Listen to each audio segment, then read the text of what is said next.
Bro, I just spent all of my pre-stream setup running around doing chores. Like, just straight up. I just spent the last, like, 5 minutes since I started stream rushing around, finishing stuff that I didn't do before because I was like, oh, this would be easy. This will take me, like, 30 seconds. No. No.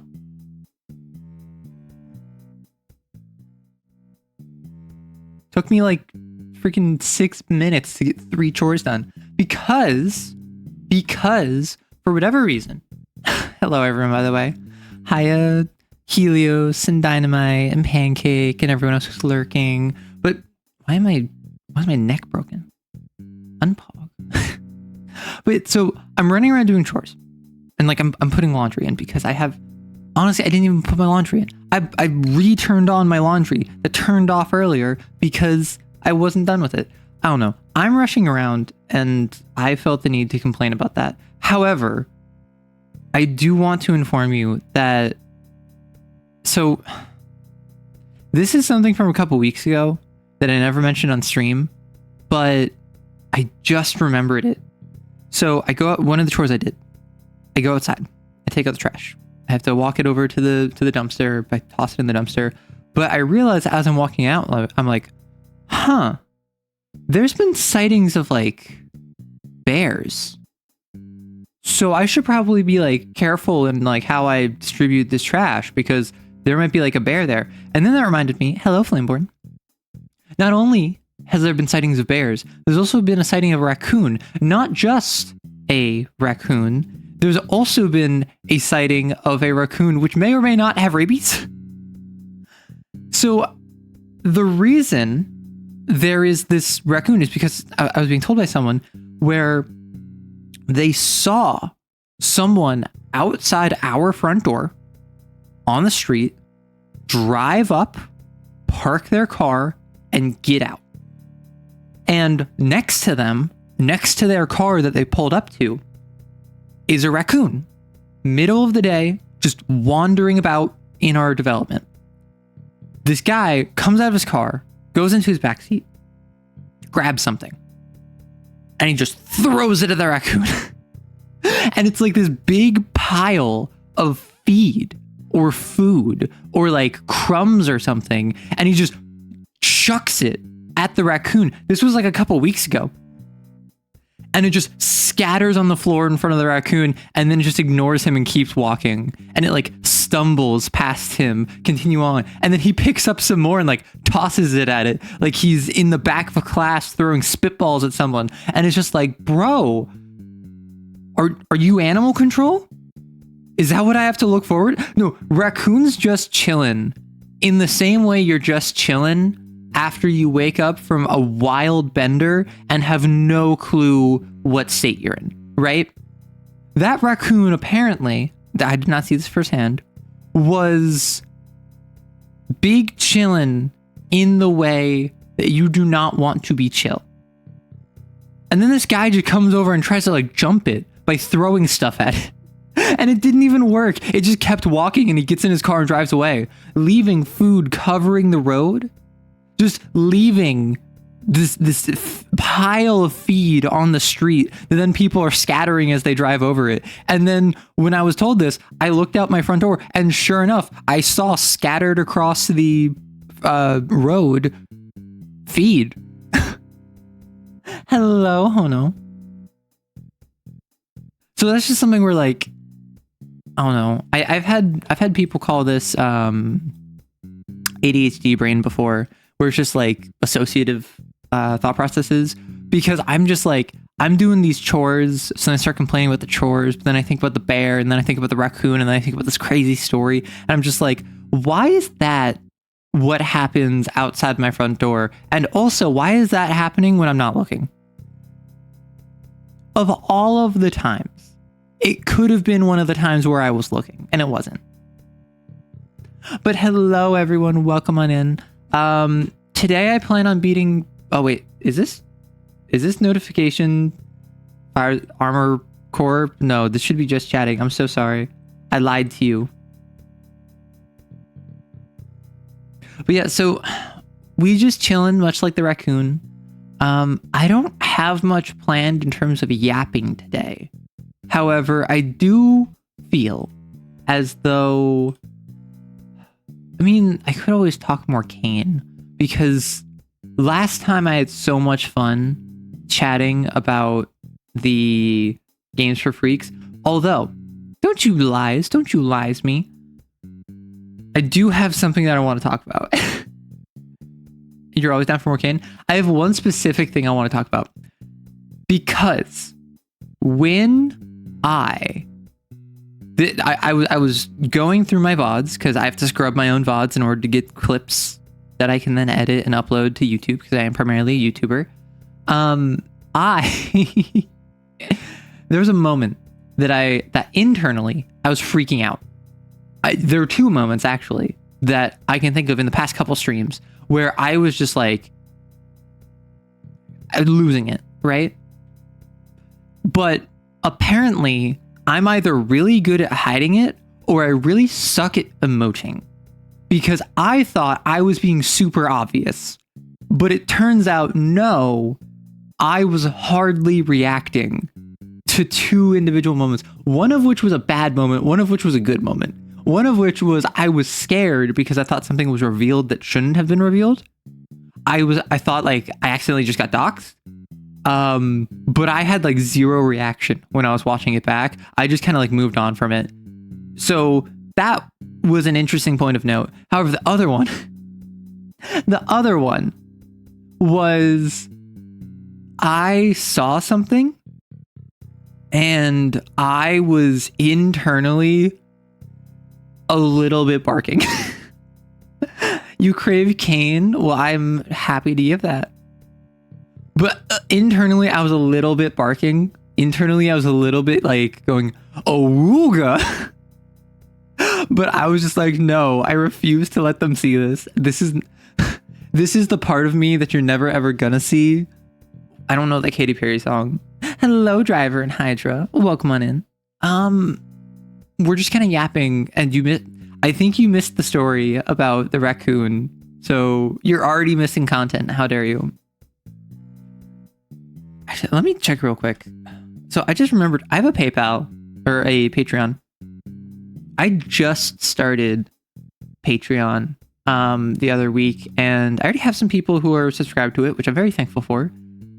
Even if I just get like, I don't know, $15 a month, that's more than I wasn't getting before. Now I'm getting a little bit more above that because I made it, everything is $5. But what I did is I started a series on Patreon, which is basically just a series of votes where you get to vote, if you're a paying member, what frame I'm going to cover next. So like last time, it was a tie between the White Witch and the Baylor. Even though I've done more Horus mechs, I'd done a back-to-back SSC episodes, so I wanted to move away from that. So the thing with that was I had it be what list of chonky mechs. I wanted to do a chonky big boy mech last time, which is why I ended up with the Baylor. The options were the Drake, the White Witch, the Baylor, and the Saladin from Harrison Armory. This time I was like, what's something different I can do that's not big chonky boys, lil guys? So now it's the Caliban, the Duskwing, and the Napoleon. I was gonna include the Goblin. I'm already like halfway through Horus. I want to save some of those, so I didn't include the Goblin, despite the Goblin is a little guy. Oh, it's not a command. I should probably change that. Honestly, I should probably add my Patreon to like my Twitch section. I don't even know if it's on my YouTube. Did I? Don't worry about that. Yeah, like if I customize channel and I go down to where my links are, I don't have a link for Patreon. So let me add that real quick.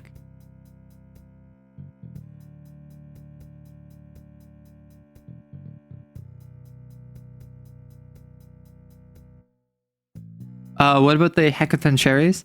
So the Hecaton cherries, I haven't been looking into alternate frames because I don't know enough about them to justify that, right?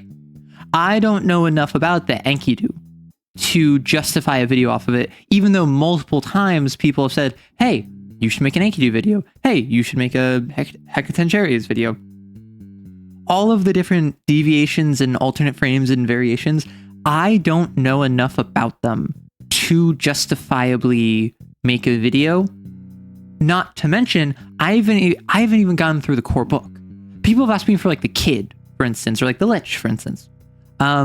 Those non-core book frames I want to do, but I've only read the core book. I haven't played Wallflower. I only looked into the Lich because people are asking about it. So it's one of those things where, as interesting as all the alternate frames are, as interesting as all of the side content is, the expansions, I think it's like the Long Rim or something, all of these extra books, I personally don't have access to them, and I don't know enough about them, so I get nervous. Also, speaking of which, something else I did is on Patreon is I added, this is just me plugging my Patreon, I'm so sorry. But I also added something where every month I want to release an adventure for patrons. I want to make a custom adventure where patrons get access to like exclusive content, and every month I want to open it up for, you can vote on which system it's going to be, so like D&D or Lancer or Arcane, and then I will make a piece of content for that system. First up, folks seem to be interested in Lancer, so I need to make a Lancer, what's it called? A Lancer adventure. My issue is I've never played Lancer.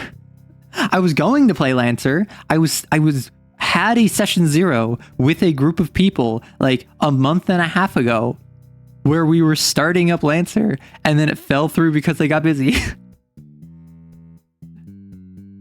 You should make the video you want to make. There's the Karakin Trade Baronies book too. Yeah. And Karakin Trade Baronies has, I think, an alternate frame of every SSC mech, or at least most of them, explicitly because the Karakin Trade Baronies are really, like, they're bougie. They like that kind of stuff. So SSC is the perfect manufacturer for them. But when it comes to like, oh, make the videos you want to make, that's why I give a list, a curated list of like, I'm feeling I want to talk about a Short King. I want to talk about a big chunky mech. Whether that's the Baylor or the Drake, I don't really care. Whether that is the Death's Head or the Duskwing or the Goblin, I don't really care. I kind of like the thing about the Lancer mechs is outside of like, I mean, I did the Pegasus and the Barbarossa instantly because those are the two that like I just had to talk about, right? And then I talked about the Blackbeard fairly soon after because I thought the Blackbeard was funny. But outside of that, I don't really have mechs that I'm like, oh, I need to talk about this. Like the Minotaur, I think is cool. The Medusa, I think is cool. Like most of the Horus mechs, I could probably make a video about easy. But I don't want to just talk about Horus. I want to talk about the other mechs too. And for instance, like the Saladin is something where I would focus less on the mechanics of the Saladin, and I would focus more on how in lore it is a beloved frame. The Saladin is canonically one of infantry troops' favorite mechs to fight alongside because it's shields and barriers. And oftentimes, those who pilot Big Sal, as the frame is called colloquially, will just like get drinks for free in bars. Like they'll find that their tabs are paid off by other people in the bar because despite the fact it's by Harrison Armory, which is War Crime Central, the Saladin has such a reputation of I'm going to sit here and I'm going to keep everyone around me alive. And people respect that, independent of how it's utilized or who's piloting it or what systems you put on it.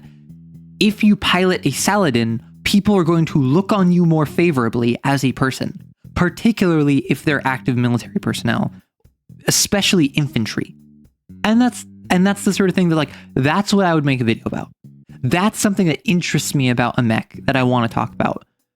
But like, the Iskender, for instance, which is a gravitational anti-mine artillery piece, where basically manipulates gravity to detonate and reposition and launch mines. That's something where I don't really have much to say about it. And I could go into like the TF2 demo man route that like Zactac went, but that would feel derivative. A little bit of this is, I don't want to just copy what Zactac has done. Like if I talk about a mech first, that's fair game because that's my personal thoughts. But if I go into the like Iskender video and I just start making a bunch of like TF2 demo man references, I would feel like I'm ripping off someone else's content, even if I make it my own, right? And outside of that, I don't really have much to talk about for the Iskender. So that's why like I've talked about the ones I have most interest in, and now I'm opening it up to votes for basically collections of ones that I'm kind of interested in. You know?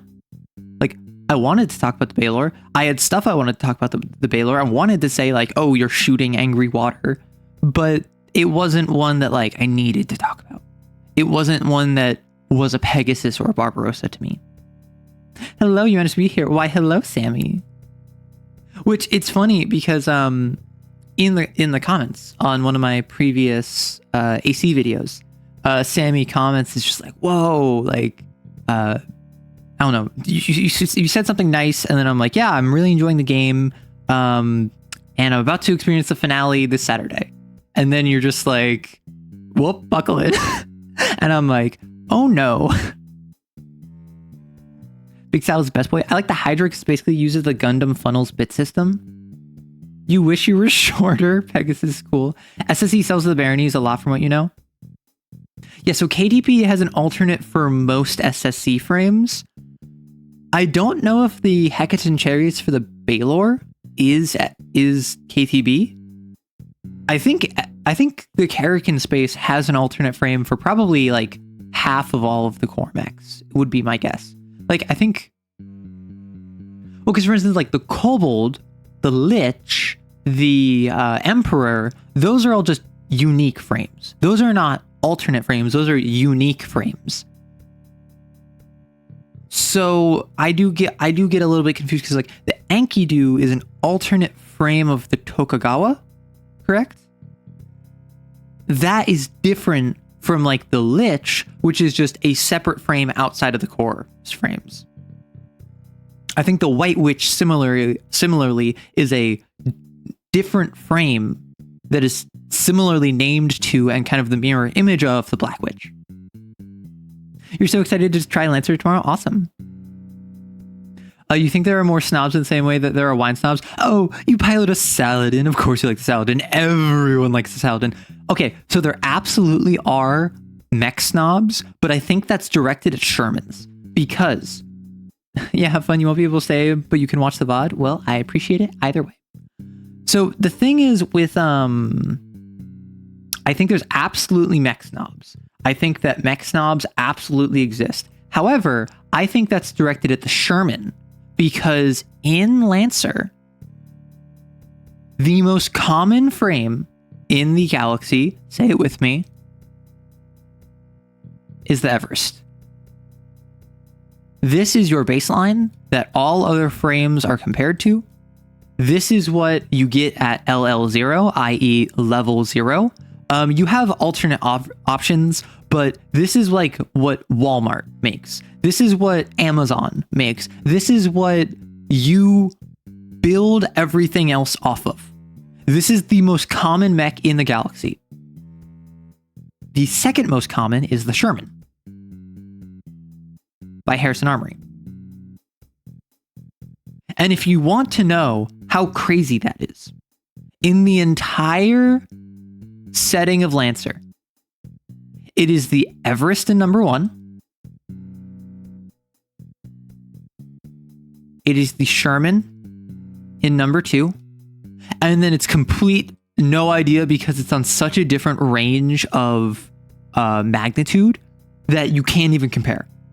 It is, you have no idea how, like, what is the third most popular mech. Think about that. The baseline, the standard, the frame that all other frames can compare to and be built off of, has a single competitor in terms of how often it is fielded. The Sherman is the only one that comes close to the Everest in terms of how many there are, because it's a fantastic line frame.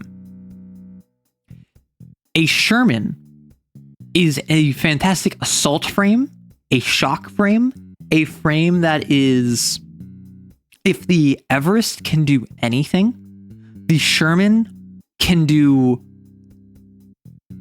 full frontal assaults, ranged or melee.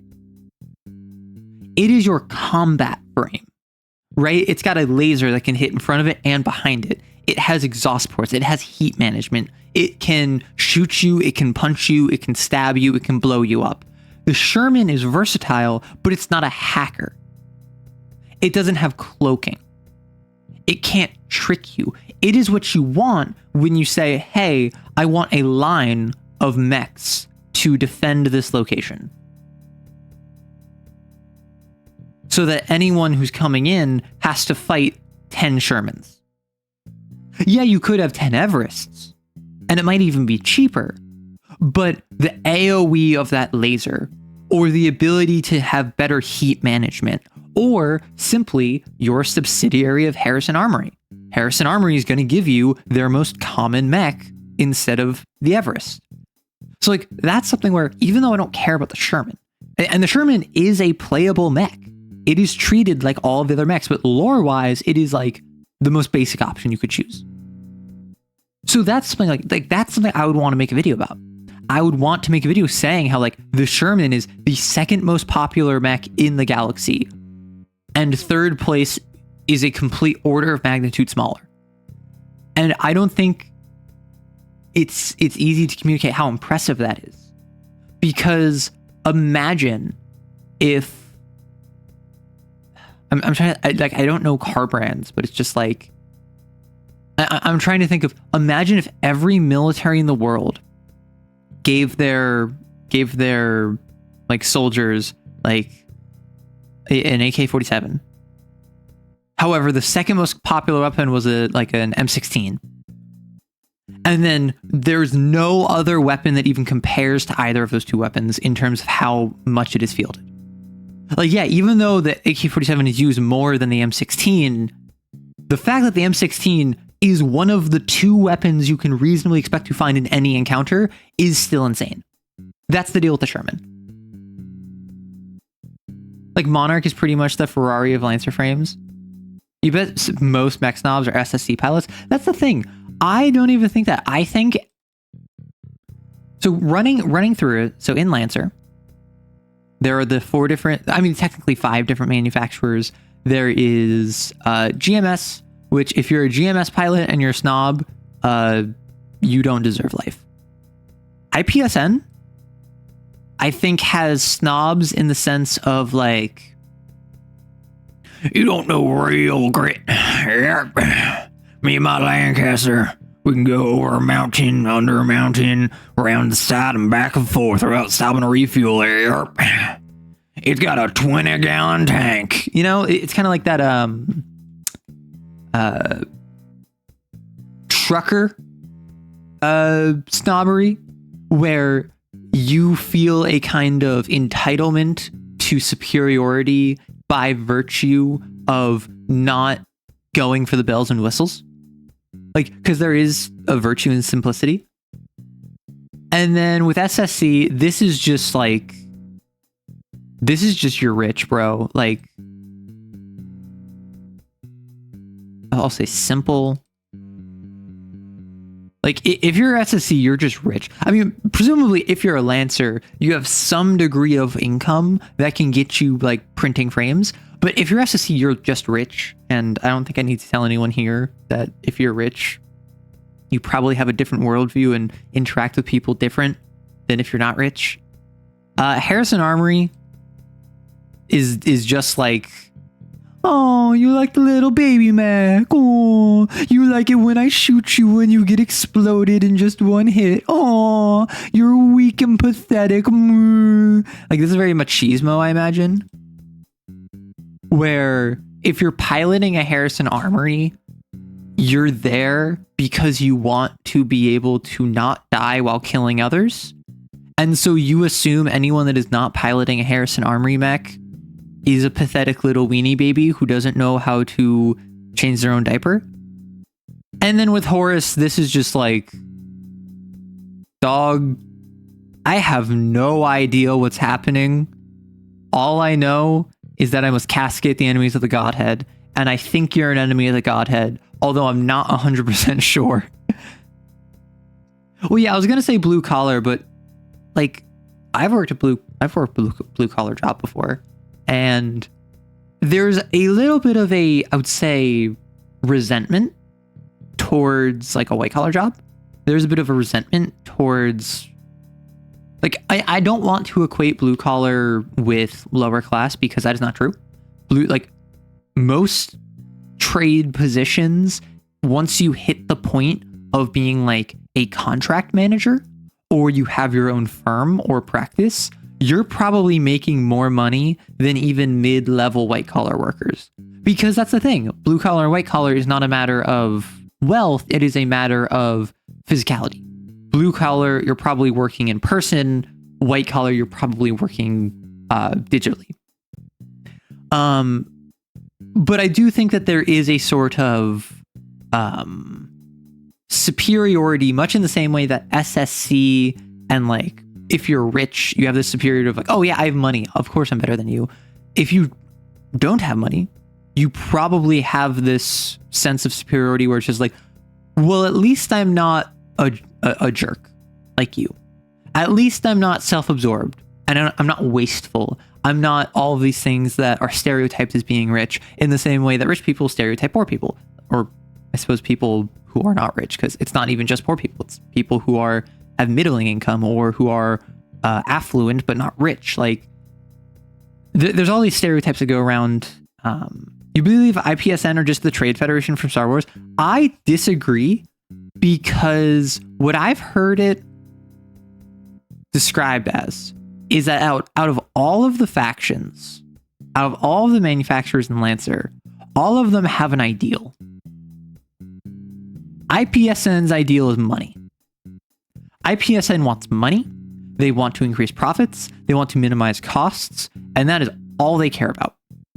Whether that is a good or like, whether or not you and your planet are profitable will determine how IPSN interacts with you.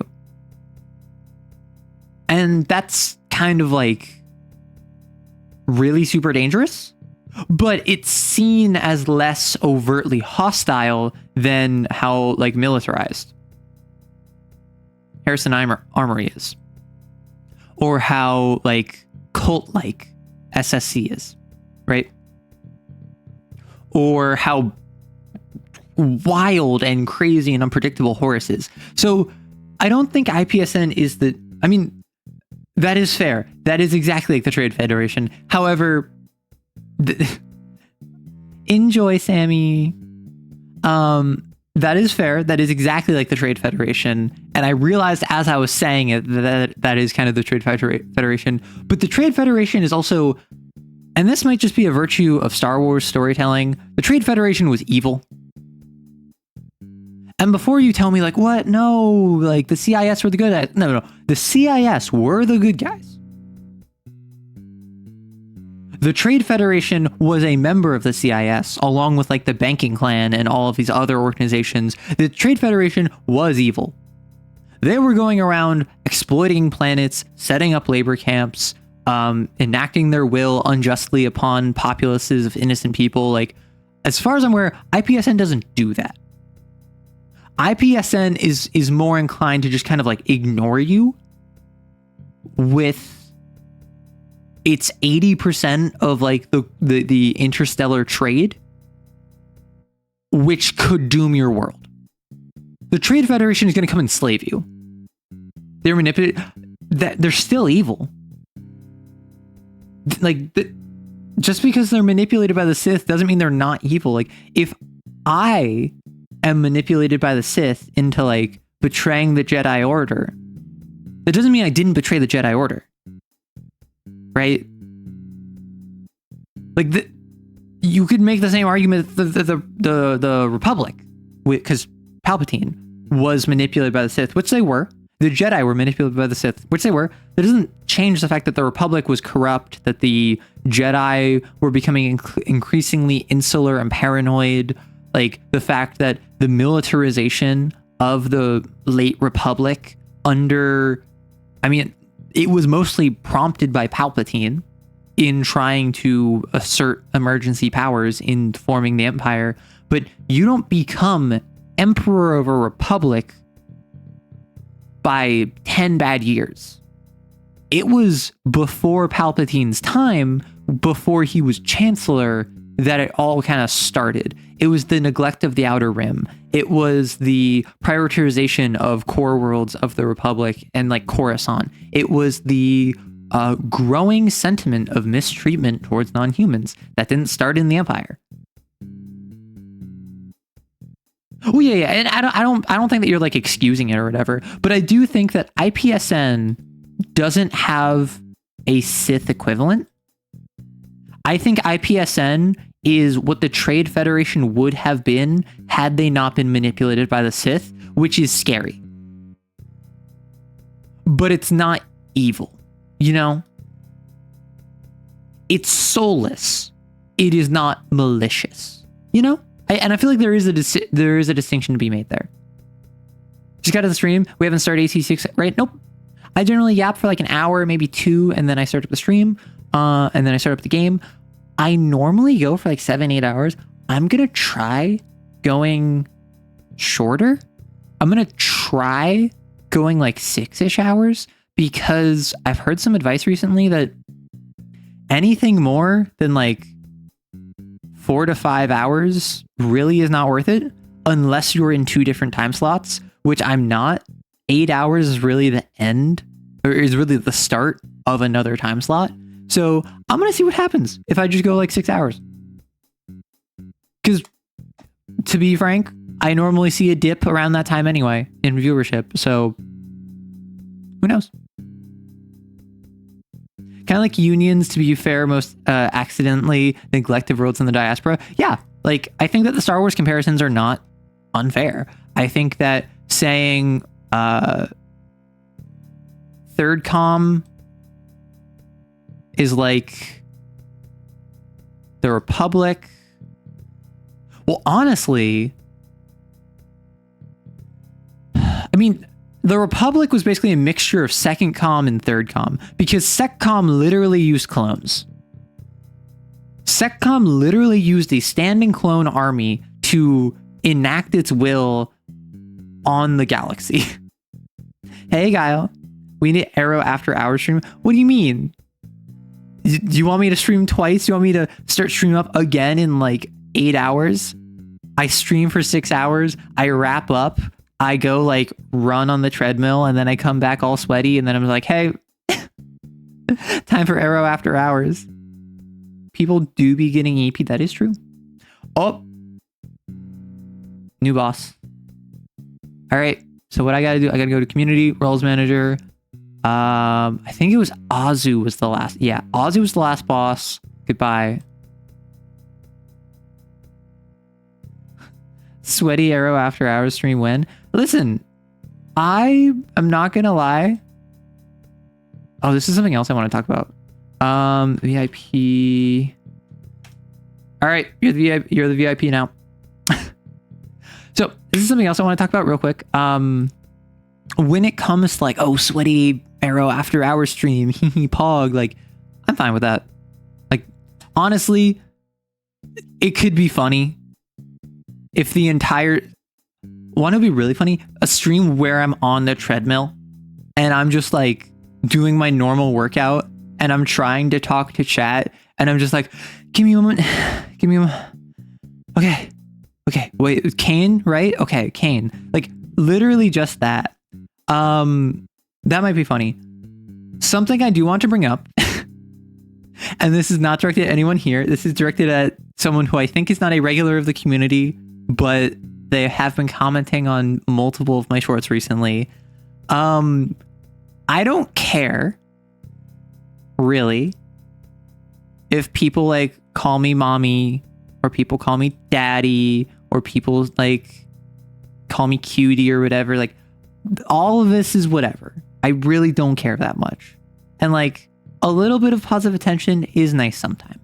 However, like, that's not my brand. That's not who I am. I'm not a lewd tuber. I'm not making GFE content.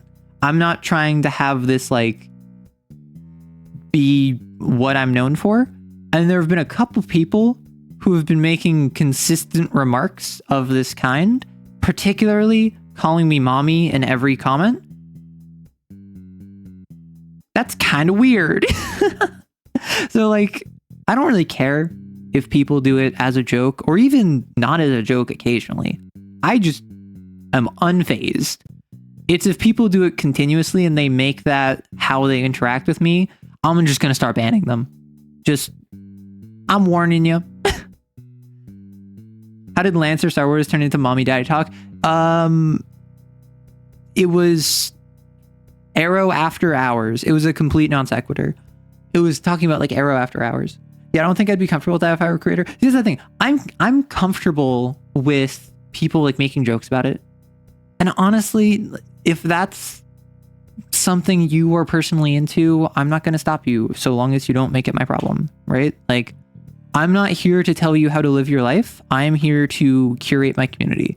And in curating my community, that means I need to be more aggressive when I see stuff I don't like, because I have been pretty permissive of various things that I don't approve of, because I have a big belief in, I don't like it when people assert their will on others. I don't like it when one person forces everyone else to follow how they act.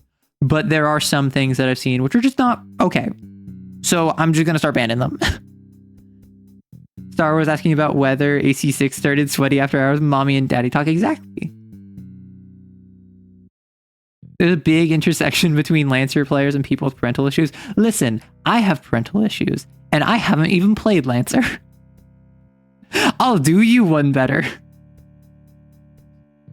But yeah, so this is just something where it's, again, I don't think it's any regular. I don't think it's anyone on the Discord. It's no one who frequents stream chat, but I am probably going to make a clip of this for YouTube, post it. And I mean, this isn't even like vague posting. This is just a threat. Like casual arrow right stuff. Exactly. Like this is not me vague posting about this. This is me giving you due warning. So I'm not banning without warning. You're so mad at yourself. Why? Is it because you missed the last 40 minutes? You missed raccoon talk. Call me mommy again. I see. No, see, and that's what I want to clarify. Like, if you want to, I've had people joke about like me being mommy or whatever. I've had people who like in the comments, my highest viewed short, it opens with me going, "Sup, cutie." And the top comment is a bunch of people like blushing and like thirsting over the fact that I called them cutie. I don't care. It's when you make that a consistent trend, that's when I'm like, okay, I'm going to ban you because you're not engaging with the community. You're trying to assert your fantasy. And that's not okay. Right? So that's just something I want to make clear. Can someone give me a rundown of what we talked about? Scroll up like to what Raptor said. It's Star Wars, into talking about the weather, into asking if AC started, into sweaty after hours, into mommy and daddy talk. If you don't know what that means, don't worry. You try to assert your fantasy, and that fantasy is Dungeons & Dragons. That's the thing. I'm so surprised that I've shifted from a D&D to basically like a Lancer channel.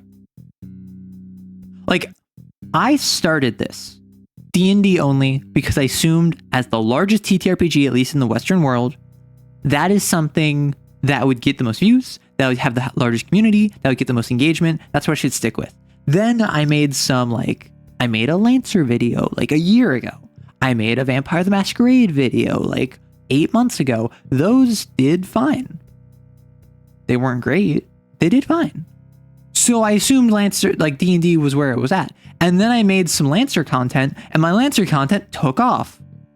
And do you want to know what's my favorite thing about that? Every Lancer video I've made, nearly every Lancer video I've made, I've had at least one person who just pops in and goes, Lancer, heck yeah. Like, this is someone who very obviously has not seen my content before. This is someone who very obviously doesn't know who I am. They just see Lancer content, so they're just like, Lancer, heck yeah. Arrow on their Zactac arc. The same thing happened to Zactac. How many of you... So first off, who doesn't know Zactac? Who here does not know Zactac? He's just a lovely content creator who makes Lancer videos. Yeah, he started talking about D&D spells. He was doing a series that he called Spell a Day, which if I scroll down his... Very sorry. Let me grab window capture. Like, if I scroll down his channel, Spell a Day, for up until like a year ago, he was only doing Spell a Day. Web, weird, windwalk, water breathing. And this is just what he was doing because this is what he cared about. This is what he was passionate about. This is what he wanted to do. And I actually don't know how far back it goes. He has like 600 videos. So he started a year-long D&D challenge is what it was. So I think he literally did one spell a day where he just talks about the spell. And there's over 300 of these. And I don't know if it's that... And like, welcome to the Citizen Sleeper. That's a non-D&D video. Here is a Lancer image in a 1,000 subscriber Q&A. And this is where it's just like Q4A, that's cute. Oh, Intro to the World of Lancer was back like in the heart of Spell a Day. Interesting.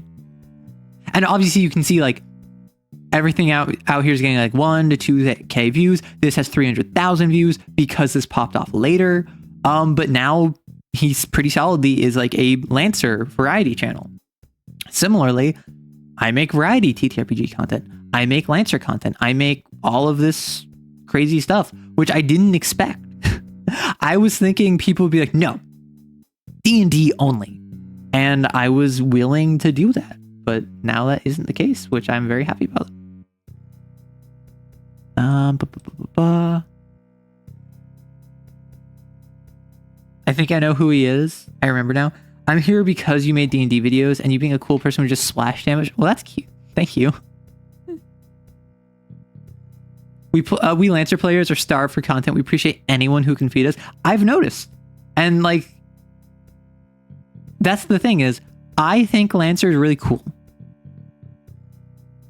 I went like a year basically just making D&D content. Now I'm at the point where I'm making a D&D video every week in making a Mega Dungeon. I'm making a Lancer video every week in the Frame videos. I have another video, which is variety. This is where I get to talk about different TTRPGs. I make clips. I'm extremely happy that I'm varied in my content.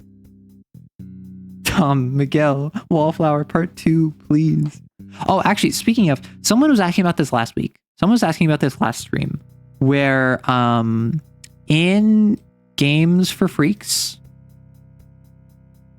Tom Bloom in the foreword, because I was looking it over after the stream. I read like the foreword, and the foreword mentions it's basically just anything he's worked on, he wants to make content and put it in there. And he mentions like, yeah, maybe Lancer too. someday. So it's not a no to Lancer in Games for Freaks, although Lancer certainly doesn't fit the vibe, unless it is, hey, let me introduce a custom punk metal like faction. Like I could see them doing some, like I could see Tom Bloom having a very creepy, weird, like techno cult SSC subsidiary, or like a Horus hacktivist group in an issue of Games for Freaks. I think everyone tired, jaded with D&D, so now I've pivoted more towards indie stuff with Lancer and Kane. I've been enjoying those less rule-centric systems. Hello, Waffle. So I disagree that Lancer is less rule-centric. I would argue Lancer is by itself, and this might be a controversial take. I think Lancer is more combat-oriented than D&D. And I say this as someone who went basically the past year and a half of saying D&D is the worst system you could play if you want a narratively oriented game because it is the most combat oriented system I know. I think Lancer is even more combat oriented than D&D, and I did not know that until I started looking into the system more when I was going to run it. Hearing about the lore, about the mechanics, about the character creation, all that stuff is really cool, but it feels like that's just mechanical stuff. Everything in the game that you have choice on assists you in combat. Your frame, your mech, your weapons, your systems, even outside of mech combat, your talents, your abilities, your skills, narrative play even involves, okay, here's like a list of like 16 example skills. You can do whatever you want. This list of 16 plus whatever you add in encompasses everything that is not combat. And then here's the rules for combat. That's the rest of the book. And then there's lore and whatever. I want Arrow roasting. That would be really funny. That would be really... Because like I've effectively been doing all of my... I could not do one roast per day. I do not have the bandwidth to add. Honestly, I've mentioned this before. I'm gonna need to pull back on my content sometime soon. And I am actively... I actually haven't talked about this before. I've actually started editing for another content creator, Vampykins, who is a very lovely... Oh, she's so sweet. She's so nice. Twitch streamer. I'm her shorts editor, or I'm one of her shorts editors. So I've added to my workflow after I said, hey, I need to back off my workflow. So I'm definitely at the point where like I was at capacity before. Now I'm definitely above capacity. If you overwork yourself, I will get the baseball bat. I've been overworking myself for a long time. Health first. Wait, so question. When y'all say a roast a day, do you mean I roast one of your mechs that you make and you build and I roast it? Or do you mean like I roast the Manticore? I roast the Goblin. I roast the Death's Head? Because I was assuming you wanted me to make the exact same style of content that I do, but instead of hyping up a mech, I tear it down. Because like that would just be so much fun to explore with just being an insult comic. Because y'all have seen me, or some of you have seen me, in stream. When I encounter something I don't like, I will just unleash a string of insults. But as you probably know about me, I don't curse.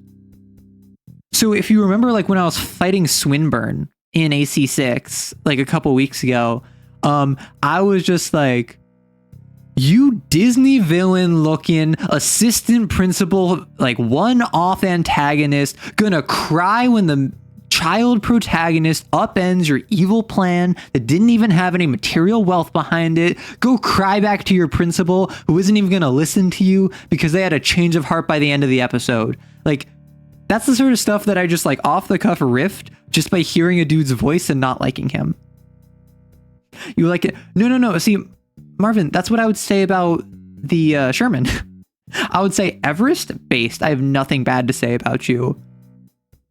Arquebus is in shambles after that. Yeah. I want to see you do a tight 5 set on a stage in comedy bar. I would not do well. I don't think I can do stand-up comedy. Like, I don't have the cleverness for that. I'm sorry. PG insults are fun. I wouldn't even say they're PG insults. I just am the sort of person who I don't curse, and I don't think I'm too edgy in my humor. Like, I make edgy jokes occasionally, but like when you think of me, I think most people like think of me as being like wholesome, if not a little chaotic. I think if you're a stream regular, you probably think of me as being chaotic. If you're a YouTube only, you probably think of me as being like wholesome and creative. I don't think anyone really thinks of me as edgy. I don't think anyone really thinks of me as aggressive and hostile, which they might, but I'm Catholic wholesome. I think that's an insult. You're right, it's G for general because you can use an everyone. Listen, my insults are rated G, not because they're for general audiences, but because they're generalized to hit everyone. Much like how my hands are rated E for everyone. Honestly, something like Lancer Custom works, but roasting viewer stuff would be fun. And that's the sort of thing where if I was to do viewer submitted builds, I would probably have that be exclusive to Patreon. Because as much as I would love to just run through it, I need more reason for people to support me on Patreon. Frankly. Christian Minecraft insults. I bet you danced at the club last night without leaving room for Jesus. Wait, so question, what do you think would happen if I just did this and I just left this here long enough that the stream preview is just me in front of a whiteboard with just Jesus? Wait, I can add to this. So if I do image, wait, I can make this better. Do you want to know how I'm going to make this better? I'm going to make it so that no one can miss. I'm going to make it so that no one can miss the...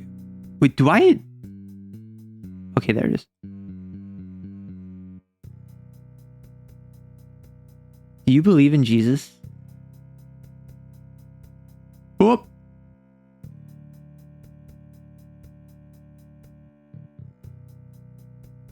Okay. Wait, now you can't even read it. So do I just go like... Do I just do this?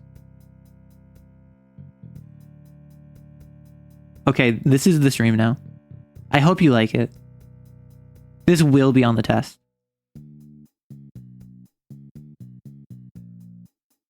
And you know what? Let me do that. Wait, what am I even moving? No, I'm sorry. What? There we go. Okay, this is... Yeah, this is what I like. This is how I like it. Let me get that, like, fear and hunger coin. And you know what? Like, Balatro. Hog.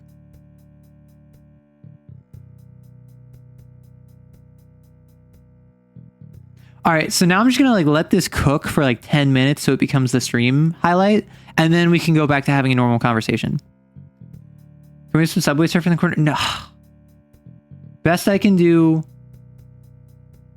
Mamu, I have Best come I can do is jangly I've got keys. a busy morning, so could someone or everyone ping me in the Discord when the AC6 part of the stream starts?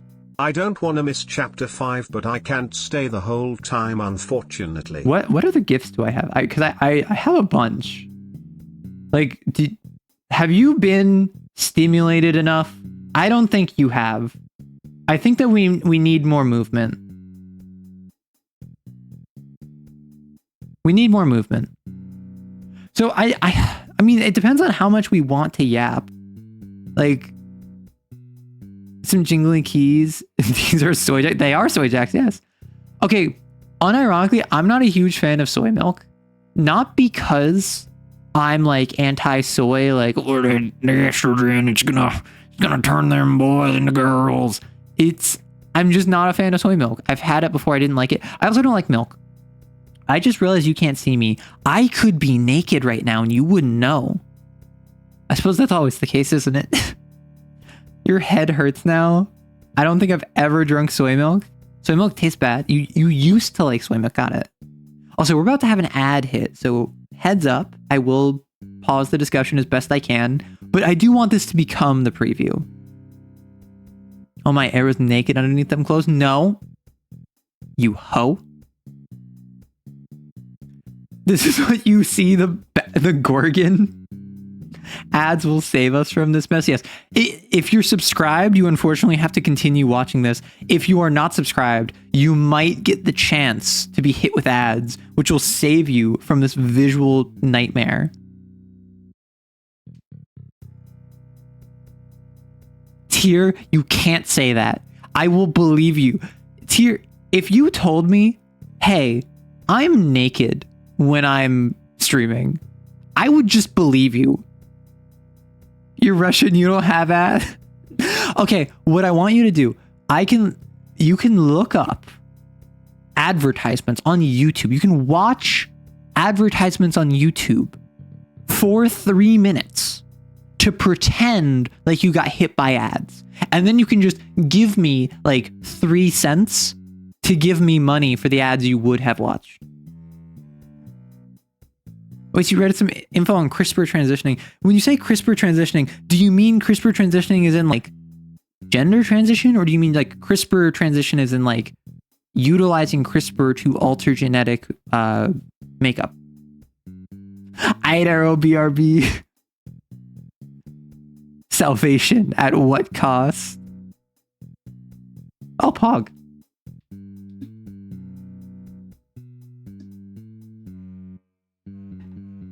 Well, mind you, I actually don't know how much money I get from each individual viewer for each individual ad. I do know that because I have ads on 3 minutes every hour, I get a more competitive rate than if I did less than that. I think it's 70-30 my favor. It might be 60-40 my favor.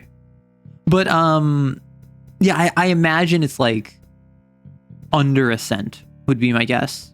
I don't make that much from ads, which is why I don't care about them that much. You only got a single 20-second ad? Well, I feel like at that point I need to double check. I need to know what no man has known before to find the key to the door and end this senseless decay. Okay, so let's go. I need to check. Does my stream highlight look like this? No. Okay, this is what my stream highlight looks like. So I can undo the damage.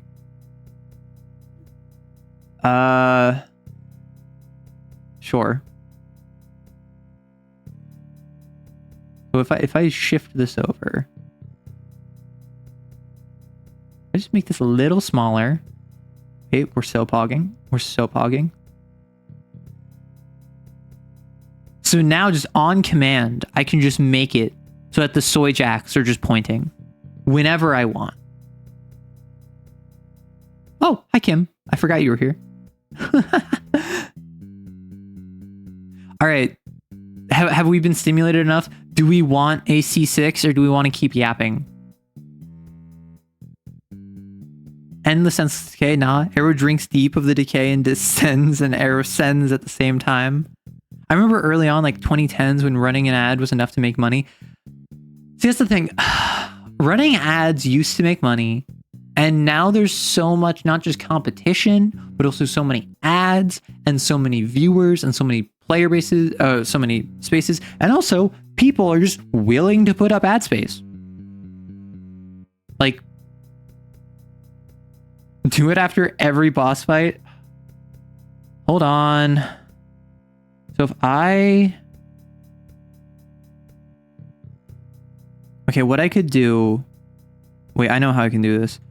I can add a command on my Stream Deck to source visibility.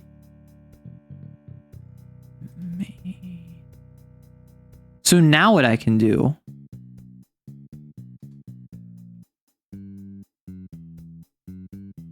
I can just toggle it.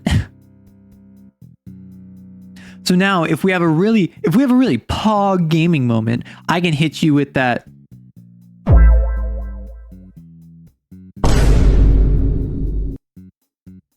Yeah, the visual nightmare, it ran away from the ads. Because remember, all you need in life is ads. What is ads but Jesus? Thank you. Thank you. Thank you. Je suis Arukis. What, oui? Je m'appelle Arukis. Did you add the Yummer? I did not. I don't have a Yummer sound redeem. I don't have the Yummer sound redeem on my computer. I could grab it real quick. But how would I... Well, actually, I don't need to grab it because it's via my bot command. If I log in... Please hold. If I make... Oh, I know what I can do. I know what I can do. Sorry, give me a moment. Give me a moment. Please hold.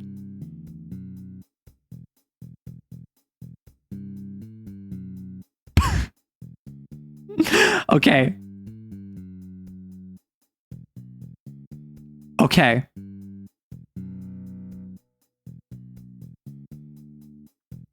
I've done it. I've done it.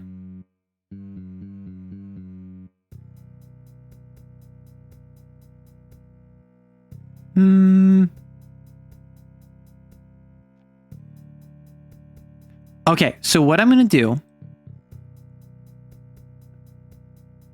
I think I know. I think I did it. So if I... Yummers. I tied it to become soup. You just witnessed the most cursed ads ever? Well, you literally went out of your way to find them. Alright, so now if you become soup, now if you soup yourself, Yummers. you should become yummers. I also decrease the amount of time you're souped for. Yummers. Yummers. I'm also decreasing the amount of time Yummers. like Purge the Week and Yummers takes you out for. Because I feel as though, as funny as it is to take you out for like 30 seconds, I feel like it doesn't need, or like 15 seconds, I feel like it doesn't need to be more than a second. I feel like if you just get all of your stuff deleted, or no, should it be 15? I feel like I leave it at 15. I'm going to leave it at 15 seconds. I'm going to leave Purge the Week at 15 seconds because 15 seconds is short enough that it's like a PvP video game respawn, right? And then Purge the Week similarly is just 15 seconds. Now Purge the Evidence. Yeah, soup times you out. Yummers. Soup times you out for like 15 seconds. It used to be a minute, but now it's just 15 seconds. Also, is the Yummers too loud? Let me know if the Yummers is too loud. I can decrease it. I assume because people don't like spam soup because they can't, it's not gonna be that bad. But it would be very funny if we just get a train of yummers, yummers, yummers. Which, again, I have not watched The Boys. I have very little context on yummers. Yummers. I just, on a whim, decided to make the food channel called Yummers, and people instantly started spamming it. The Boys is better without context? What? So from my understanding, in The Boys, Homelander is awful.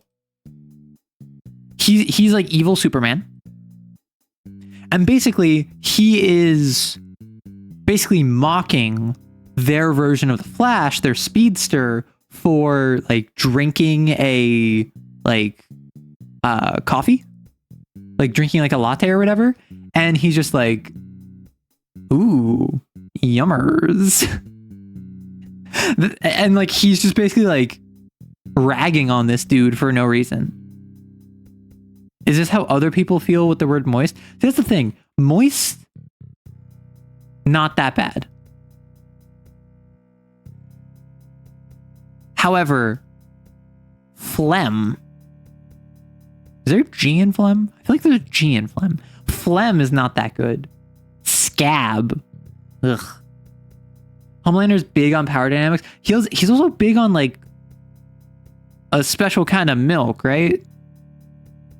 Here's a thing where he consistently calls him fat or putting on weight. Yeah. And I know the gif where he just constantly like pokes him in the stomach. Cause like basically he's ragging on this speedster and he pokes him. Like he's just like, he pokes him in the stomach, right? Because he's being like, you're fat, blah, blah, blah. But then somebody made an edit of that where every single sentence, it just cuts back to that one shot of him just poking him in the stomach. And he's like, Homelander won't stop poking A-Train. I have not watched The Boys. I have heard mixed things about it. I've heard it's better than the comic. But outside of the fact that the fan base is one of those fan bases that doesn't really understand that Homelander is not the good guy, isn't the point of The Boys, isn't The Boys the whole thing that it's a group of kids who are like superheroes, and then the main Justice League equivalent are all like evil? That's my understanding of The Boys. That show is degraded season by season. The comic is utterly terrible. Oh my gosh. Well, when you say utterly terrible, do you mean terrible as in like poorly written? Or do you mean terrible as in like it's shocking? Because there are comics, there are pieces of media which are very well written, but they're incredibly shocking. Berserk, great example. Poorly drawn at times, just maximum shock value. Yeah, like Berserk is my go-to example of it is very well written. I would say even like the Black Swordsman arc, which is the first arc, and most people think is the weakest arc of the entire series. That arc has its own strengths. It is very shocking. It is very edgy for the sake of being edgy, but it has a lot of planning and thought put into it and presents itself pretty well, despite that. The Boys, from what I've heard, is really just edgy. My love for you is like a truck, berserker. Fun fact, I actually did a voice of that because I have done a couple of voiceovers on this channel. Well, on my YouTube channel of like memes. However, most of them I did back when my mic was having issues. So I'm not very proud of them. However, I would love to do like more voice work. And if someone in the community has a meme or a script or something that they want me to like do a voiceover of, and they're like, hey, I would love if you like did voiceover of this. If it's just like once every once in a while, I'd love to just like record it, do some funky voices, and then upload it. But if it is like a consistent thing that people are interested in, like, hey, I want you to like do a bunch of Lancer memes, I would probably make that like a Patreon thing, just to basically anytime I open up, community members can give me something directly. I try to relegate it for Patreon support because that is perfect for Patreon support. Otherwise, I'm opening myself up to being inundated by various people giving me stuff. Like, I've had people show me their homebrew TTRPGs before, and it's fun. But if I was responsive to everyone, good shower content, What? I have had people show me their TTRPGs before. I have even one person I played in their TTRPG with them because they remember there's someone who commented on a video. They mentioned that they had a TTRPG, and I was just like, hey, drop it in the community. People will be interested. And then they reached out to me and like, hey, do you want to play it? I'm like, sure. So I tried it out with them. I was thinking of making a video on it, but this was like 8 months ago at this point.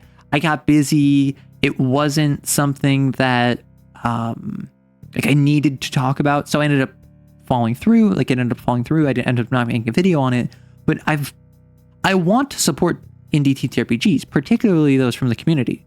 Unfortunately, I'm not in the point where I really have the bandwidth or the content schedule that I can support that without it being financially viable.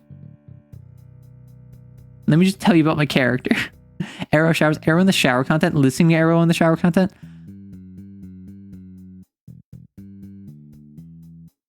What is wrong with you? Send you all the expanding Lancer memes. So when you say expanding Lancer memes, do you mean those memes like, let me just, for instance, Lancer. If I just look up Lancer meme, that's, no, I don't want Deltarune. Oh, speaking of, I need to ask about that. So like, do you mean like these memes? Because I find these memes so funny. Question. Since we currently have a bunch of people in chat right now, how interested in Deltarune would you be? As someone who played Chapter 1 when it came out and was free, I have no idea what goes on in chapters 2 through 4, and I don't really care. However, I do recognize that not only is this extremely popular, I missed the boat on Undertale because I saw playthroughs of it and like lore deep dives and all this stuff before I even got the chance to play it. Right? I could have picked up Undertale and chose not to because by then I'd already seen like a playthrough. So then I just kept watching more playthroughs. And then I saw like the pacifist and the no mercy route and like the deep lore and all of that stuff. So like I haven't played Undertale, but I know a bunch about it because I watched a bunch of playthroughs. I watched a bunch of lore. I wouldn't say I ever joined the fandom, but like I know about it, which is why I never played it. I don't know any of that about Deltarune. So I think it could be fun if it's a comparable experience, which I actually don't know if it is. You're interested, but also you won't be watching since you want to experience it yourself eventually. That's fair. Overtale. Alas, Undertale spoil. So it wasn't spoilers. It was, at the time, I like didn't care about Undertale. So I watched a playthrough. And then by the time I was in a position where I was like, yeah, I'm somewhat interested in Undertale at this point, only because I had seen a playthrough or two. There wasn't a reason to play it because I already saw the routes. As close to zero interest as in something I can have while still being aware of it. Okay, so that's like pretty half and half, I'm not gonna lie. That's pretty half and half of like, yeah, I'm interested versus no, I'm not interested. So I mean, I could just not. I could just continue to live under a rock and not be spoiled and just avoid it because a lot of my audience is here for TTRPG content. And I will say, even stuff like AC6, I think that there's a lot of people who are interested in AC6, not necessarily because it's just like a video game, but because it's so Lancer adjacent. I think that the overlap is very, very clearly there. Just posted the Basilisk image. What channel? I assume memes? Nope.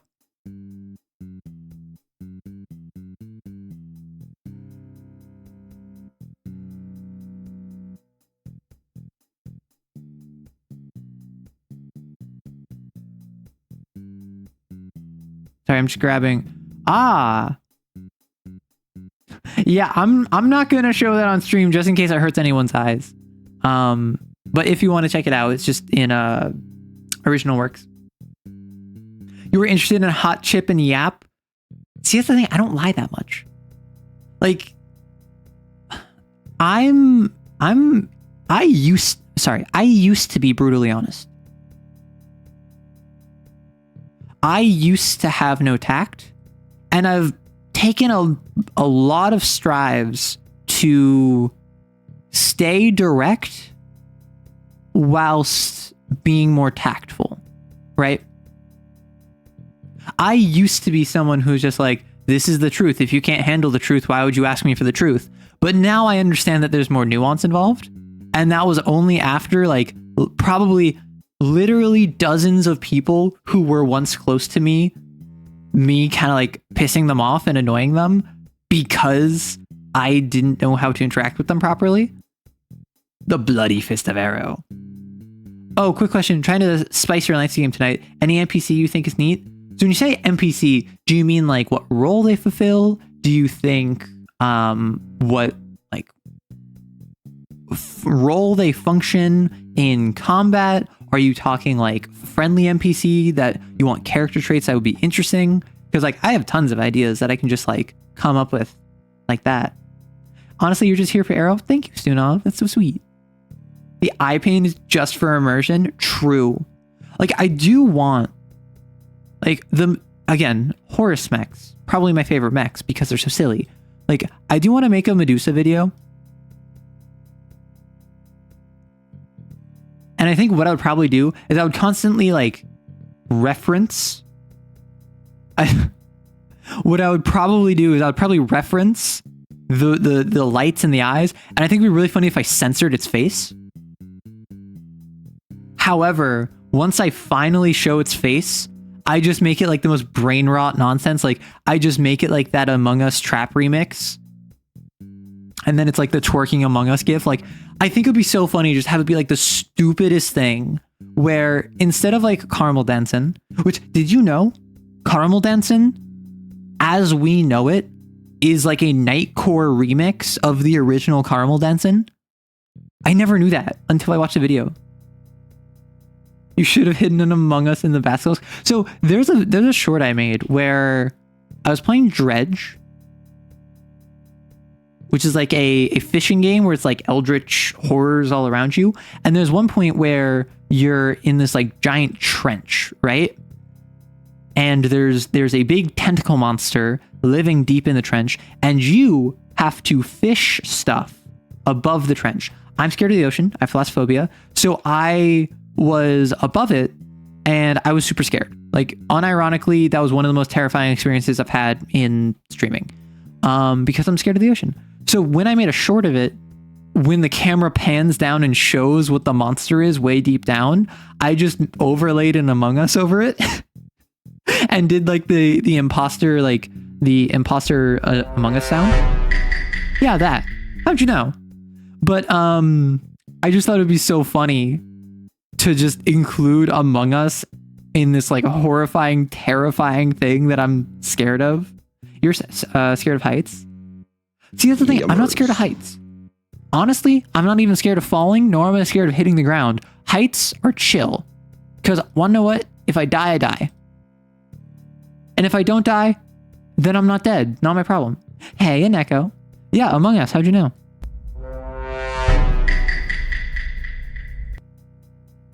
Also, so I think, so some of you here might not know Among Us, and I need you to see. Ah! That's Sussy Among Us imposter. Oh my gosh. Do you see this? Do you see this? I think this is the imposter, guys. Guys, I saw him vent. Look at me. I saw him vent, guys. Sorry, I had to. You're scared of heights and spiders? If Arrow undies, Arrow undies. I thought you were saying undies, and I'm like, excuse me? Hey, it's the cat boy. Hey. I don't think there's a single person on the internet who wouldn't know Among Us. You're like, you would be surprised. Mostly because Gen Alpha? is at the point where I think Fortnite is probably the big, because Among Us, if I'm not mistaken, was like late 2010s, early, like actually mid 2010s. No, wasn't it like, unless I'm getting my timeline wrong, wasn't it like got really popular like 2017, 2018, and then was super popular up until like the pandemic, and then it kind of died because other games took over? 2017-ish. Well, yeah, I know it released like 2016. I just I couldn't remember if it got big like 2020 or if it died 2020. I couldn't remember. But think about it, like how many big, giant, massive games that have taken over the internet have existed in the last 5 years? Like there's Lethal Company, there is what was it? The camera game. Obviously right now there's Repo. There's, I mean, stuff like Fortnite. Obviously. What was that one game with the cameras called? It came out like last year for April Fool's Day. And I can't remember what it was called. Phasmophobia? Content warning, thank you. Well, like all of these are games, not really Fortnite, because Fortnite's just kind of stuck around, but like Lethal Company, Content Warning, Repo, all of these are games that were flash in the pans that lasted longer than a month. Like Among Us. Among Us was a flash in the pan that lasted longer than a month. It ended up lasting like a couple of years, which is kind of wild. Lethal Company stuck around for like half a year. Honestly, probably even more than a year. Content Warning, I think, was a couple months. Repo has been going on for like, I think 2-ish months now of like being super popular. Everyone's playing it. Like that's Abiotic Factor is another one. Like all of these games that like flash in the pan, they're super popular. They're the thing to stream for like a couple months and then they just completely die.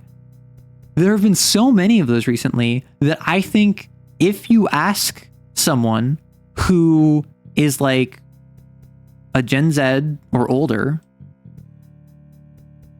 because Gen Z is like 96 to like 2009, 96 to like 2012, like around circa 2010. So even the youngest of Gen Z is going to be like 10. Or no, the youngest of Gen Z is going to be like 13 plus. They probably have a frame of reference for Among Us. Anyone younger than them doesn't. 96 to 2010? I've heard 96 to 2012. Although that's the thing. Generations are dumb.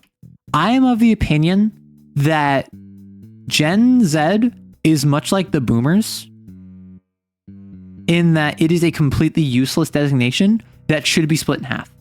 Why? Because the boomers, the reason they're named the boomers is because they are named after the post-war baby boom of the 40s. However, it's like early 50s as well. It also extends into the 60s. This is like boomers. When is boomers? Let me double check. Baby boomers.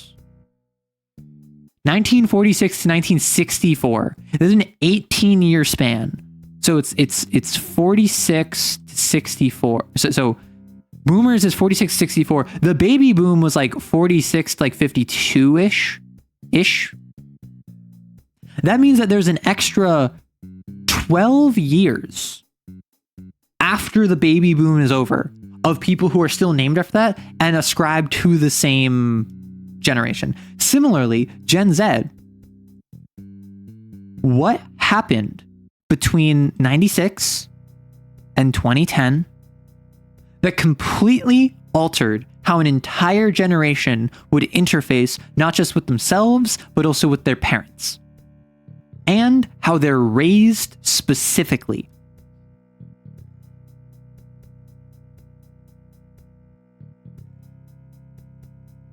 I wouldn't even say internet. I would say phones.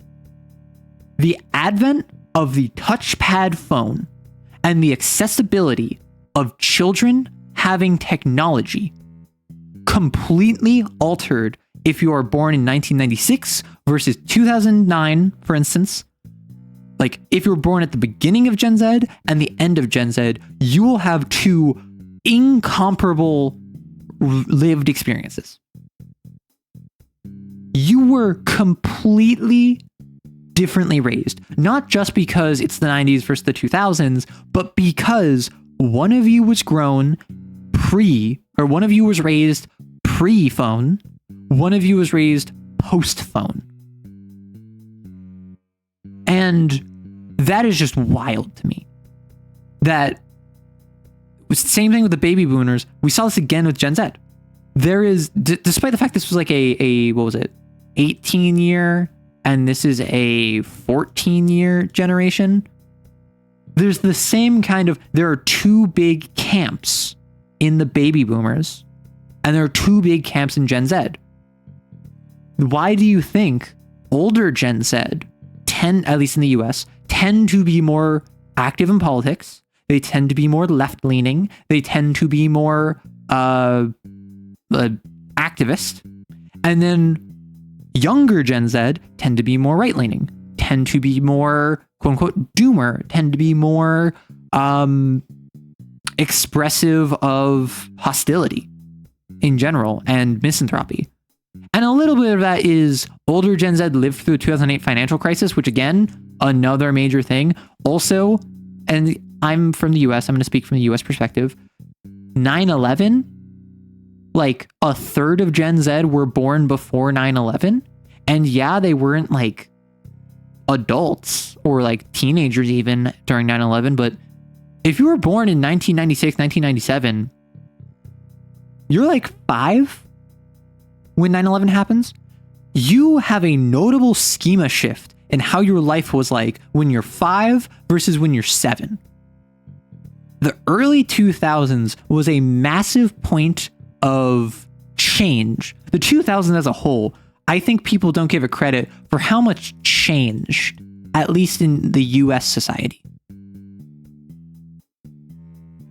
Oh my gosh, I said the thing. I said society. So I think that it is silly that Gen Z is just kind of lumped in together. And I think we're going to hit a similar thing with Gen Alpha. I think we're going to hit a similar thing with Gen Alpha, where Gen Alpha, if you were born 2010 through like 2019, honestly, maybe even like, I might even say like 2016, 2017. What's the big thing that happened in the past couple years? The pandemic. There are kids who were either born or grew up in their formative years completely isolated. I've seen this with dogs. Like I've dog sat at a family friend's house, or rather my roommate was doing it and was just like, "Hey, do you want to come with me?" I was like, "Yeah, sure." And then they had a dog which was a quarantine puppy. Massive social anxiety, terrified of anyone he didn't know. Absolute sweetie, would warm up to me, and I was his favorite because I love dogs and dogs love me, but just completely unsocialized.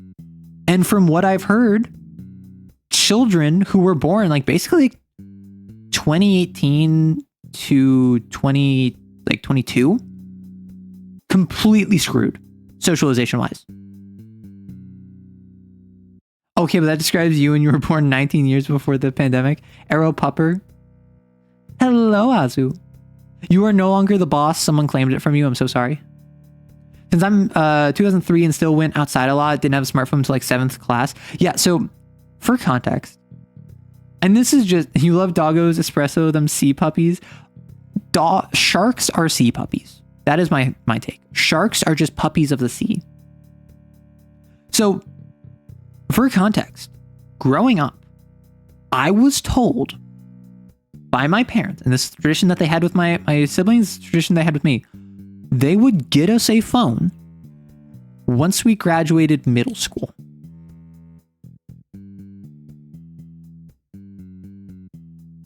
up until that point, I had no phone.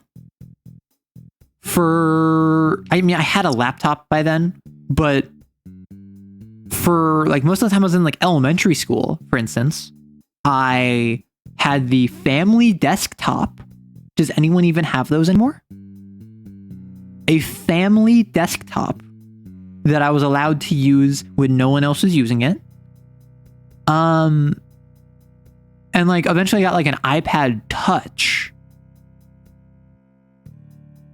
But that was the closest thing to a phone that I had until I graduated middle school. Same with my siblings, except they had other technology that they used. But like now you will have preschoolers on tablets. Why? Because it's easy and also it is legitimately really effective. It's good at retaining attention. It is good at presenting information in a way that a child can learn from. However, there are children who have only ever known a touchscreen. They don't know what a controller is for video games. Which, that is something where it's just like, that sounds really minor and silly, but that is something where it's like, no, these are like 6 to 8-year-olds that don't know what a controller is. And when they come across a TV, they tap it because they've only ever known a touchpad. Wild. I think that's because phones were understood as more social than notebooks. You're well aware, Azu. Let them come. God, you feel this? My first phone was a flip phone when we were 15. That took so much asking and working for. Yeah, and like with me, my first phone, the only reason I got it is because my parents recognized like, hey, in high school, you're gonna need a phone. Like this is not that we want to give you like autonomy because we're giving you a bone. It's because like it's a requirement. You need this. We gave it to your siblings as well when they went into high school, and like it's just so silly. Your first phone was one of those sliding keyboard ones. Smartphones existed, but they didn't want me to have a smartphone until I could pay for one yourself. Ugh. You genuinely think that too much access to the internet can cause problems? Yeah, no. The internet is a glorious, horrid thing. And I'm not going to sit here and like say iPad bad, go outside good, reading good, video game bad. Like, I think that that's a gross oversimplification. I think children with iPads have access to more and greater depth of education and accessibility than children ever had before. If you are a child with dyslexia, you don't have to struggle with the same Common Core books that everyone else has because your parents cannot afford to buy you all of the like dyslexia friendly like chunking font dyslexia books. You can just have an app that does that.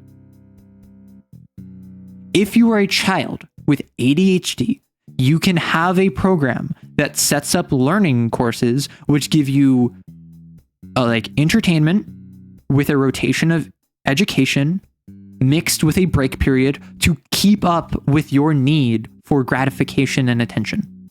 These are good things. Also, you can have your labor exploited on Roblox. This is a bad thing. As a teacher, yeah, electronic devices open so many learning windows. Just sucks that people don't capitalize on them. That's the thing. A lot of this, and I'm not going to sit here and like blame the parents entirely, but this is a little bit on the parents' fault. A lot of parents just give their kid an iPad and say, here you go. Entertain yourself. Watch TikTok. Watch YouTube. Watch Bluey, I think is the bear. The really common like children's show now. Entertain yourself. They don't set them up with, and maybe they have like a parental control. Maybe they have like parents lock. Apparently kids are figuring out how to break that, which Arrow is Jesus. No, I'm not Jesus. I was talking about Jesus. People have always hated new technology. I think Plato thought that writing would make people stupider because they wouldn't have to remember anything. Technology can and has helped a lot, but it also comes with issues. Exactly. Last night, you actually spent some time thinking about how insane it is that sharks love being pet. There is no evident reason why they would, but they inexplicably do.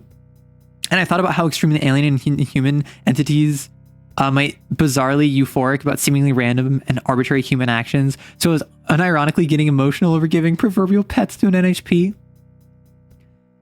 Again, sharks are sea puppies. If you want a creature of the sea to hate and direct your vitriol towards, dolphins, fam. They suck.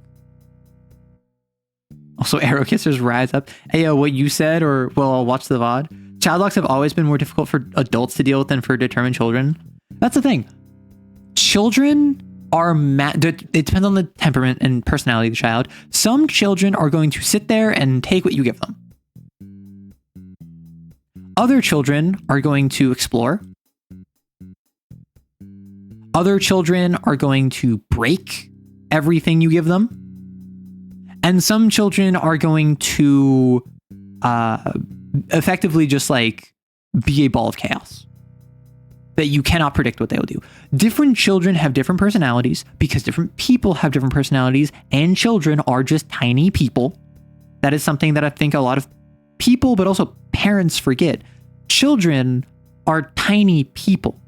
You need to treat people with respect. You need to treat people with kindness. You need to hold people accountable.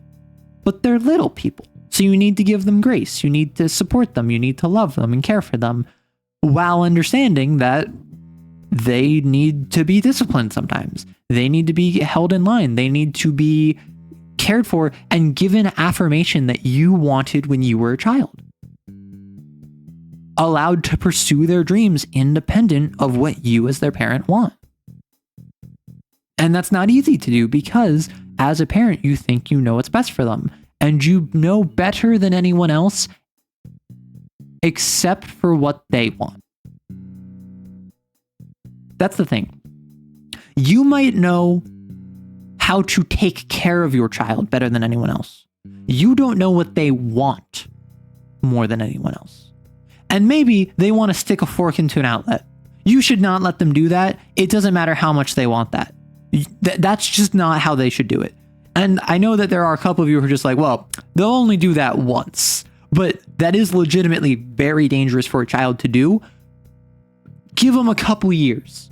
Let them develop some electrical resistance first, and then they can try it. But if you're just like, hey, I want my child to be really academically successful, but they're just like, listen, I hate reading. I don't know how to do math. Like, I really struggle with all of this, but I love playing piano. And I am like a savant at playing piano. Yeah, it's good for them to have an academic education, but you can't make them like academics, right?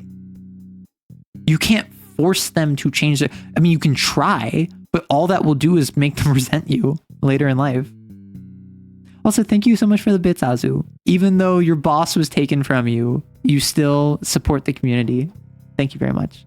Please don't give children grace. That's how sins happen. No, that only happens if you traumatize them. I will remind you, in Cain, everyone, except for Faith, has a trace amount of grace. And grace is basically psychic potential. If you are traumatized, you will form a sin. I thought I was making it very clear. Do not traumatize your children. We just had a reversal.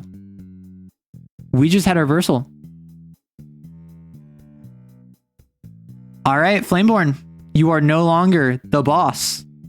It is now Guile who has become the boss. Giving them grace makes them exorcists and thus not human. No, so everyone has grace. So in Cain, everyone has grace. It's just most people, I don't know. Let's say in order to manifest a sin, you need 100 units of grace. Right? And then like trauma galvanizes that. The average person probably has like 1 to 10, right? Have you ever met someone who's just like, gone, fuck! have you ever met someone who's just like really lucky? Have you ever met someone who just is really good at predicting things? Someone who's a mathematical savant, someone who is really physically fit, people who aren't inhuman, they're extraordinary. Those are people with like 10 grace, right? Those are people who have more grace than the average person, or those are people who are on the higher end of average, right? But to be an exorcist, you need like 100 grace. You need to be at that high level of grace to actually manifest a sin. And it's rare that you're going to be at like not just 1, but like 0.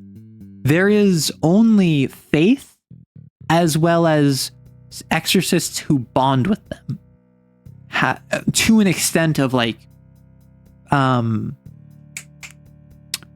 what is it, like willful defiance of heaven? Or like the glorious defiance of heaven, and like take on that trait where they basically shun grace from themselves and remove themselves from psychic sin. Someone who can pop bears out of thin air. There's an orchestrated coup d'etat going on in chat right now. Listen. It's not directed at me. That's all I care about. I keep myself safe after the whole union debacle by keeping you fighting amongst yourselves. That much like a dictator, I keep my people happy with bread and circuses and active executions by arming militia groups to take on what they perceive as the current power structure, so that I can then support the new regime until it becomes unfavorable for me to do so, in which I will then repeat the cycle. No one knows it's me. They think it's them. And that's how you know I play Horus.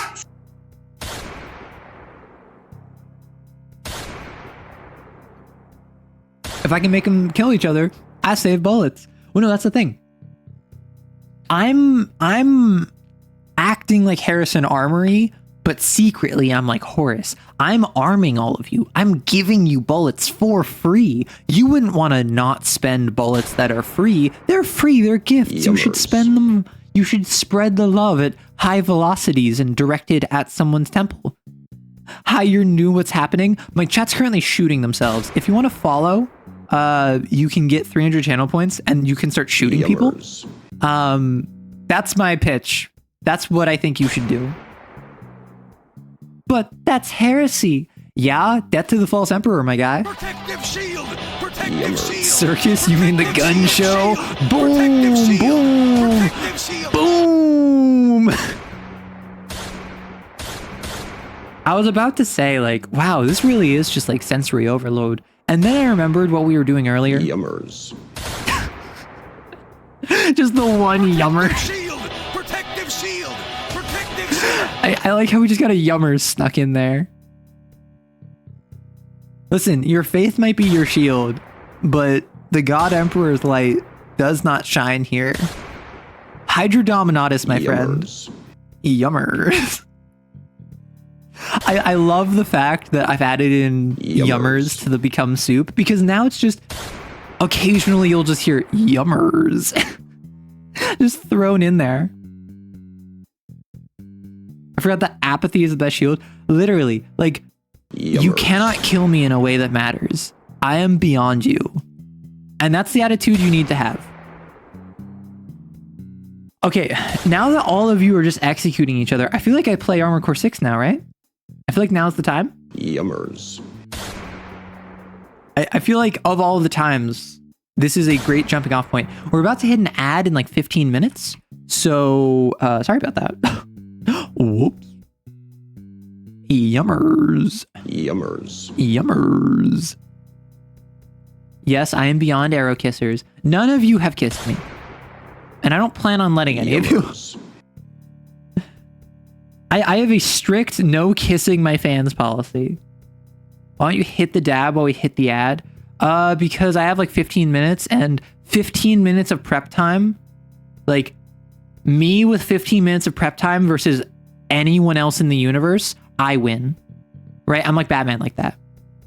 Also, let me get my... All right, let me load up Armor Core. Let me put in headphones.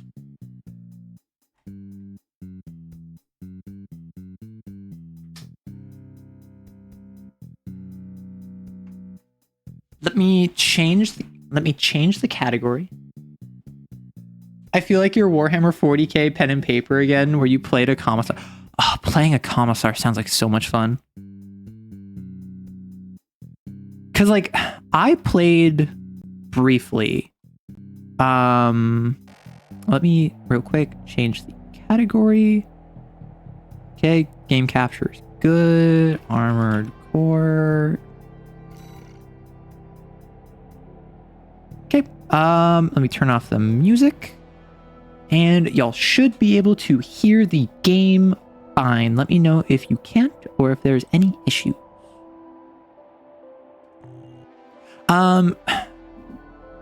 I played briefly in like 9th edition. I played on tabletop with a friend. I was trying to get into like Space Marines because I was just getting into the tabletop at that point. And I've since I forgot.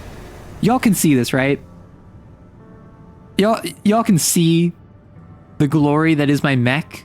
We got freedom in our right hand, liberty in our left. Please be patient. I have autism on my chest and a Harrison Armory logo to really tie things together. Ignore the fact that on my legs I have E621 and Bad Dragon logos because that was chat. That is my excuse. So, reminder for everyone. Actually, let me...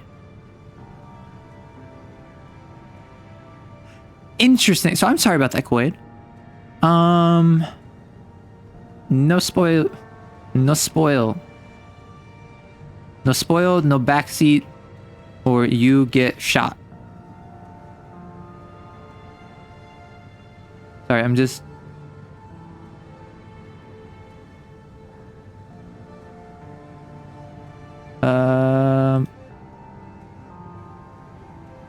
What?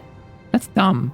Sorry, I'm trying to make a pinned message real quick, and I'm being dumb about it because I am dumb. I might be dumb, but I'm not stupid. But Arrow, we're always getting shot here. Yes, you are. Okay, so real quick, no spoils, no backseat. If I miss a bit of lore, please let me know. If I am confronted with a choice that is like, oh, the game doesn't tell you this, but if you kill Chatty, then you get the secret ending. Like, that stuff I'm fine with. If there's a secret area that I'm going to pass by, you can tell me, but please don't spoil the story. Please don't tell me like, oh, Walter's actually the secret final boss. Like, I don't know this game. I'm going in blind. So I think I'm starting chapter 5. I don't think I started chapter 5 yet. Yeah, this is the start of chapter 5. Got it.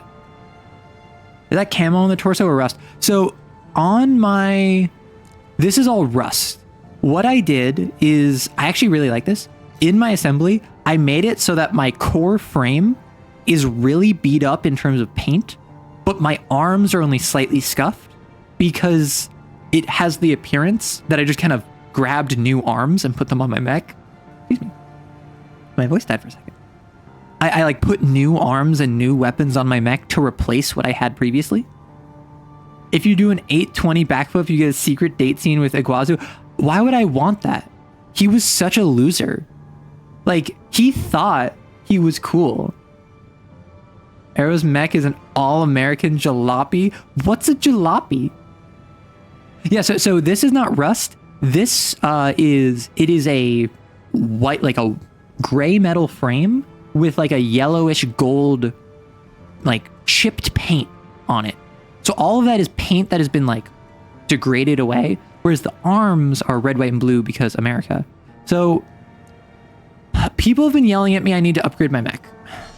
To them I say, dual shotguns is kind of pog.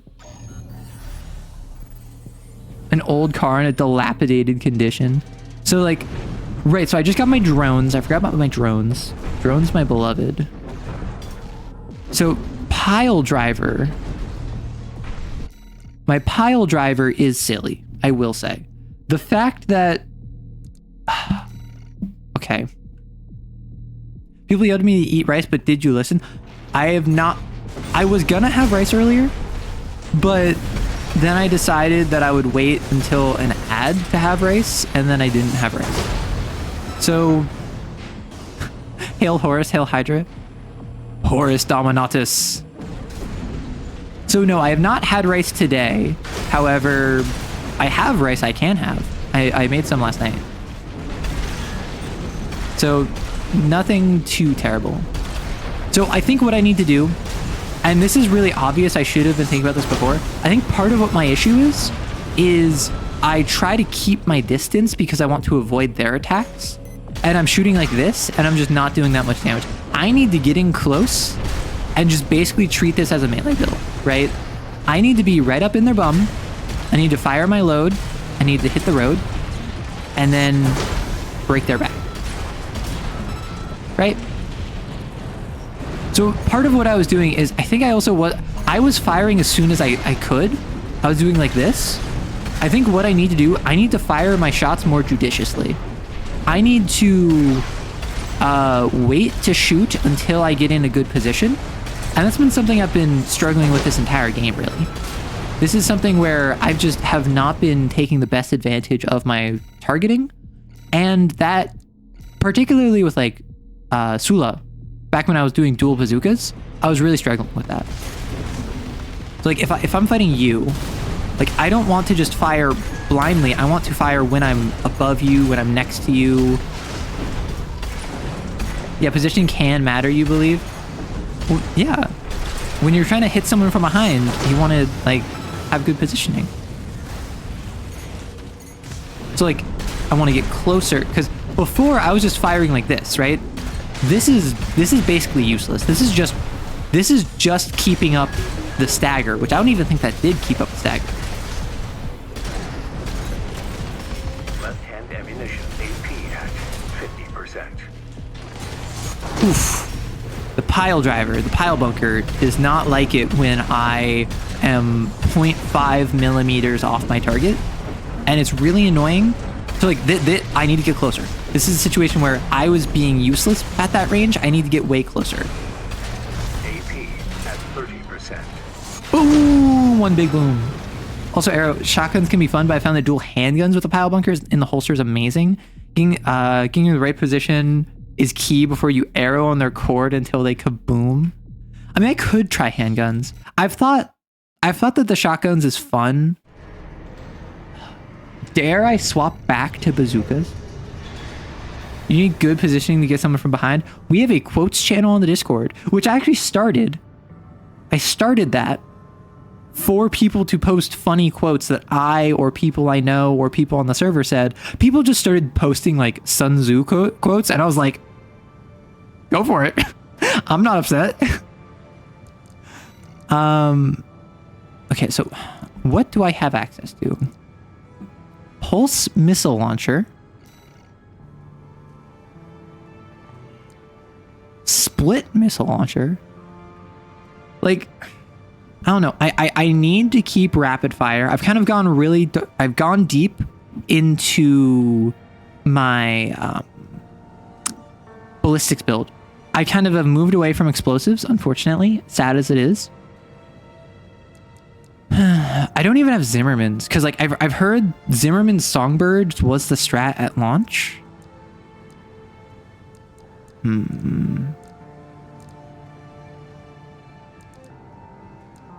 The Dizzy. I don't know. I like a needle gun. Is this just Halo? Burst handgun. I mean, handguns would increase my dodging.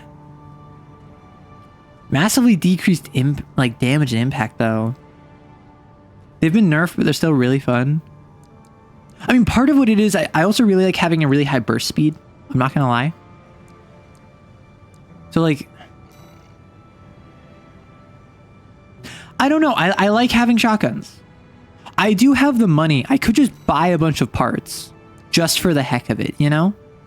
I could just buy a series of parts for no reason other than it's silly and funny.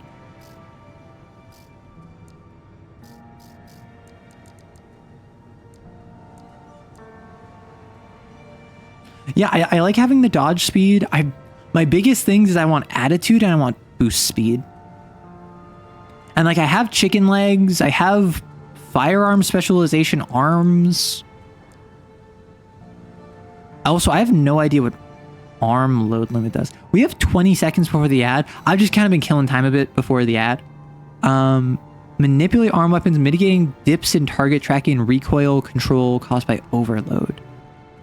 Interesting. I think I stick with the shotguns, but there's no reason not to just spend a bunch of money, right? Handguns are super light, have reasonable fire rates, and hit like trucks. Even if they've been nerfed, they're still not that bad. I think...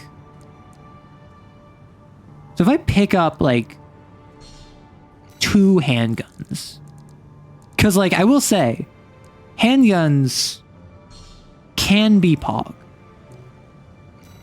Handguns can indeed be pog.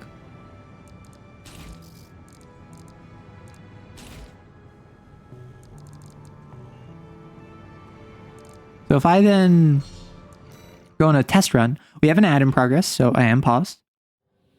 Arm load limit is how heavy your weapons your arms can carry. See, I thought that was just a load limit. Oh, this is not as...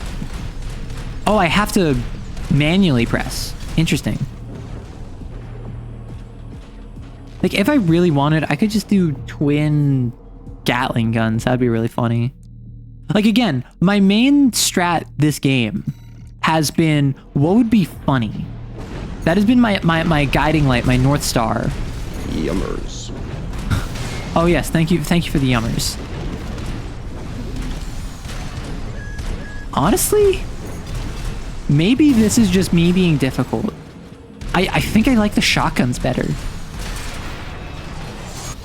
And of course I miss, because this game doesn't like me having a good time. This game enjoys when I'm suffering. This game is mean to me, and I don't really appreciate that. Yummers. Yeah, I think I prefer the shotguns, actually. So what if I do... What if I try out the Sweet 16? Do I have a Sweet 16 both arms? I do. I think I tried this before. Wait, that's my back unit. What was here? This was my pile bunker. I could try the Moonlight. I swapped out. I normally have the pile bunker. The pile bunker's range sucks, and it frustrates me so much. My back unit, so if I go there. So what if I try dual Sweet 16s? Like some sort of animal. Oh, I need to like... Oh, this is not nearly what I thought it would be. Interesting. So this is a instead of like sustained fire, I'm getting right up close, and I am just instantly... Well, actually, I mean, I like the double trigger. I like being double trigger, and also the recharge on the Moonlight is not that great. That being said, I do think the Sweet 16s are very funny. Back from the ad, what did I miss? So currently I'm just testing out different weapons. EN shortfall, oh gosh. So let's do you, and we'll swap out the Moonlight. Protective shield! Protective shield! Ooh, I'm overburdened if I do this. So What if I just... that I'm telling you, quad minigun might just be the play. And Be gone, fuck! charge attacks are heavy damage, but light attacks are good because they let you get there. I know, and that's why I want to stick double trigger. I've kind of built myself to be ranged focused.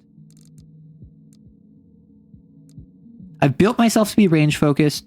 I have a flamethrower? Excuse me? Okay, that kind of sucks. I'm not gonna lie. Like, but how funny would it be?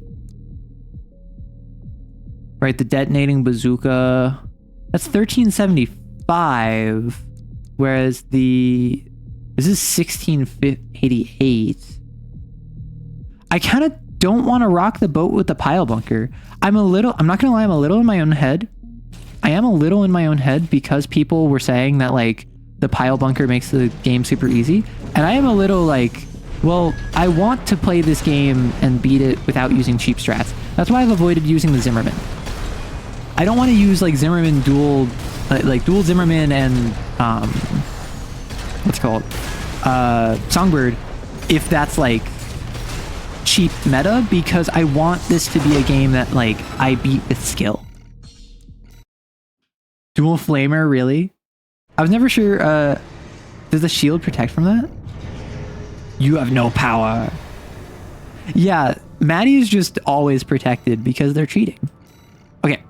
Take the uninhabited floating city. Defend the control tower until systems takeover of the floating city Xylem is complete. So, what has happened thus far? We helped Arquebus push out Balaam after taking out the ice worm. PCA is in shambles. Balaam got kicked out. Arquebus is in charge.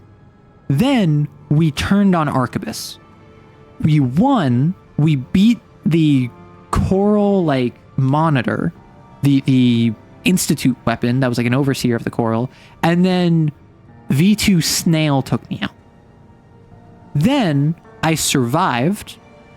I met up with Carla. Walter wants me to restart the fires of Ibis and set fire to Rubicon again. Presumably because he was a member of the Institute who either didn't set fire to it and like now understands that should have happened, or he was like the assistant to all that happened. He talked about it as if there was like he knew the people involved in the story. So now we're fighting against Arquebus. We have yet to see V1. We have to deal with V2. We fought Rusty, but Rusty survived. I think Rusty's a member of the RLF. I've worked with the RLF literally at every opportunity it gave me. And I think I've killed V3, V5, V6, V7, V8. I think I've killed literally every Vesper except V1, V2, and V4. Maybe I haven't killed like V3. I know I've fought V3 in the arena, but didn't I just fight a Vesper actually? Because one of the red guns joined the Vespers, and I think I just fought like V6 and like G9 on the last mission. Do you want to burn the world though? Listen, Walter, you can't just tell me to burn down all of Rubicon, Walter. I'm gonna need more of an explanation. I don't wanna set the world on fire. We can grow brighter than the sun. All right. Organization formed, hiding in the ashes. Carla's a cinder, which means she survived. The Association of Observers. Okay. They monitored the coral's growth, ready to burn it before the collapse came. Okay. That was their mission. Our mission. Me, Walter. Sure. And our fallen friends. RAD was always a front. A side hustle. Right. It's time for me to get back to my real work. Okay. Let's get down to brass tacks. You've been to Xylem before, right? The floating Sure. city created by So you're not the Institute guy. It's You were hiding formed something- after the fires. That's what I got something from to that. prepare against the coming collapse.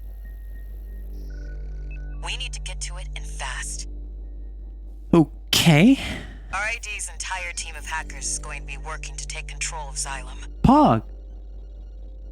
I want you to deal with Arquebus when they come running to see what we're up to. Fair.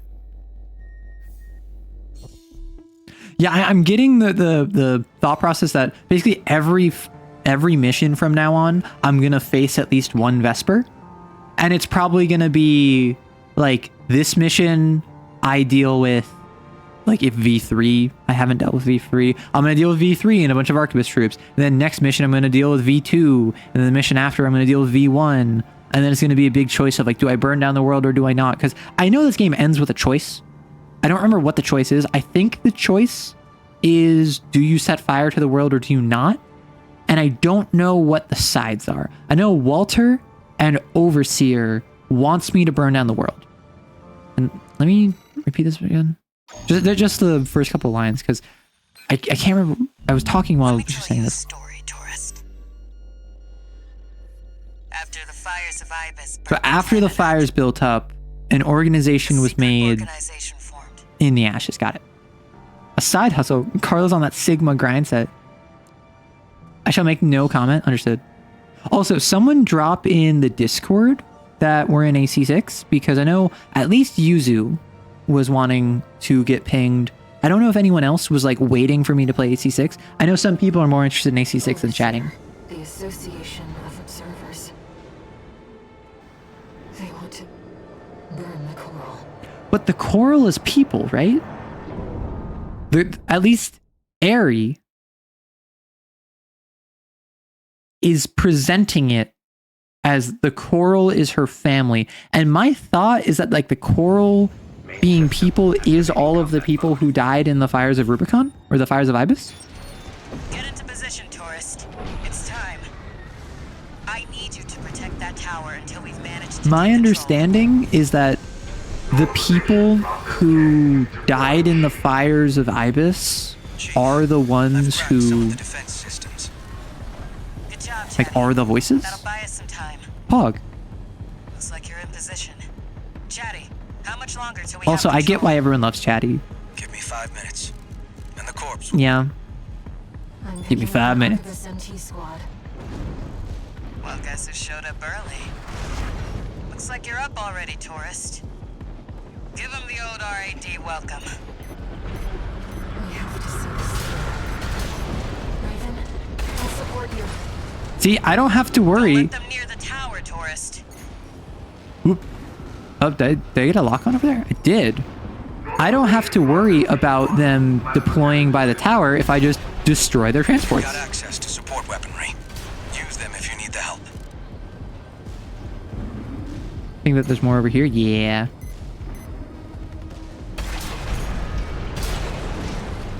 If I go here, what does this do? Does that like activate a turret? I'm assuming these are like turrets I can activate that are like anti-air or something. 4 minutes left. The system is ours, tourist. Oh! Hello? Whoa! I was not expecting this. And like, yeah, I'm assuming I would have gotten like special dialogue if I didn't activate these, because that's what this game does.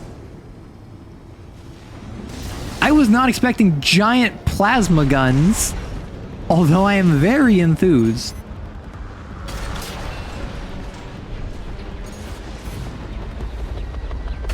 Right, so those are my anti-air. I've gathered that those are like anti-air guns. Those handle the carriers. I have to worry about the ground troops. Technically, they're anti-air. They're anti-everything. I mean, fair, but you know what I meant. Although, I'm not gonna lie, it seems a little easy if they just take out all of the flyers. So I'm expecting them to either like have a time limit. Escalating to mid-level privileges. Oh, 3 more minutes. I'm expecting them to have a time limit, or for them to like be blown up, or something to happen, or like only be air focused. Tourist, go clear them out. Are these HCs? Or not HCs? Only the PCA does that. Oh, like snipers.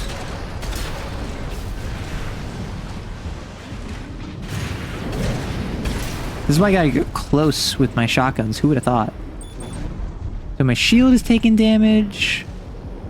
There's no MTs on the field that I see.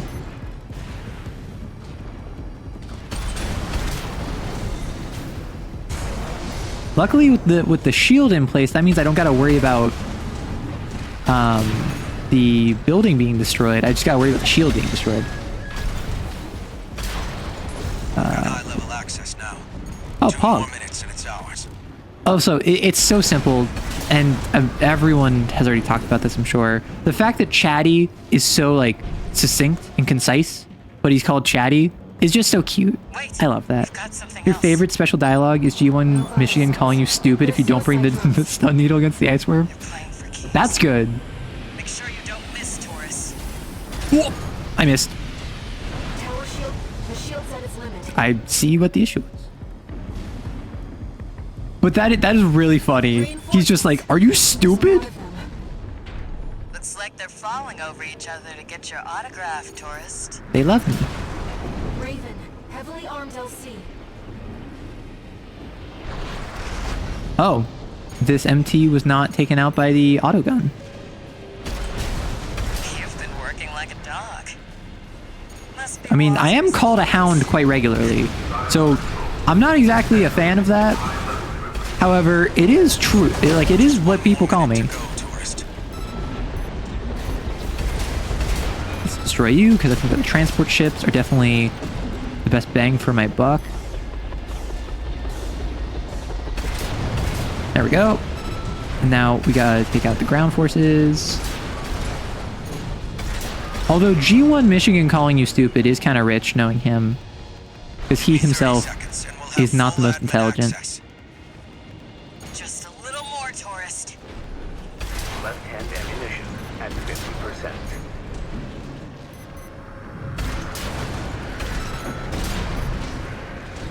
Yeah, I'm focused on the ground troops right now because that's what my plasma cannons are definitely not shooting. Sometimes, do they just drop the troops there? It looked like they did, but I don't see them. Oh, there they are. No! We're in trouble now. I guess, would I have gotten like special dialogue if I like didn't let the shield break? V4 wouldn't have missed. V4 is an AI. He is controlled by the computer. I am not. Job holding out, tourist.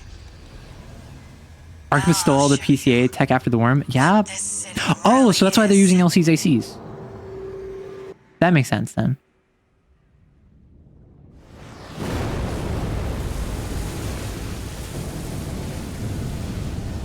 The water level's falling.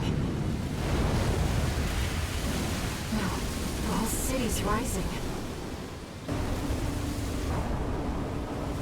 What? Is this made to like detonate the fires of Ibis Part 2? The Armored Core 6 fires of Rubicon? You can thank Walter for the tip. Is this like a giant fish? Also, sorry, after my last mission, did this ground? I thought this was still floating last time. I wasn't actually sure that it was in the water. I give you the colony ship, Simon. Got it. Walter's parting gift. That's a big ship. Like, that's not Craft World sized. That's really close. Big sheep, yeah. Let me fill you in on the plan. While you were captured, Arquebus finished their work on the vascular plant. It's pulling the coral through Rubicon's atmosphere, and it won't be long till they take it all. So question, it's not bad to remove We the need coral to from the burn atmosphere, coral right? Before it's too late. Of course, we can't just walk up to the plant and light a match. No, we're going to need something bigger. A lot bigger. Oh, so I know the density is about... Figured it out. The xylem isn't just our means of reaching the plant. Yeah, I assume it's also how we detonate it. It's a giant powder keg. Wait, so am I just gonna ram it? If I just ram it, that would be really funny. To set all that coral off. They're harvesting the coral to take it off. I assumed it was to take it off world. Is that the Observer's plan? I don't think Aerie likes this. The corporations want only to devour the coral. Yeah, I know they do. The Observers fear the coral and want Yeah, only they want to destroy it eradicate because it's dangerous and they don't trust it. I believe in the shared potential of humanity and the coral. Raven, Sure. I need to ask you something. Is this where my decision comes in?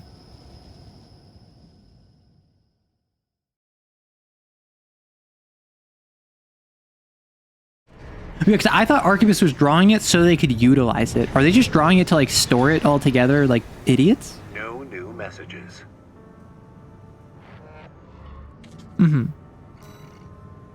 Well, because I understand that the whole reason Walter wants to destroy the coral is because if you get too much, it will propagate, and it propagates fastest and faster in a vacuum. Meaning if it gets off-world, it will take over the entire galaxy. But isn't Arquebus like taking it and like bringing it off-world? So they're basically like spreading it out for us? Coral density effects aren't known to anyone other than the Rubicon Institute and Overseer. Oh, okay. So Arquebus doesn't know. It's super dangerous to keep it all in one place. So they're just grabbing it all in one place so they can have one giant reserve of oil, for instance, one giant reserve of coral so that they can sell it, use it, whatever. But they're not going to do that immediately. First, they want to get it all in one spot, take inventory, do all that stuff. And in that process, they're going to cause problems. Understood. Got it. Well, intercept or eliminate Carla. Oh, I haven't eliminated... eliminate V1 Freud. I haven't even fought Snail yet. So I'm going to click this one because I assume this is what Carla and Walter want me to do. So I want to hear the briefing.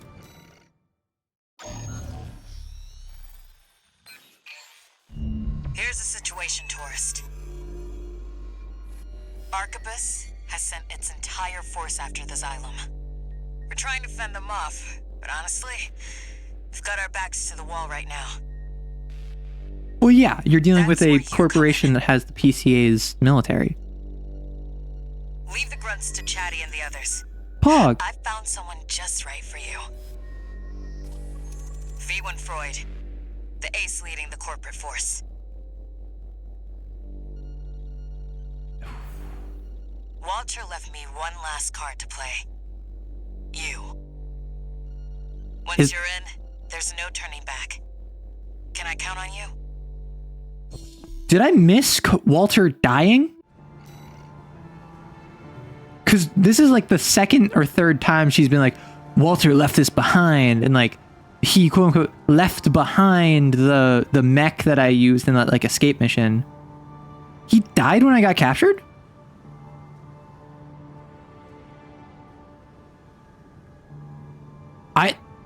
When?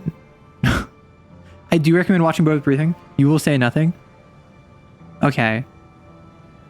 Or at the very least, it is at least implied that he is dead. Because I went from Walter is like, oh no, 621, blah. And then I woke up and then it's just like, oh, Raven, Walter left you one more gift. It's this mech that you can use to escape.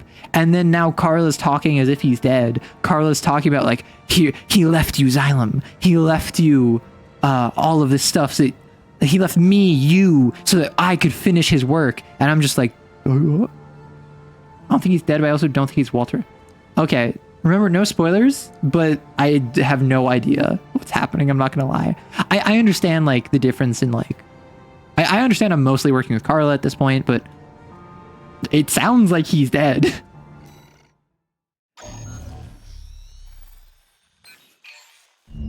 Raven, this job comes from me. Air. A Rubiconian. Overseer is planning Well, to so, burn- actually, real quick. So I missed the beginning, so I'm just gonna restart it anyway. We don't know how long. So, question. I'm also a little bit confused with the capture. I beat the overseer of the coral. Snail takes me out with the electricity. I wake up. I'm outside a mech. I escape.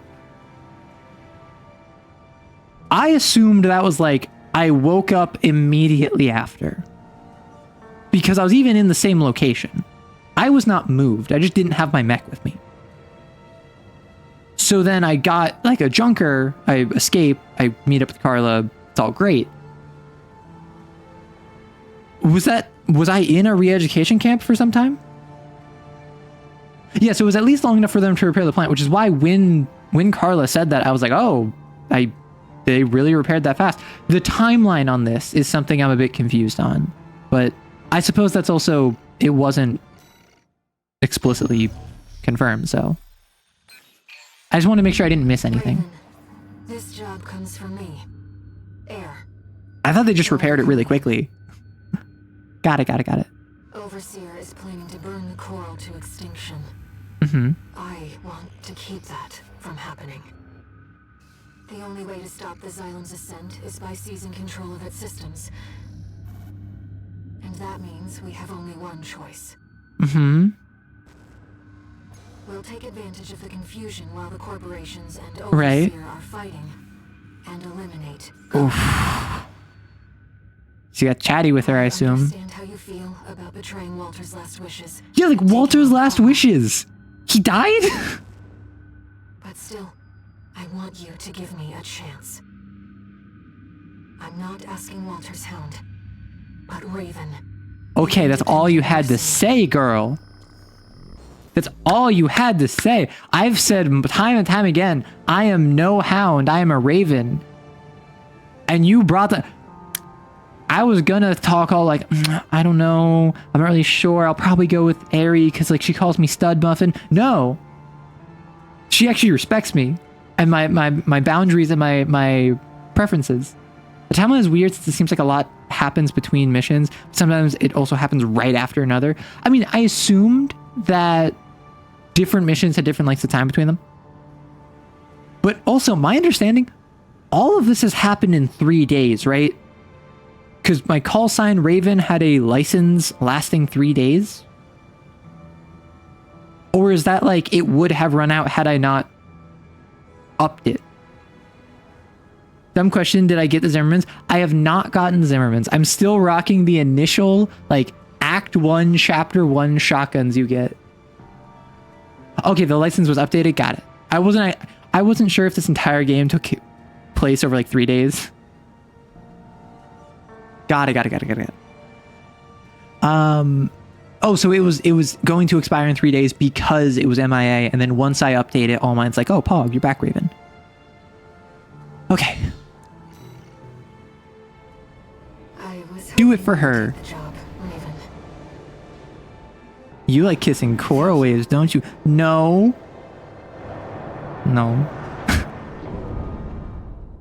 Listen, all I'm gonna say,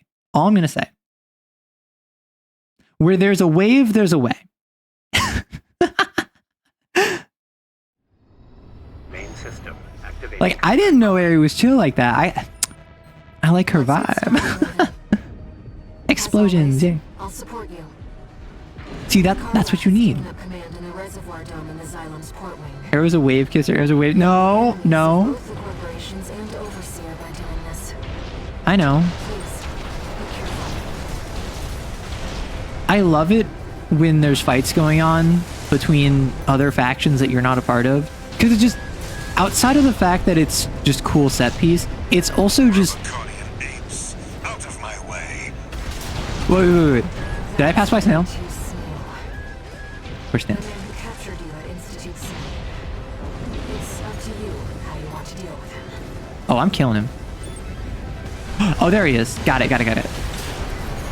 I mean, I could just pass by him, but I'm kind of making a habit of killing all the... I thought you'd run away. I'm making a habit of killing all the Vespers. Back for more, are you? You fools don't know your place. You don't know when you're beaten. You don't even know what's good for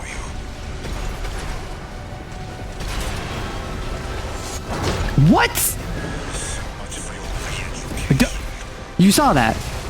My mech zoomed in to miss when he was literally cornered. AP at 50%. AP at 30%. Why is... Oh, that's because my shotgun was out. Still clinging on. This... Old augmentation at its worst. All you know is to chase your master's prize. He was just as bad, you know. I'm not gonna lie, I'm not paying attention to you, Snail. I'm busy raging at my poor choice of equipment. Just remember, I need to stop just firing as soon as I can. I need to take more strategic shots with my shotgun. That has been my biggest issue. Snail, we killed a worm together. The least you could do is be respectful. Talk about recalcitrant. You're gonna calcify my heart with your harsh words. How do you expect me to treat you with any degree of dignity when you are not only slow as a snail, but twice as dumb? Oh, dang it. Nothing stop you, pest. No. You may have won this battle, but I'll win the war. Yeah, but I'll win the prize of actually being remembered? Oh, he's withdrawn because he's a coward. When my mech gets destroyed, I die like a honorable combatant. So much for that. You're just gonna hide in your little snail shell, run away at Mach 0.5. The partition's locked us in. Oh no. And then hide behind Daddy Freud. How much did Arquebus pay you? Hate to see you go.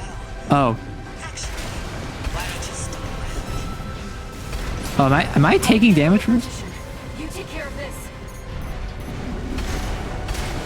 Yeah, so Carla's just like, how much did Arquebus pay you? And I'm just like, it's actually this like really cute like coral wave in my brain who's like saying really nice things to me. And I think that if you were nice to me, I would be more inclined to like betray my comrades for you, but you're not. So I'm sorry, Carla. You call me tourist, and I feel like that's a bit of a microaggression. Launch the partition. I feel as though that's disrespectful to the time I spent on Rubicon, and I really don't appreciate that. Sorry. Sorry. I need to read checks. It went faster than I thought. The set pieces in this game are so awesome. There's unique dialogue, whether you kill or ignore him. That emotionally hurt you? All you know is to chase your master's prize, he says, as going directly against what your master wanted. Yeah, really did the don't think you've won, runs away. All the Vespers are cascade the enemies of the Godhead. Well, given how much of a coward all of the Vespers, but particularly Snail is, I feel that cascade the enemies of the Godhead wouldn't work because they'd run away at the soonest opportunity. As soon as they saw a threat that could legitimately injure them, instead of just add another feather to their cap, they'd flee. Also, I'm so screwed. I have no healing, no terminal armor. Get your laughs while you can. I don't know what you're up to, but you better make it worth it. Yep. 1v2. Alright, no healing, Chatty, no you mechs, know what we're dealing with. or no healing, no terminals. Whoop! Roger, Chief. Oh, he's gonna...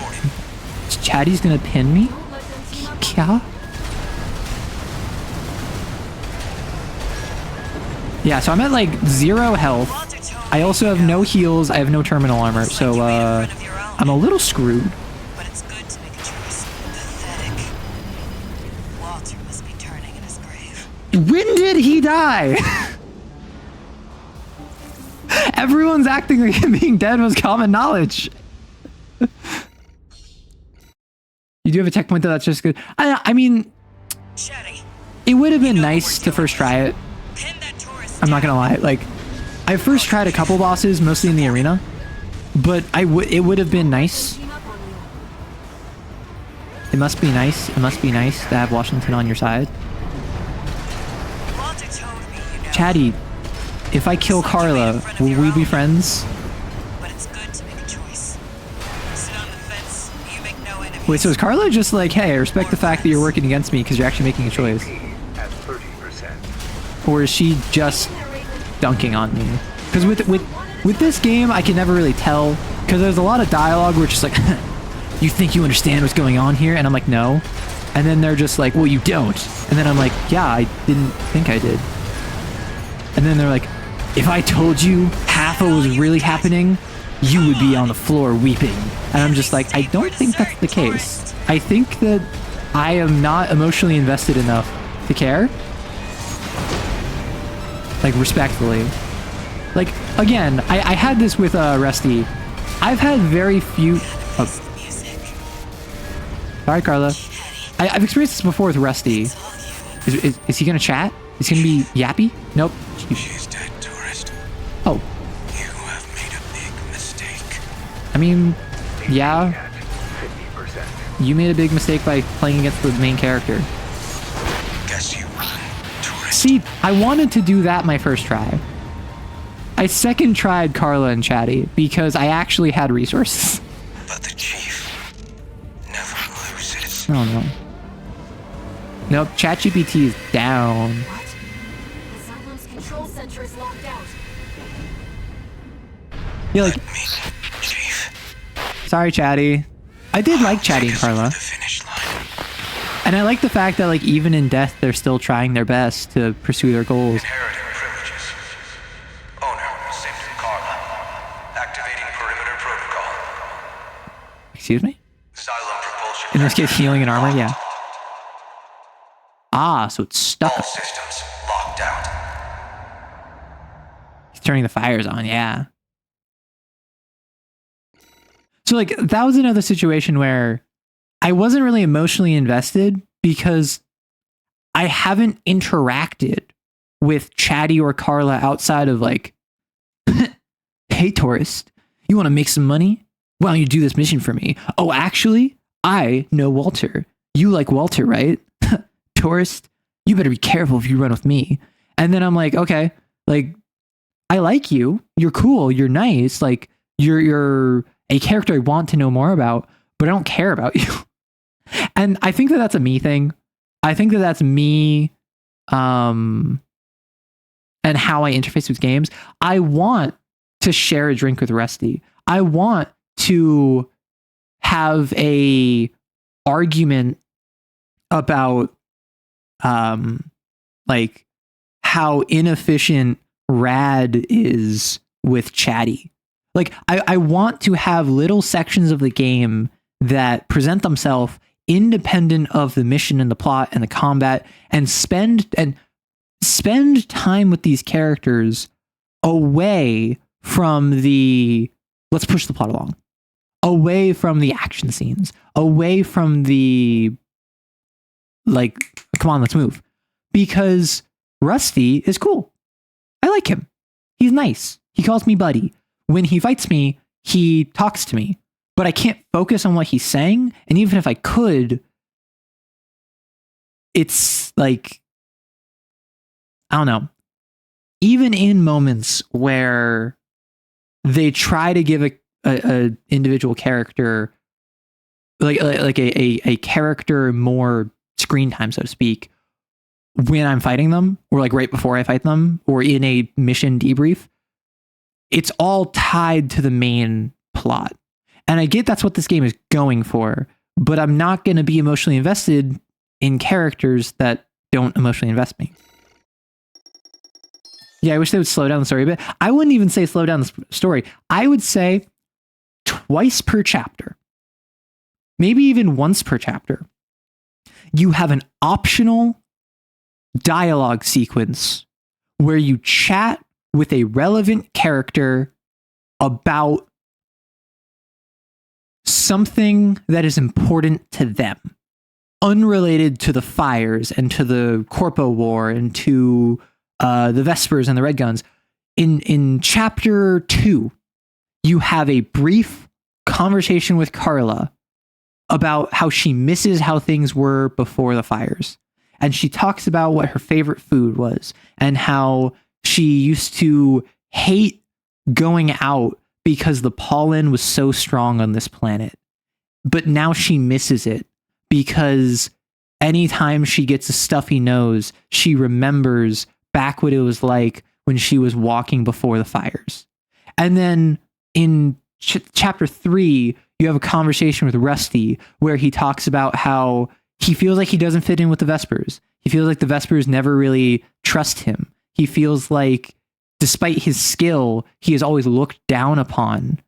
And he always has to prove himself with stupider and more ridiculous missions, and how he doesn't even like the other Vespers. And he just complains about the other Vespers for like 3 minutes. Social links in my Armored Core, I wouldn't even say social links. I would literally just say like, give each character a single 30-second dialogue, like monologue sequence that just talks about something unique to them. Rusty complains about the Vespers and how he feels like he doesn't fit in. Carla talks about what Rubicon was like before the fires. Or if she's not actually a Cinder, if it's just like tongue in cheek, she talks about how like her favorite invention she ever made that wasn't a weapon. Right? And like you just do that for Rusty, Carla, maybe Chatty, maybe like V2, Snail. Like during chapter 3, you have an optional sequence where he talks about how despite your performance, he is concerned with your lack of professionalism. And basically he just like roasts you for like 30 seconds talking about how like, oh, well, if you wanted to come off as more professional, you could do this. And he just gives you like business tips. And he's very like professional minded. And he's like, here's how you can be polite in a conversation. And like, it's the sort of deal where he just kind of like presents his character as someone who is very like arquebus pilled, but presents it in a way completely independent of the Corpo War. And presents it more as like, I'm trying to work with you. I'm trying to help you. I want to assist you in representing Arquebus as best you can. And then that gives him more character. And then suddenly when I'm fighting him, I'm like, yeah, try this on for size with like tying a Windsor knot or whatever. Like that's the sort of emotional investment that you can do baseline independent of just characters who have 1 or 2 notes of personality that you then knock down, which I think like the Vespers and the Red Guns, they're fine with that. Like Iguazu, I don't care about him. I don't think the game wants me to care about him. Iguazu wants me to care about him. I don't care about him. But like Carla, Rusty, the game treats them as characters I should be invested in, and I'm just really not. And I feel bad. The fact 61 barely seems to speak would make it a little hard to have lengthy dialogue. That's why I'm saying monologues. Is there a bunch of AO3 Armored Core stuff? That should not surprise me. I feel like they kind of tried to do that with post-mission messages, but most of the characters are all business, and that makes it hard to get to know them. Planned everything, even her own death. Just like Walter, they both wanted someone to inherit their legacy. Mm-hmm. The Rubiconians are continuing to resist the corporations on the ground, even now. The potential of humanity and Coral isn't the only thing we have to protect. Raven, there has to be something we can do. I mean, like, and as much as I'm working with Aerie, as much as I'm working with the RLF, I don't care about the RLF. I don't really care about Aerie. The only reason I'm working with Aerie over Carla is because I understand that in a situation, I have OST chips, probably because I got logs. The only reason I'm working with Aerie over like Carla is that we've already had the Fires of Ibis and that didn't solve the problem. That didn't fix it. I'm working with Aerie because there are, at least ostensibly, people in the Coral. There are sentiences in the Coral. It doesn't strike me as right to just repeat the mistakes of the past that didn't seem to solve anything, which would not only kill everyone on Rubicon, it would also kill everyone in the Coral if there are any. It would destroy Coral, which is a very important resource from what I've discovered. And it would just be doing the same thing that didn't work 50 years ago. So as much as I'm joking about how like, oh yeah, Eri, like I'm doing this for you, it's something where I don't think as though that's really like the full truth of it. I think the game wants me to care about her. I think the game wants me to be like, oh, she's the only one who's nice to you, because she is.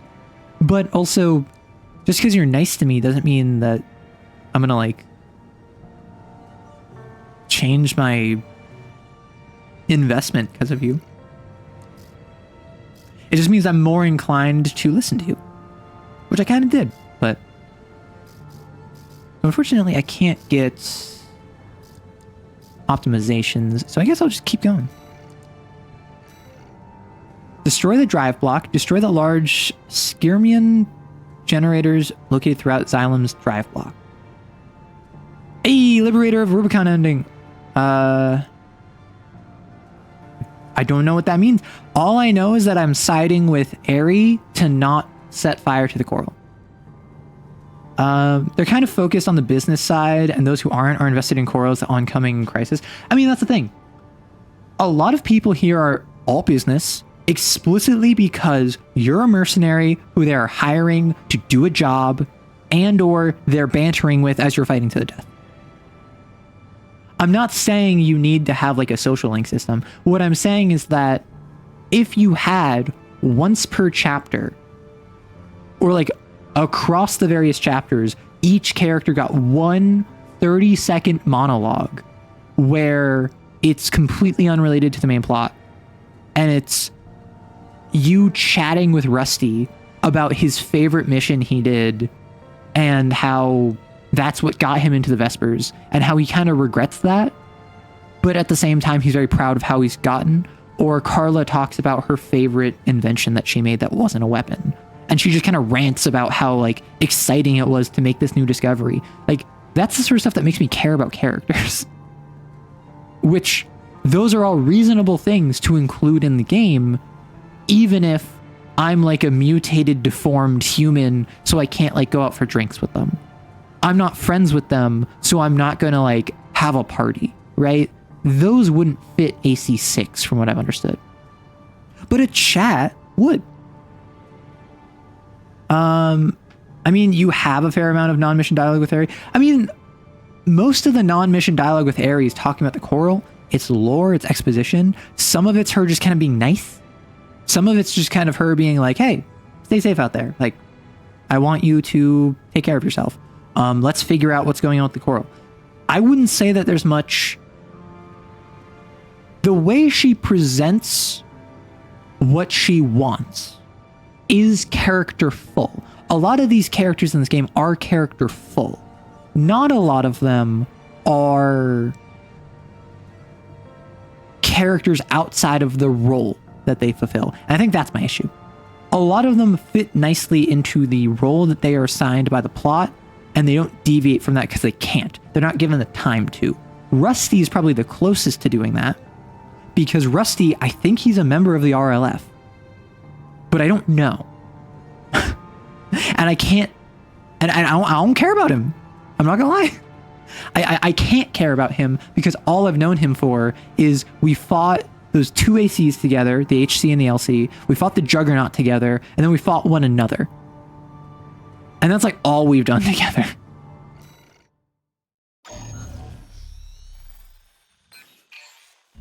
I'll explain our mission. Carla's last trick has rendered the Xylem inoperable. There's only one way left to stop it from colliding and igniting the coral. We have to take the whole thing down. Makes sense. The lower drive block is powered by large Skirmian generators distributed throughout the area. If we destroy all the generators and stop the ramjet engine in the upper city sector, then we can crash the Xylem into the Alian Ocean without impacting human life. One more thing. I took the liberty of using your name to rally allies to our aid. Beyond scorched skies, Raven fights on. That might not be a good idea. There are other ravens out there. Come and see what happens to them.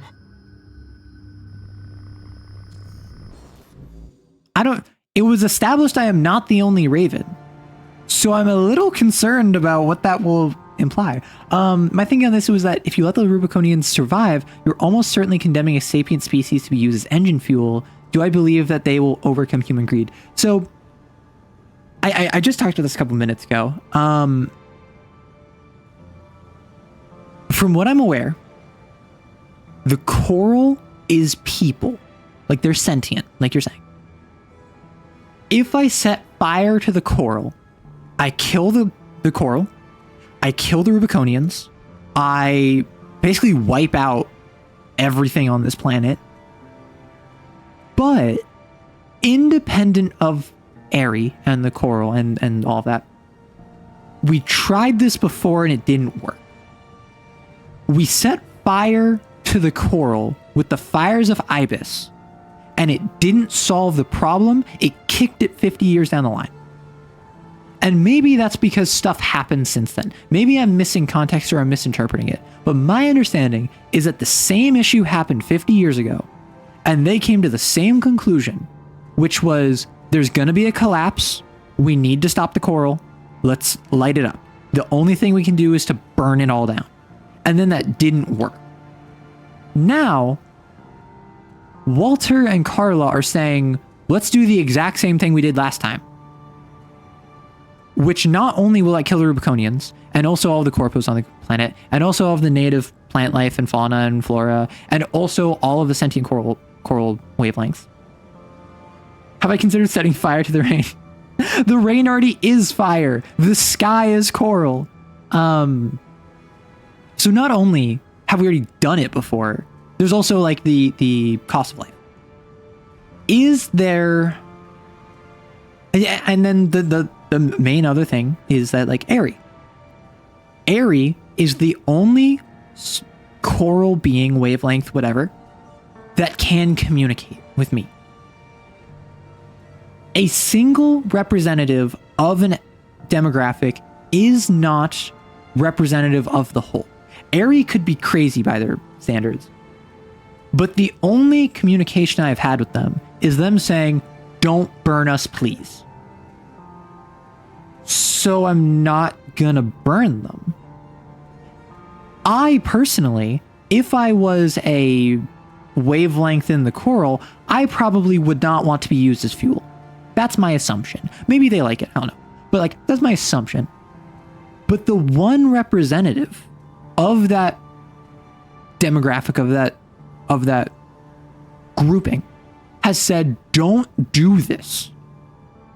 So I don't think it's reasonable to say, well, what if they don't want to be used as fuel?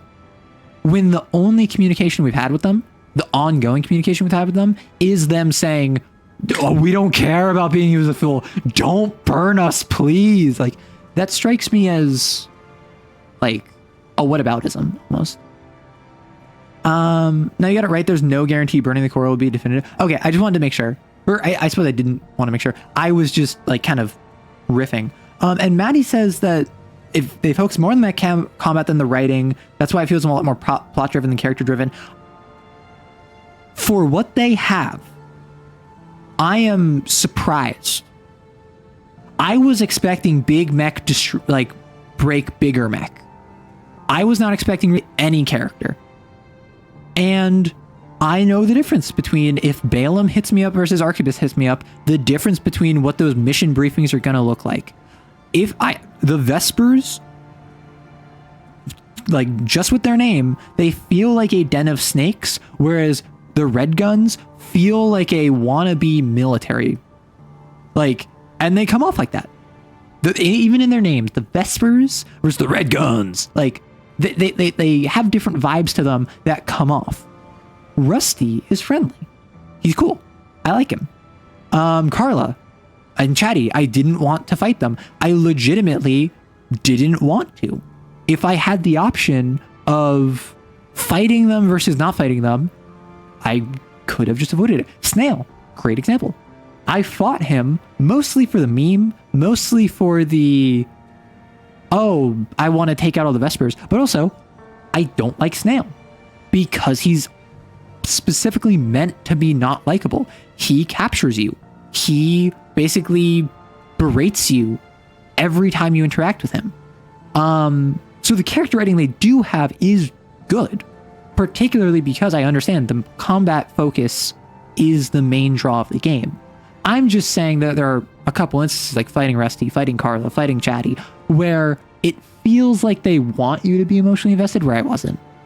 So I don't want to say like I'm saying the game is bad. I don't want to say that I'm saying the writing is terrible. I want to come off as, for what it is, I'm very pleasantly surprised with the writing. I just think there are a couple characters and moments that it's giving more weight to than they were not necessarily earned, but that I personally connected with. SSC versus Harrison Armory, yeah, that's fair. Well, so they're not Vespids, they're Vespers, which is like similar but different. That's true, the coral must flow. The Rubiconians also use coral for purposes outside of fuel. I mean, yeah, and this is also like, I've heard the Dune comparisons, and I feel as though supporting a native populace against imperialist colonizers is kind of a good thing to do. Not burning the aliens, sad seccom noises. No. We're not total biome killing. We're exterminatusing here. This is 40k level, because if it was total biome kill, we would be going around with flamethrowers, napalm, and guns and exterminating all native life. Exterminatus is burning the coral and like setting fire to the entire planet. Armored Core's characters can be lackluster at times compared to its other aspects, but the writing is incredible. You know, that's what I'm saying, is that like, I appreciate the writing, the story, particularly once like chapter 3, like it really picked up, and the characters for what they are. But I'm not going to sit here and pretend like I care about them emotionally. Let's go, Raven. Yummers. Yummers.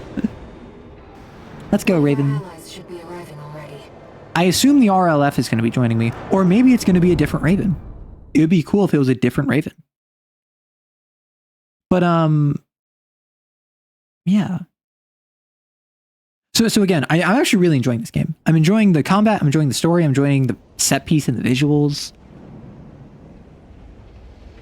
I don't want to come off as if I'm just complaining for the sake of complaining. I am someone who struggles at connecting emotionally with characters a lot of the time.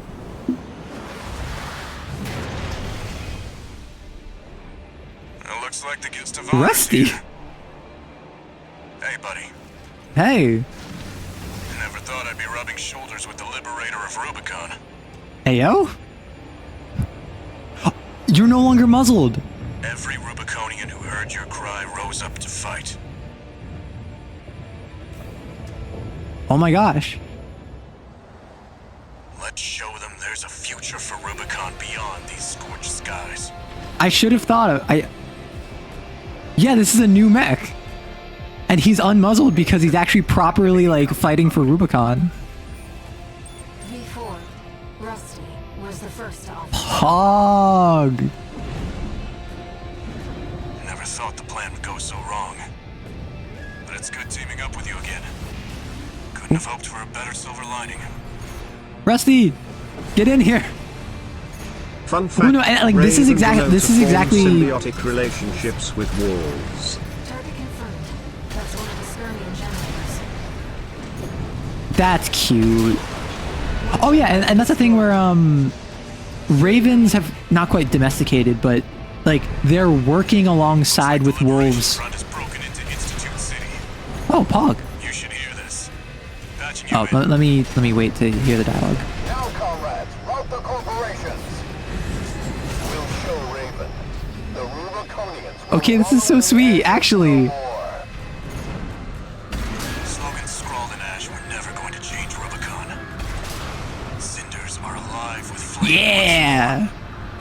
See, and like this is independent of how emotionally invested I am in like in the RLF or in Rusty or whatever. It's just cool, right? Independent of how emotionally invested I am, it's just cool. But ravens will work alongside wolf packs. Like that's just like a thing they do. And people have said like it's domesticating them. Wait, Theo? Like quite the party down there. Love to see all my hard work paying off. Oh, he was. At they're using Snyder because that's a subsidiary of Archivist, and he was there in for Archivist.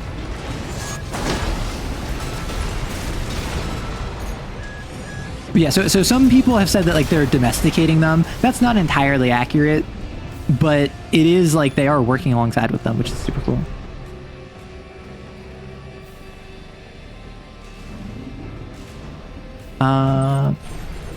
I like how they even removed the V4. Oh, they did. Looks like we got our work Yeah, they cut out did. for us. It'll be just like when we climbed the wall. Yes, sir.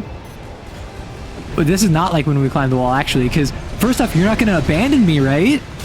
Also, I've already fought this. The intake's vulnerable. Yes, sir. I'll get its attention. You handle the shooting. Yes, sir. Although my, what's it called? My pile bunker, not the most effective weapon on this fight, I found. Eep.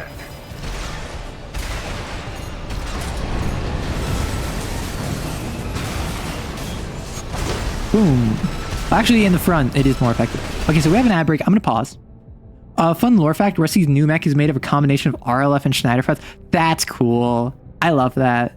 Both Ravens and Wolves are pretty neato. Yeah, so Ravens will work with Wolves, and basically the Wolves will take down a kill. They will then eat their fill, and then the Raven will pick at the, like, scavenge the corpse that the Wolves got for them. Basically, it's the Rusty is Ravens one will of the two assist Vespers who Wolves wasn't named after a philosopher. in whether It's a like really alerting subtle them little or naming following detail. them.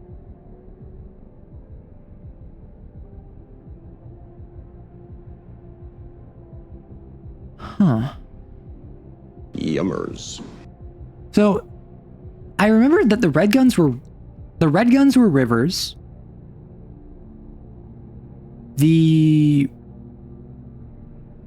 Did y'all mention that the Vespers were philosophers? I thought that y'all said Vespers were something else, because it's Freud, Snail, Swinburne, Pater, Hawkins. All, if not most, AC6 stuff is designed by people who worked in Gundam, which like makes sense, right? You did mention that? Yeah, because I remembered mentioning that they were referenced on something. I didn't remember it was philosophers, though. But yeah, like the fact that now he's got like a new mech that's Snyder and RLF parts, and like it's unmuzzled. Yeah, I should have expected Rusty. I've been calling he was an RLF, like literally from the wall. I was guessing that he didn't work exclusively with the Vespers, because I saw a data log that said he was doing a mission for like a different corpo, and I thought he was working for like the RLF, but then it turned out that was like a corpo name, so I'm like, okay, he just works for corpos. And then like he says like, I'm fighting for Rubicon, or like we're war buddies now, and then like the one RLF member was like, we're war buddies. So Snail is named Snail supposedly because of a famous quote of Freud's brain being in the shape of a snail, because Snail is the main man in the chair for Archivist. Yeah. But like Freud's their number one, literally is number one, but also he is their like ace, whereas Snail is their commander. He's their like point of contact.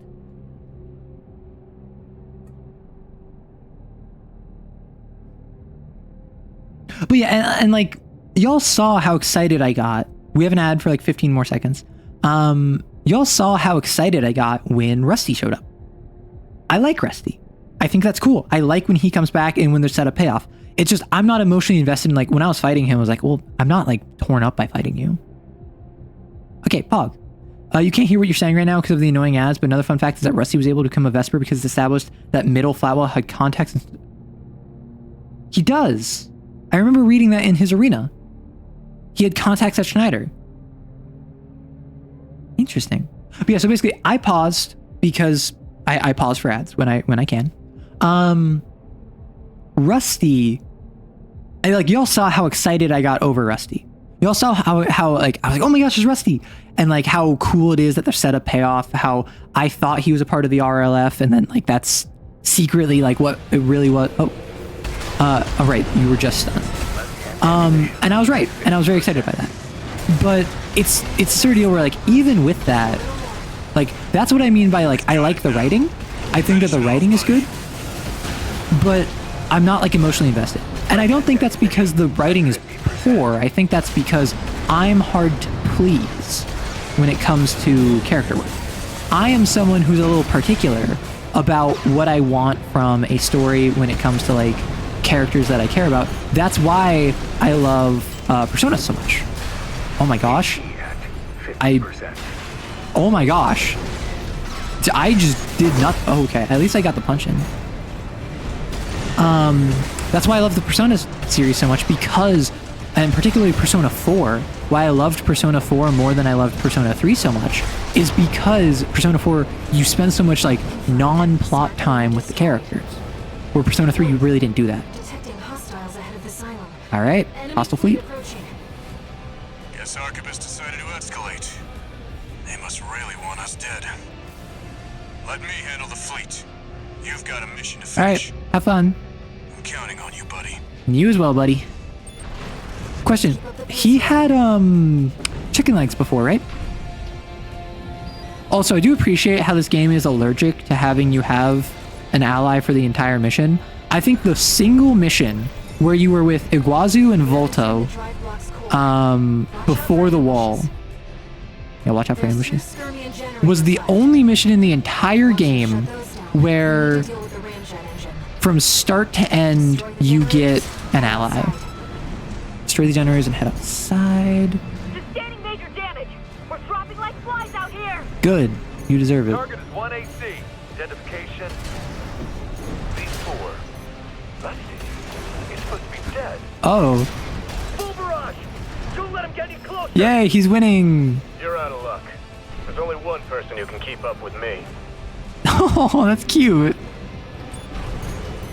Okay, how many people like unironically ship 61 and Rusty? Because like I'm not much of a shipper, but I definitely would not be surprised if people do. A lot. A lot of so many. But like I'm not a shipper. I will say I will go absolutely like, I mean, again, I'm just kind of picky with character relationships.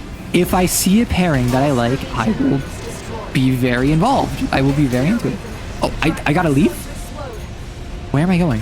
Bad news, buddy. Something said it's straight for your position. I've never seen something move that fast. They must have finished work on Balteus. Wait.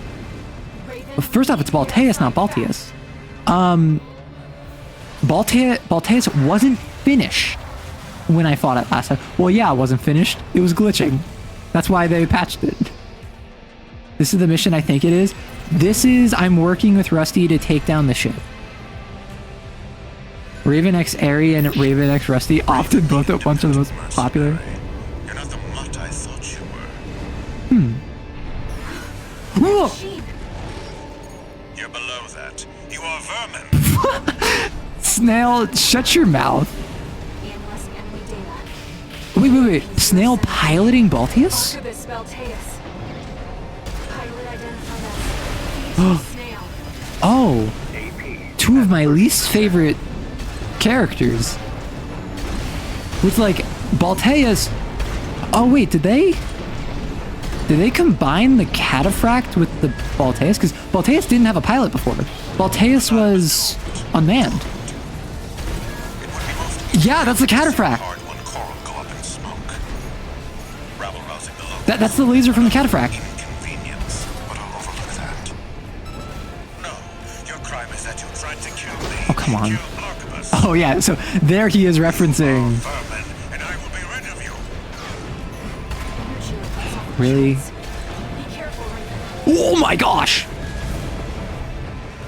But seriously, I didn't even get to like get my big damage on you. I thought it was that you did the shield at like 2/3 health, 1/3 health, not that you did it every like 15 seconds. Balteus in the first chapter was a prototype machine. This is this son of a coral can now pilot Balteus. Yeah. Well, so I wasn't sure if it was like a prototype or whatever. I wasn't sure. I knew it was an unmanned PCA.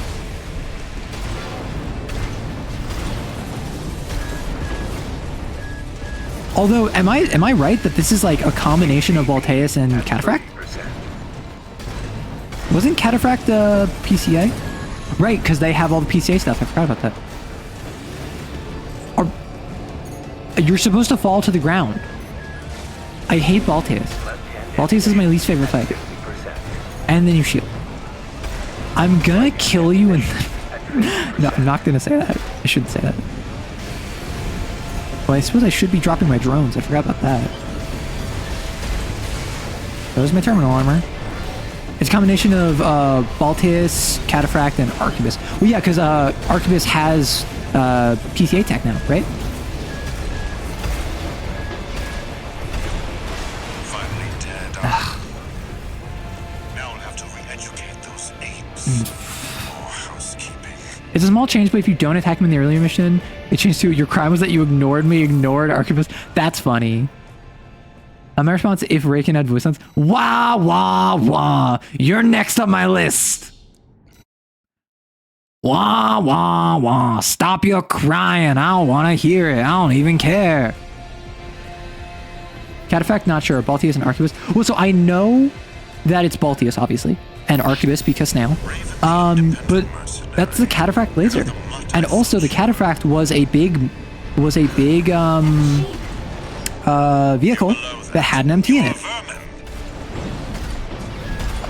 I might, if I don't get this in this next attempt, I think I'm gonna swap in a pulse gun, because pulse guns are really good at taking out shields, right? This shield is the most annoying thing, and the fact that, like, unironically, I would get like one chance to deal damage to it, and then it would immediately shield. Even past Balteus didn't do that. There we go. Okay, let's drop some... Although I suppose this isn't that bad. I will say. I suppose this isn't as bad as Balteus, because in Balteus, it had stagger and shield. This is, its shield is its stagger.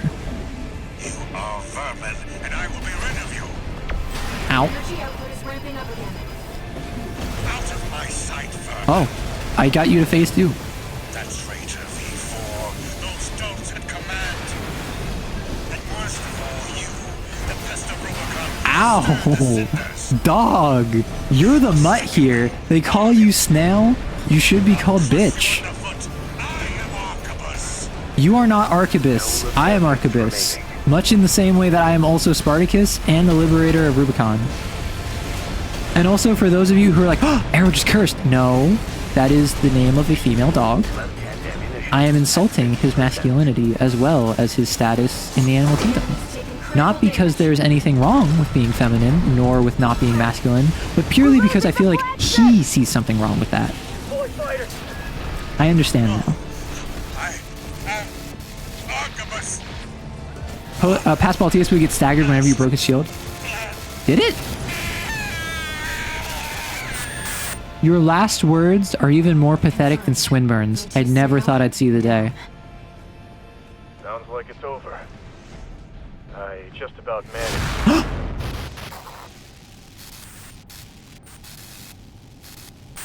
Rusty's signal just... Did he just die? Raven, it seems we've got trouble ahead. We need to take down the Xylem fast. Yeah, second try on a lightweight? Yeah. I don't know how good at the game I am.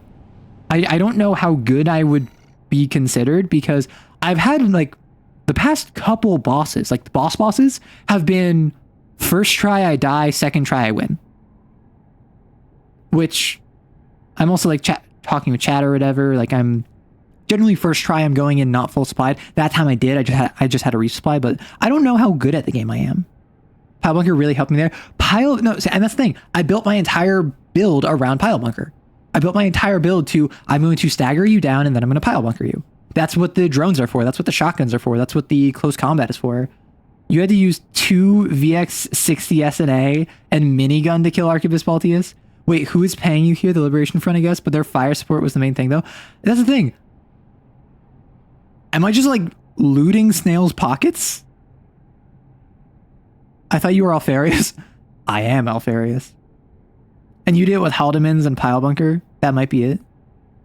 I mean, Haldemans are a chapter 1 shotgun. They're like tier 1 gear, but they fit my lightweight and they deal good stagger, and I like being double trigger, so I rock them. See, that's the thing. I don't know, like, am I good? Am I good at the game, or is it just Pile Bunker is busted?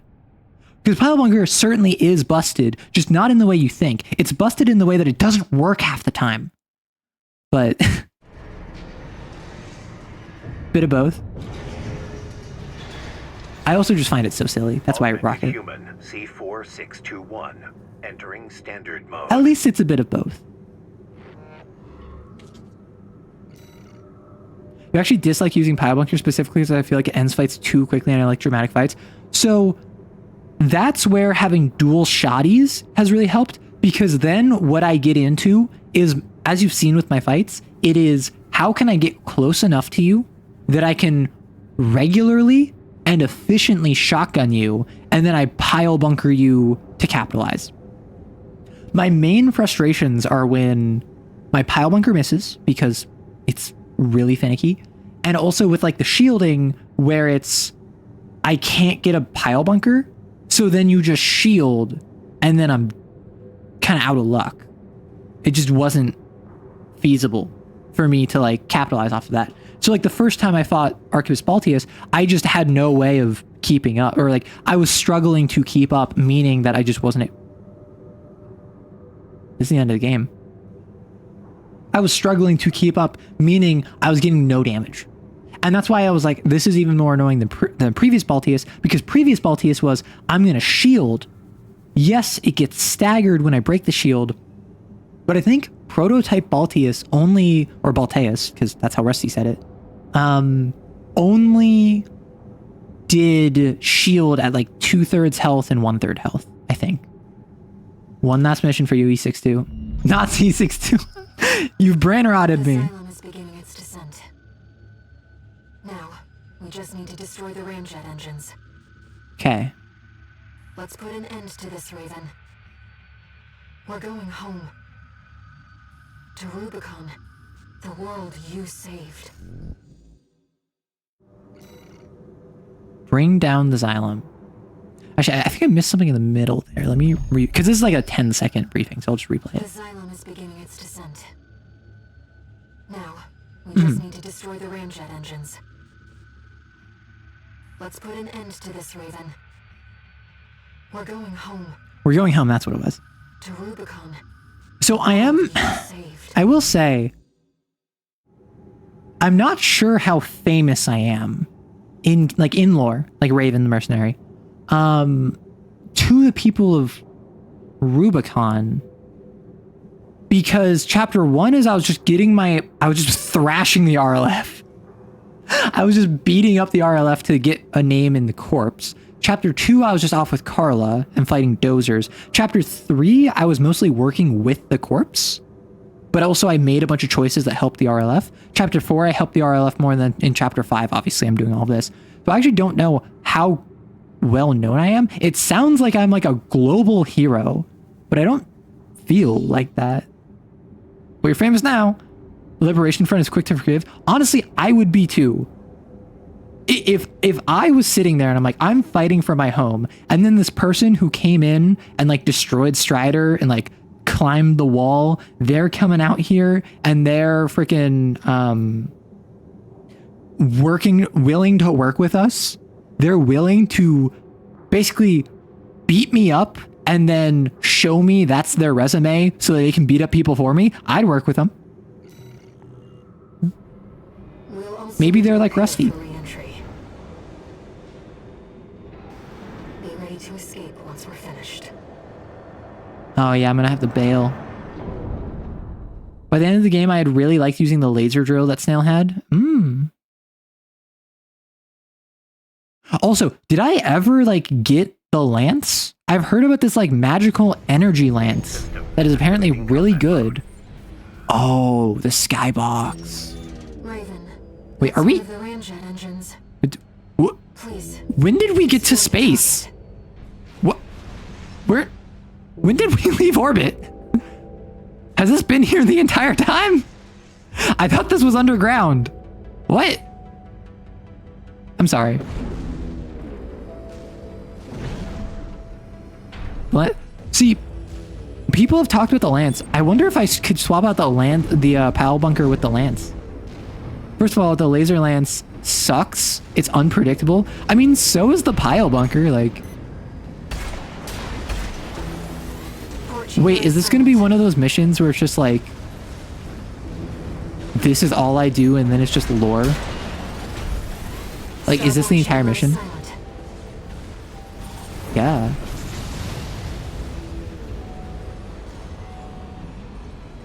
Lance's peak and I will entertain no slander. Pile bunker is easy. You get close to the enemy and stab them. I have missed more than half of my pile bunkers despite being right next to them.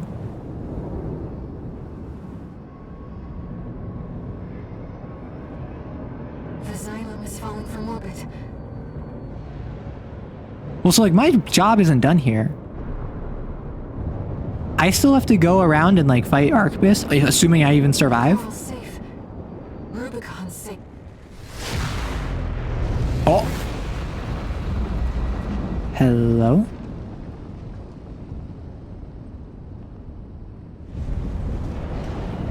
Oh, my thrusters are like barely active. 621. Is that Walter? Is that you? Why am I fighting Walter? I thought you were dead, but I didn't know you were dead. I thought you were alive. I thought you were alive, but then you were dead, and now you're dead, and now you're alive. Does he have a... Is that a pile bunker? Or is that a laser gun? 621. I have to dispose of you. R.I. You're in an Institute mech. Walter, You're in a coral-powered Institute mech. picking up a coral response. Watch out. Orders. No. My So, I assume you got, like, brainwashed, controlled by Arquebus, and now you're here to take me out. But they thought you were dead, but you're not dead because you're actually... You're in danger. Because it sounds like he's not in control of himself. Despite the fact RI, I think, is for the Institute. Which he was a member of the Institute. voice. Wait, you see here now. Do you approve of our marriage, Father? I love her. Kindling for the fire. Raven, we're re-entering Rubicon's atmosphere. Please tell me there's a time limit. No time. Please tell me there's a legitimate time limit and that's not just set dressing. Because I love it when stuff like that happens, where it's just like, yeah, the fight probably won't take 5 minutes, but if you do take more than 5 minutes... Obstacle. Walter, why would you shoot me, Walter? Walter was brainwashed by Arquebus pilot, the monster of a mech. Yeah. I mean, Arquebus controls the Institute technology now, so I would not be surprised if Arquebus, like, brainwashed him, re-educated him, threw him in there. Which, like, all I'm gonna say, Walter, if you can't handle re-education, skill issue. I handled it. You should be able to handle it. Eliminate all. Which I suppose, like, he's already kind of like working with the mission he had set up before. I'm stopping his plan. It's not as if he's like going against his core values by stopping me.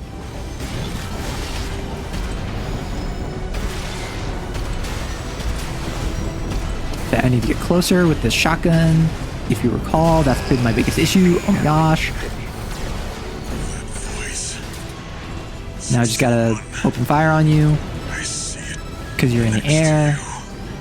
I need to think more vertically. That's been my problem the entire game. I think in 2 dimensions, despite the fact this is a 3D game, I can just jump over that. Entering Rubicon's atmosphere. There's no time. See, like that should not have hit. That I'm not upset about missing because he dodged out of the way. Because he has really good, I assume EN recovery? Easy. You have to burn every last No. No. I already killed Carla. She's a cinder. Do you want her to burn? AP at 50. Okay, you're back. I think from what... Ooh. From what I've noticed, enemy ACs seem to only have one heal. Although this seems like the final boss, so I would not be surprised if he has more. Walter! This has to stop! No repair kits remaining. Okay, no repair kits remaining. I probably should save one for after terminal armor, shouldn't I?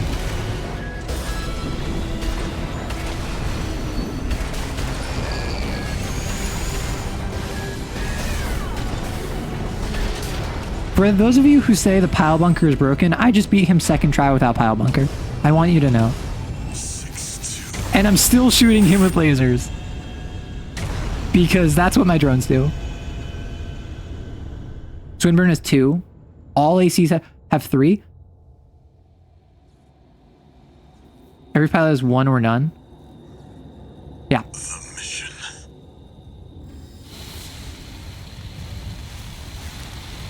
Don't tell me you're gonna snail me. Yeah, it seems like he's mind controlled, but he's not going against his initial value. He seems out of it. 621. You found Yeah. a friend. Papa, I love her. You cannot keep us apart from one another. Yeah, mind control to do what he was already doing. Kind of like how Aerie convincing me to spare the coral was like convincing me to already do what I was gonna do. We have to go, Raven. Bye, Walter. You're dead for real now. Like, I'm sorry, this is just me, but I'm not really emotionally invested in Walter. Oh, this is such a cool visual. One day, humanity and Coral will thrive together. You kept our potential safe. Yeah. Now I need to, like, just kill Arquebus. Like, the RLF is already doing that. Walter feared a collapse.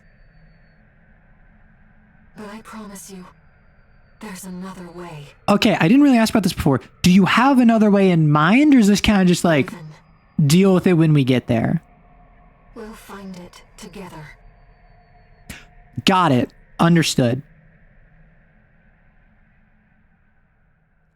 Walter, you can't just be mind controlled to do something you were already gonna do, Walter. And that's the game.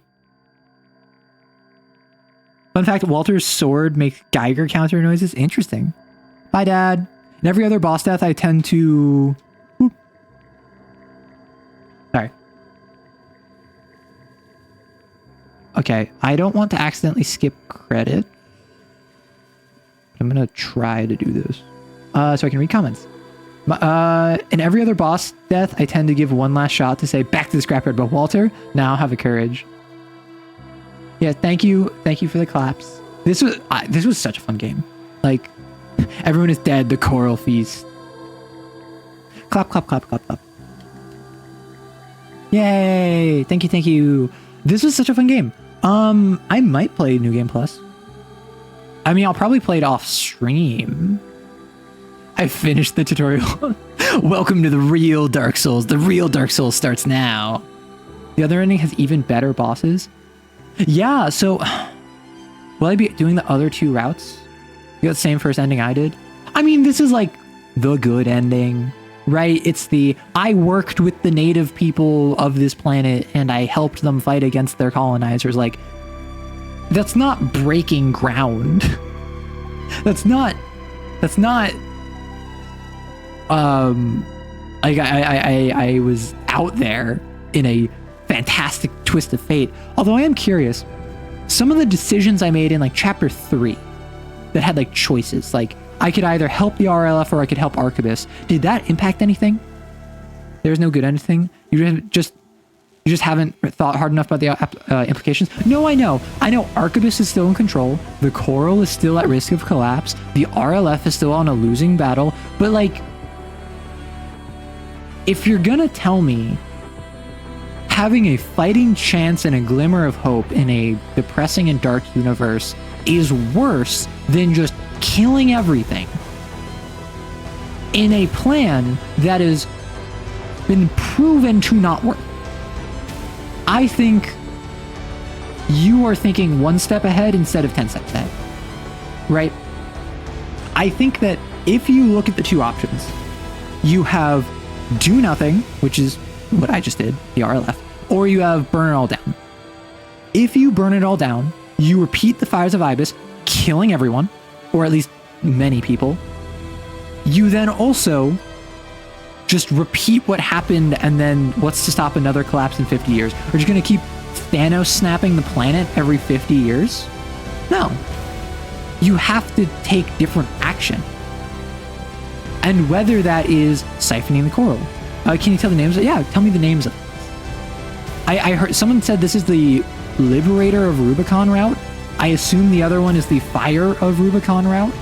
And then there's like a New Game Plus secret third ending, I think. You can redo the choices on New Game Plus and New Game Plus Plus. Yeah. It's the gooder ending. Yeah. I mean, Rubicon has a chance this way. Rubicon is not a scorched wasteland again. Oh, and then all the different Vespers and all the guns. It's funny. The Vespers strike me as a more elite unit than the Red Guns, but there's more Vespers than Red Guns, which is funny to me. So this route's bosses were Chatty and Carla, which I think I knew you fight Carla at some point if you choose one of the routes. I think I knew that. And Walter, which someone mentioned early in the game, like, oh, so someone mentioned early in the game, like, oh, man, this is almost as bad as the Walter fight. And I'm like, I didn't know you could fight Walter. Please don't spoil that. And like, oh my gosh, I'm so sorry. I didn't think... That's how I deal with spoilers. I just don't think about it. I didn't think about the fact that Walter probably would show up again, particularly given that I'm stopping his plan. Liberator of Rubicon, one I did. Fires of Rubicon, second route. And Alia Lactaeus.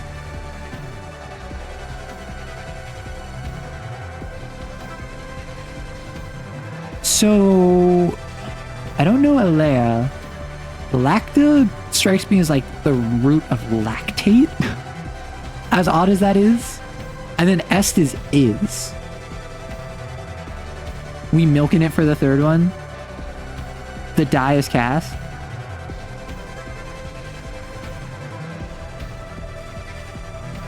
Oh, that's why the planet is called Rubicon. Because it's crossing the Rubicon. Yeah. Yeah, the title references to both the Fires of Ibis and the Fires of Raven. Oh, wait. Did I misread that? Fires of Raven, not Fires of Rubicon. Got it. So, like, this is the RLF route, right? The other one is the Walter route. The third one, I know it's something, like, weird and, like, Mass Effect Synthesis ending-esque. My assumption is it's, like, blending the coral with humanity. It's finding that third option. Because it literally is a third option. If I want to play New Game Plus, would I play through the entire game again? Or do I get to like choose options? Yeah, so it is singular. If it is a reference to what Caesar said before crossing the Rubicon, it is singular. It is, but also way faster. Don't say it to anyone. Yeah, don't spoil it. I am more inclined to do this to continue playing AC6. Yeah. So I know that. I know the phrase "the die is cast." I just didn't know the translation of it. Although funny enough, like a couple weeks ago, independent of AC6, I was looking up like just the Rubicon River and like I think it was because I was thinking about the Primaris Marines from 40K and how crossing the Rubicon Primaris is what is the surgery you perform to go from a Firstborn to a Primaris Marine. And I was just kind of like curious about the story surrounding it, which apparently Caesar crossing the Rubicon, fun fact, was not him declaring war on the Roman Republic, because his troops had already occupied a city south of the Rubicon before he crossed. Because the whole deal was no general shall hold a standing army in Roman soil. Because the idea is, while you're out of Rome's boundaries, while you're in the territories, you have full dictatorial authority of your soldiers. But then as soon as you cross the Rubicon, which is the northern border, you are supposed to disband your army so that you can't rise against the Republic. So Caesar taking his army south of the Rubicon was tantamount to declaring war on the Republic, which he then did and then won. But he actually already sent troops forward before he went, because that's how you would do military tactics. So it is funny that it's so associated with like taking this leap when he already took the leap. Be gone! You do all the missions again, but changes start happening pretty early. It'll feel fresh. Okay. Oh, Raven. You took on my hopes, my selfish dream. Now I want to see the future that you choose.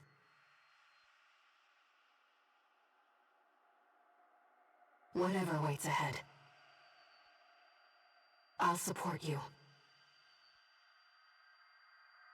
We are so in. We are so in. Maybe we are wave kissers here. Maybe we do like kissing waves. Liberator of Rubicon. Yeah, you as well, Elsa. I hope that you're having a great day and you're staying safe. The selfish dream of my entire family not dying.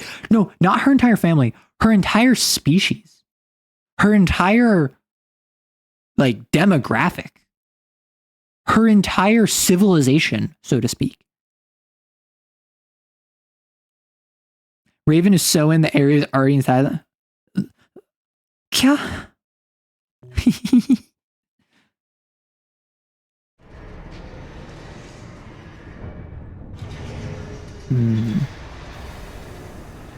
Oh, is this Walter's stuff? I'm also gonna get his weapon. All Mind. All Mind never came out, and it was like, All Mind is for all mercenaries. JK. Raven. Authentication complete. Removing MIA status.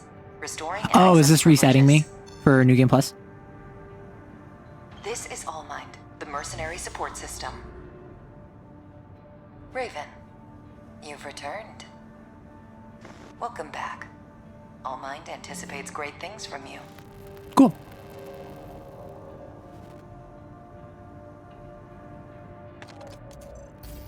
Looks like you passed the authentication. That was quite the welcome home. I mean, I could skip all of this dialogue. Raven, that's who Is you there are gonna now. be You're on any? Rubicon. Like, I I've don't picked up want to some skip it work for you because already. New Game Plus. Take a look, 621.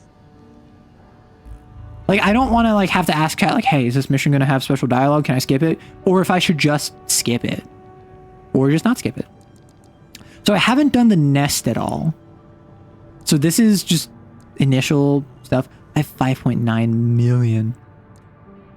Is the arena still? Okay, cool.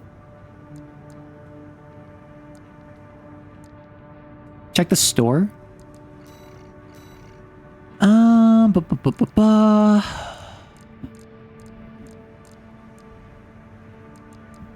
don't see a new weapon. Ah, grenade cannon earshot. That's fun. That's big. Wait, actually, wait a second. Oh, the stun needle launcher. What if I go dual stun needle launchers? What if I get earshot instead of pile bunker? Can I spread bazooka? Let's get that. Plasma cannon. I mean, what is Walter's? Oh, I got Walter's stuff, didn't I? So if I look at the head, so no head. I mean, it's not better. It is cool though. Earshot is one of the most OP and used weapons in PvP. the better Songbird. I mean, I like the grenade launcher. I'm not gonna lie, the grenade launcher's cool, but you want to do some PvP with viewers? Yeah, I think I'm gonna do some PvP to see if I'm actually good at the game or not. I went that entire time without doing any PvP. 1v1 or 3v3. Creates a versus room. Guest players can join or spectate. Ranked. I doubt there's many people playing ranked right now. I'm gonna do a nameplate. Settings. You can configure the nameplate that will represent you in the custom and ranked matches. Some nameplates can be bought in the plate shop, while others will be received as rewards. Oh, so yeah, it actually properly has the 4th of July.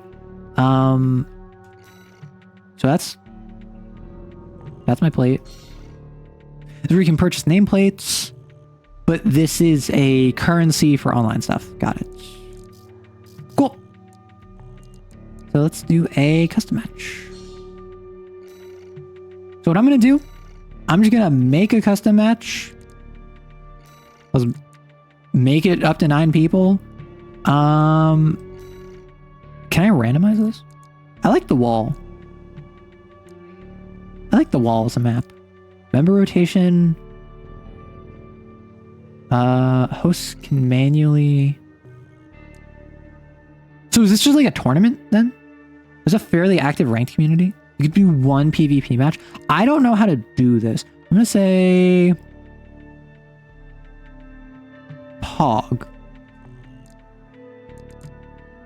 1v1. 3v3. Oh, so that's just team deathmatch. Locked. No automatic rotation. Members are locked in for subsequent sorties. So I just want locked? Okay, cool. I'll just create this. Okay, so feel free to join. Password is POG. Alpha beta designations. Okay. I don't know how you can find this map, but just POG. Invite. POG. Okay, so something I'm going to do... Actually, sorry, suspected. Can I change rules? I want to increase this to 3 minutes. Because before every fight, I want to look at everyone's mech. I just replaced AC6 with Dark Tide. No. Alright, so is anyone else going to join? Because you can join as a spectator. You can join to properly join. I'm going to make this 3 minutes. I'm just ready to hop in. Hey. So V9 Kafka. Interesting. Do I have to guess which one of you it is? You don't have AC6. My reflexes are measured in minute. I'll see how long it takes to reinstall AC6. It's unable to find the room for you. Can I invite? Nope. Well, the room is open. I don't know. Show chat? I want sortie. I want sortie. I want sortie. I want sortie. I want sortie. I want sortie. I want sortie.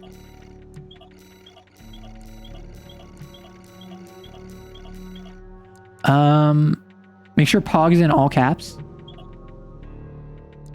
Good job. All right, I'm just gonna start. Because I think you can join as a spectator once the match is already going.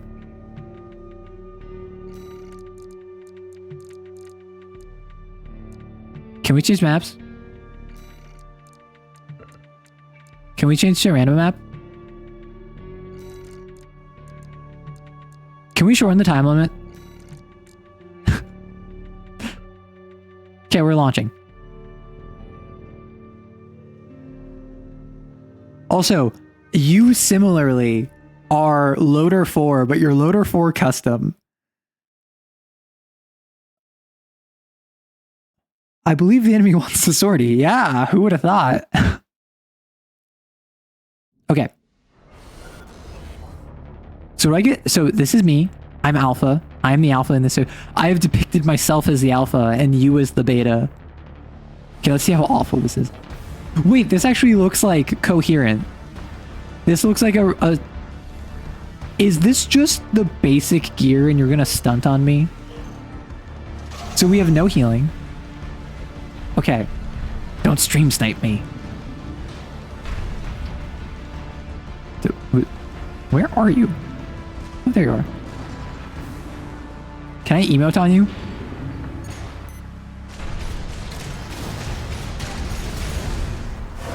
I'm emoting on you. AP at 50%. You can't handle the chicken dance. Where'd you go? Where'd you go? You can't handle the chicken dance. 30%. No!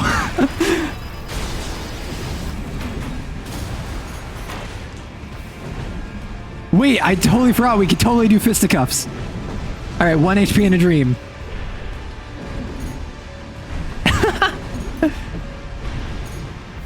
Ah, you beat me by punching me. Here comes our giant fist! Okay, I'm actually gonna try this time. Oh, phase 2.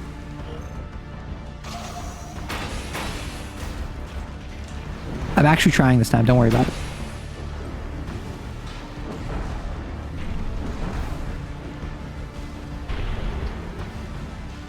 Don't tell them. Don't tell them.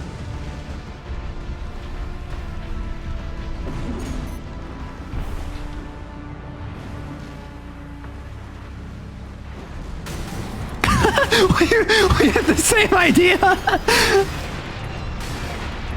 Wait, am I being stun locked? I think I'm being stun locked. And here comes a giant fist! Don't you use your missiles? I thought we were doing fisticuffs.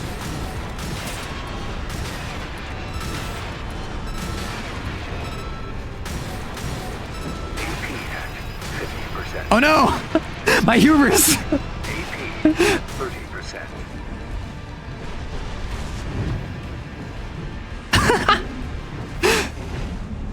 Does it strike anyone here that I'm not a very competitive gamer and that my first thought in playing this was to emote on someone and then I just started punching?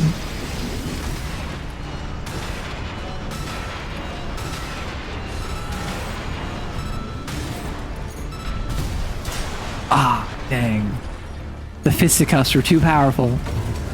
Are you on PC and is the room a custom match? I am on PC. The room is a custom match. The password is POG in all caps. Oh, that was so funny. Oh, that was so silly.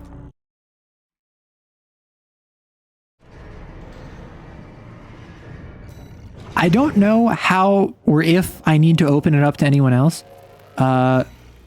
This is the show chat. I want a sortie. I want a sortie. I want a sortie. I want a sortie. I want a sortie. You can't find the room for some reason.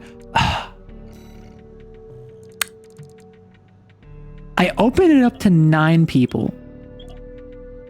System, no. PC data, no. Assembly, no. Same, no versus room found. Okay, I'm gonna close out of the versus room then. I'm gonna relaunch it. Capacity 9 players.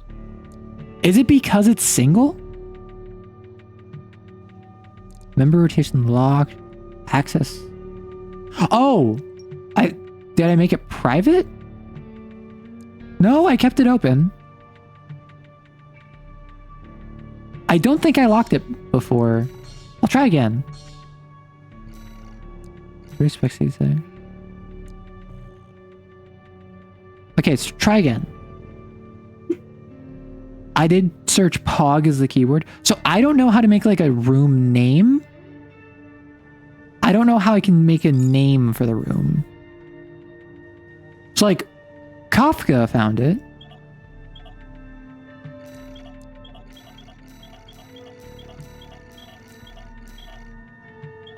Which this strikes me. I'm assuming that this is one of you in the community. It might not be. Cause like I have Change rules. Access open. It says it's open. Playing it by ear. So I'm assuming this is you, Yuzu? Okay, cool. So Yuzu, how did you find my room? How did you find my room? Why? No, now you're using the Jorts Gundam. Now you're using the Jorts Gundam. You said you would. Why not make it so Maddie make the room instead? Is it region locked? Yummers. I mean, Maddie, if you want to make the room, go for it.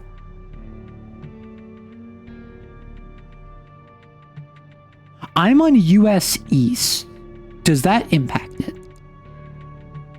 Because I can't invite individuals. How about... Region lock shouldn't affect it. You're in North America.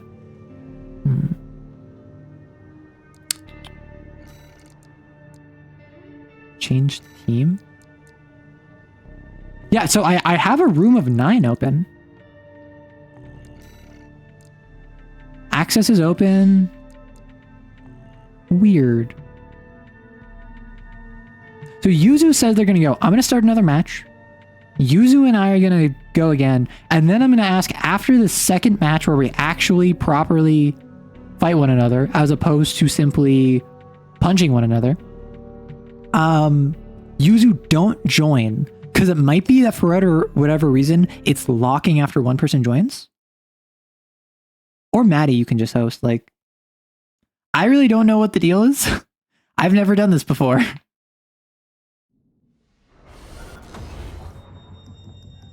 All right. Arrow in the 4th of July with freedom and liberty.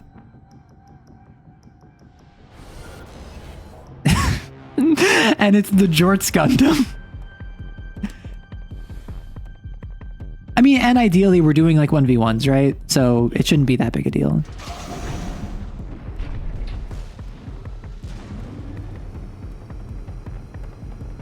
Where'd you go? Where'd you go? Where'd you go? There you are. I have no idea what to expect from the Jorts Gundam, I must say.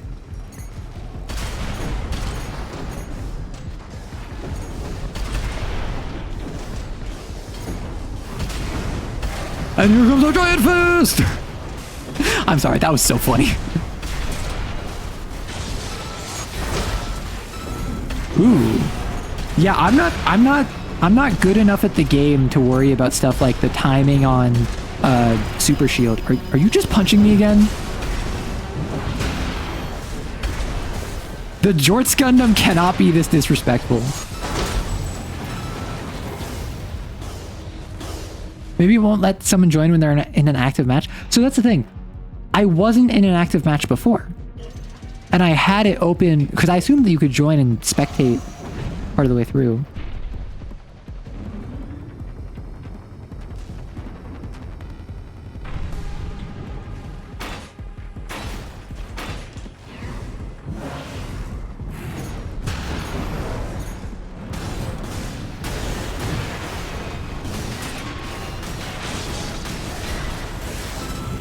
I got this. I got this. Put me in, Chief. Put me in. I like how the one time you actually like take it seriously, I immediately go back to fisticuffs. But I'm still using my lasers.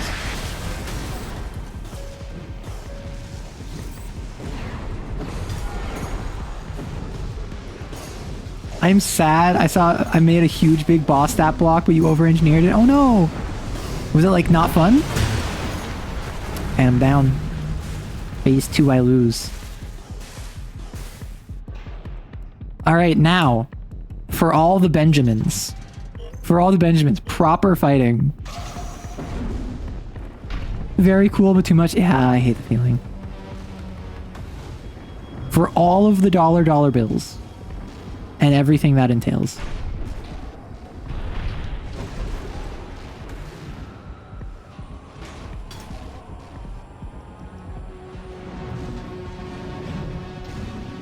Imagine playing a sniper on this map.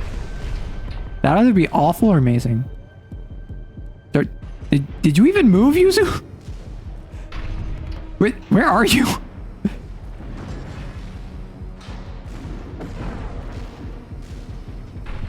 Oh no, we're playing hide and seek.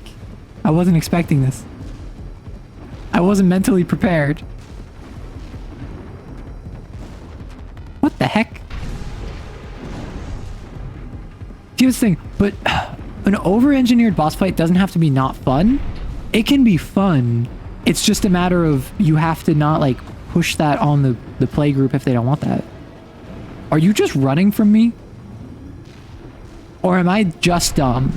I might just be dumb.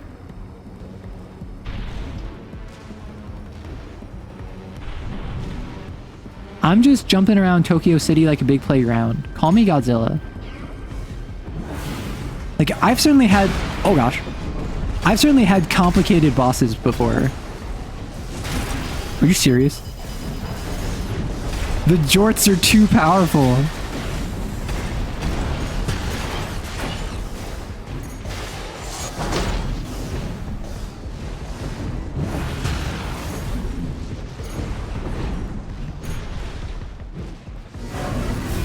Oh no. AP at 50%. No, I will survive.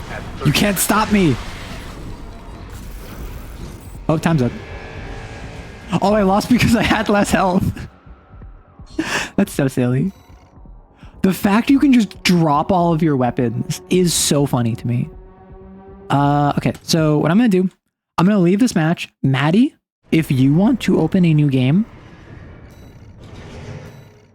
Yuzu, can you really call it GG's when we just started beating each other to death with our fists? I don't know if that's GG's, but thank you very much. It was fun. Enjoy your day, Yuzu. So apparently rooms I'm making are not cash money. Peak, it was peak. It was kind of peak. I just got beaten to death by a Jorts Gundam. So if I search rooms, keywords like Pog. Pog. So like obviously I'm not opening my own room. So what I could do is it okay, arrow, rights. Weird. Yeah, no versus room found. Huh. I'm on PC. Let me double check. Sorry. Armored. Core 6. Nest not connecting. PlayStation servers down 2 years ago. Nest not working again like 2 years ago.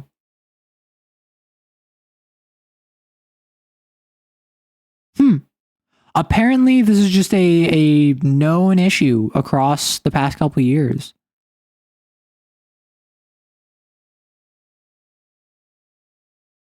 So I think what I do is I'm actually not going to... I think we put a hold on Nest. Maybe we jump into it another time. Because I'm getting a connection with Yuzu. I don't know why Yuzu it's working, but no one else is. Like, I'm going to make a room. And I'm just going to have no key. Well...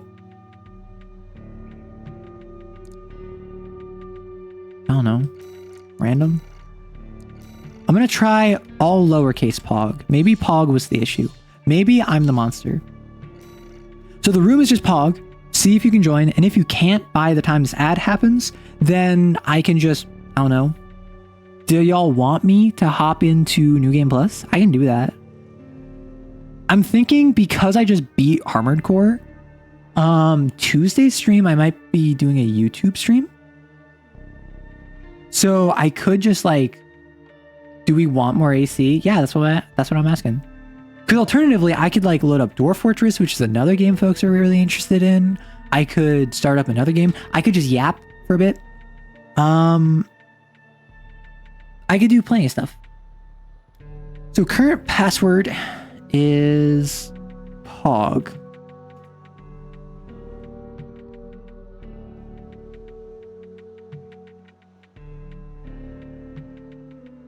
Is it an issue of game state? Like if I chose the hard route, so I haven't beaten the game outright yet? I have no idea. All is good, although you're gonna hop over to Borderwise soon because art stream. Enjoy, driver. Is that what it is? Is it because I'm on New Game Plus? You have to be on New Game Plus too? Could it be a deal where your own... That might be it. Wanna know why? Because I have access to way better weapons than you do if you just started the game. I have access in the shop to way better weapons in New Game Plus than you do in non-New Game Plus. That's such a FromSoft thing to do. You haven't started the game, but you're at the final boss. Ah, got it. Okay, so what I could do is I could run some sorties. Y'all say that, like, I really enjoyed this game. I mean, what I could do also, I could give, there's no cross-platform. So we're all currently on PC. We're all on PC. Other people in chat are on PC. They want to hop on Nest, but they're not able to find my lobby for whatever reason. So I'm thinking it might be a deal where, because I just hit New Game Plus, they might be blocked from it. What I could do is, and whoever wants to find your... Yeah. So the password was easy. It was 3 letters. That's not the case? Interesting.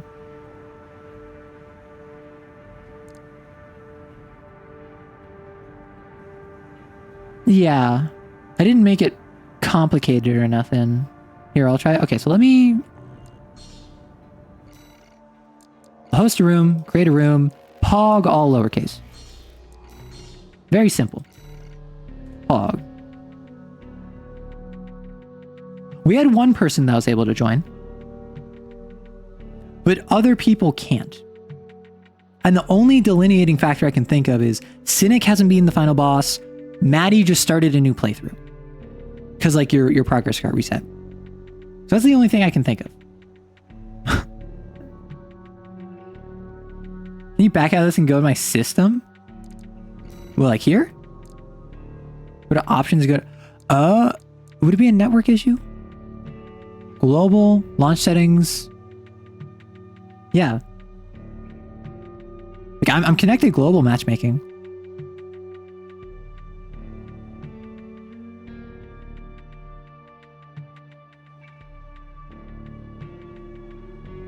Is there a thing where... Oh. Okay. Got it. Understood.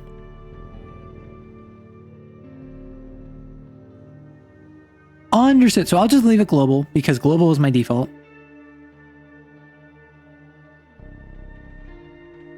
So yeah, I just beat the game for the first time. I am now running PvP with my viewers. Got it.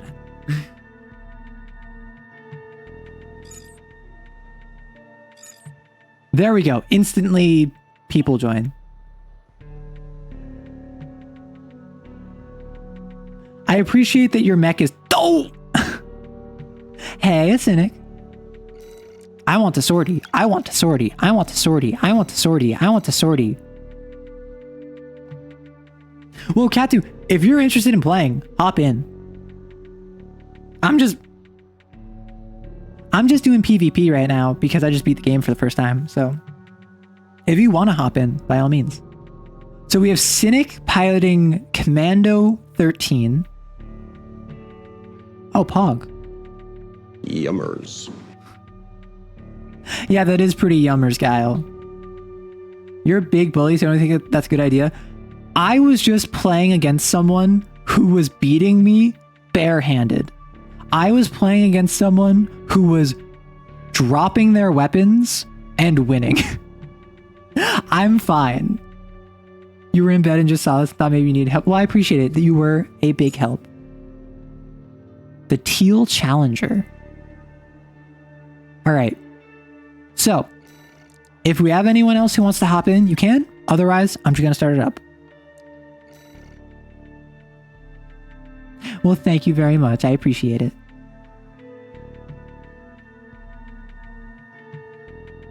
always pleasant when someone lurks, comes in, saves the day, and then just goes back to lurking. Okay, so it looks like Maddie is on reserve. I don't know if Maddie's going to be able to spectate, but it's going to be Cynic and me up first. Yes, the room issue just got fixed. If you want, make sure that you go to network and then settings global, make it global matchmaking, and then you can join with the room POG.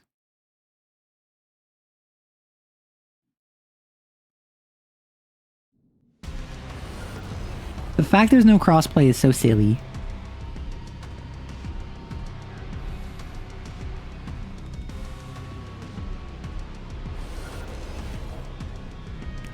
What is that cannon? What it... Cynic, what do you have? I wish I could play at all my mechs stylized after the Chilean flag. That's very cool. That's the lance?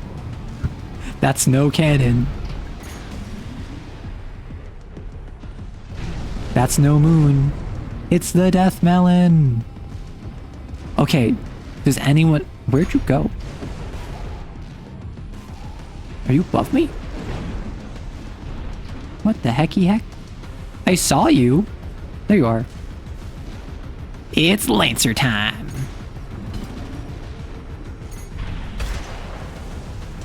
Get back here. Get back here. Get back here, you dang dirty. You dang dirty Lancer.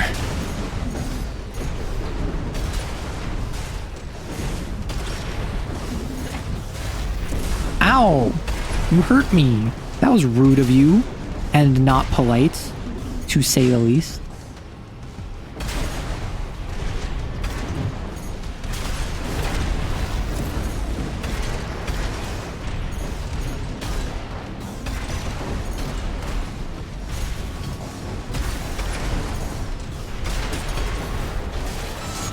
Oh! Something tells me you have terminal armor. Get back here, you dang dirty. You dang dirty Lancer. You dang dirty. Hog. Alright, I will claim my place as the best AC pilot in my community outside of Yuzu, who could like just run circles around me and punch me to death. Death by a million cuts. Literally, that's what I do with this. Oh, there you are.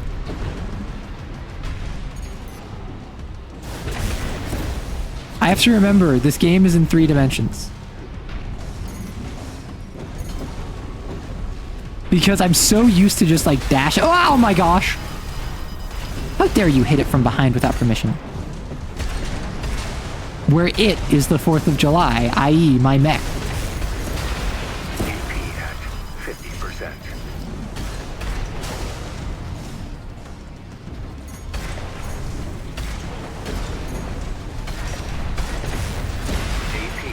Man, I keep falling for that. I keep following you, and then I'm just like, oh yeah, this will be fine. Even though I know you're literally just running so that you can charge your lance.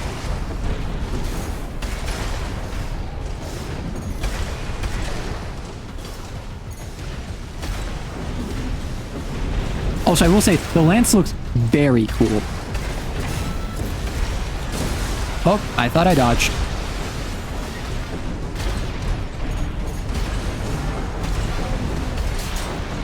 Whoa! You got my terminal armor first, but I did more damage, so yours broke first. That was close. That lance does not mess around. That lance is silly, is what it is.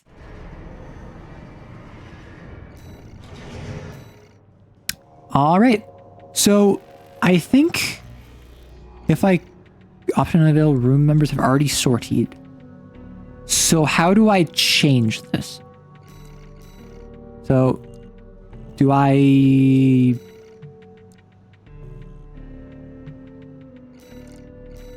There's lock? And then now I can make you... How do I choose to fight Maddie now?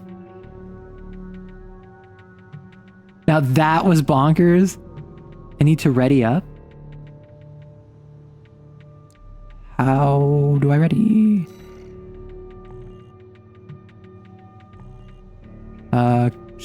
No, not confirm. Oh, ready. There we go.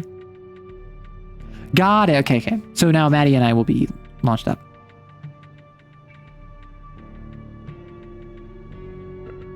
Okay, but have you considered, I want to sortie, I want to sortie, I want to sortie, I want to sortie. Also, if we want to get more people in here, I'd be happy for this to be more of like a tournament thing. So I will remind you, Maddie is my mod. If they win, nothing happens. If they lose, also nothing happens. However, the stakes have never been higher. This is mod versus streamer. Actually, no. Maddie has said that they're too busy to be a Discord mod. If you lose, you have to be a Discord mod. I am sending you to the Discord mines. Teal Challenger. I hate the fact that you have 2 pulse guns.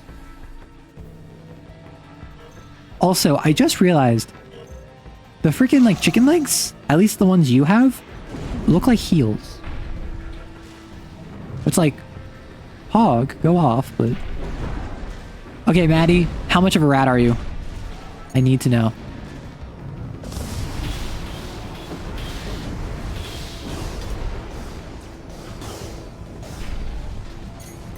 I need to know. You may or may not be worthy of the title of being my mod. And the only way to sort this is via combat, which, as you would expect, is where we just blow each other up. Like, that's what we do in my community. This is like fighting Sulla all over again. Like, respectfully. Ugh, this is awful. I hate this. Although I do feel as though I get 1 hit on you, you're dead. Like...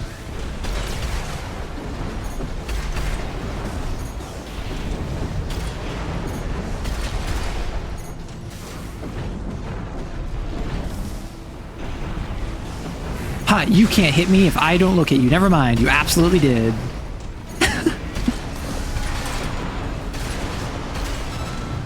Yeah.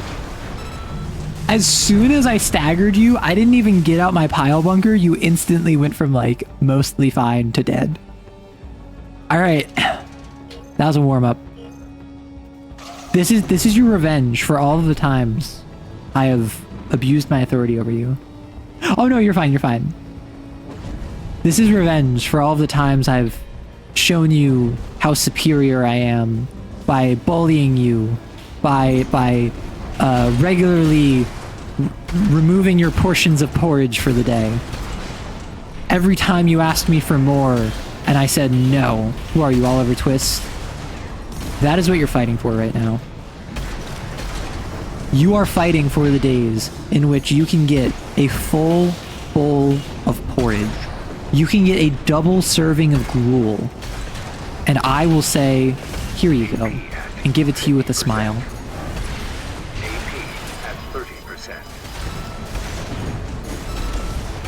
Because in case you didn't know, I do actually feed my mods nothing but gruel and porridge.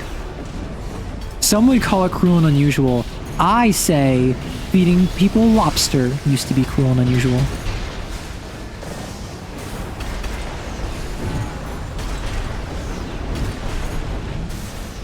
Are my drones gonna do it? Are my drones gonna do it? Nope, terminal armor. Nope. Yeah, I feel like terminal armor is the best use case on a lightweight mech. Whereas, honestly, the shield seems really good as well. Yes, very good, Maddie. You have spared yourself being forced upon being a Discord mod. However, you don't get a double serving of gruel. I'm sorry. All right, Cynic. After seeing that display, are you ready? Because what I could do, I could go silly. I could go stupid, go crazy. I could like... What if I just completely changed my build without considering the ramifications whatsoever? Right? Like, that'd be fun. EN shortfall? Like, what if I just... Why is my generator so loser? Let me check this real quick. EN shortfall, EN shortfall, EN shortfall, EN shortfall. Never mind, I can't do this. I thought it would be fun. I thought it would be silly, quirky. What if I just completely change my build?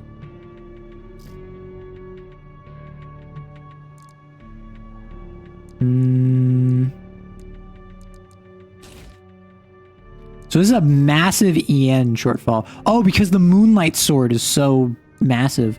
Please hold. Please hold. Actually, what if I just drop the pile bunker? What if I drop the... What if I go... Drop the pile bunker and I stick with the shotguns? Literally all I did in that like 5-minute venture was just swap out my pile bunker. Should I pin the... I think if people don't know... Flamethrower for the memes? I could do flamethrower for the memes. I feel like people don't know that it's Pog. I am concerned for them.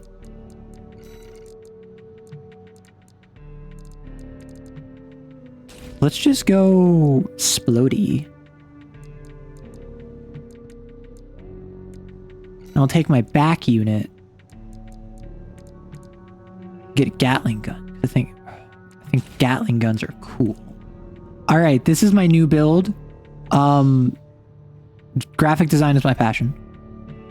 All right, I'm ready for either of you. Yeah, you shouldn't. If they can't figure it out, if they don't have the courage to ask, they don't deserve to join. You're gruel. Well, either of you are good to ready up if you want. I'm just gonna keep playing matches if you're interested. And obviously, if you want to face off against one another, that is more than all right. However, I have a flamethrower, a napalm grenade, and a Gatling gun with your name on it.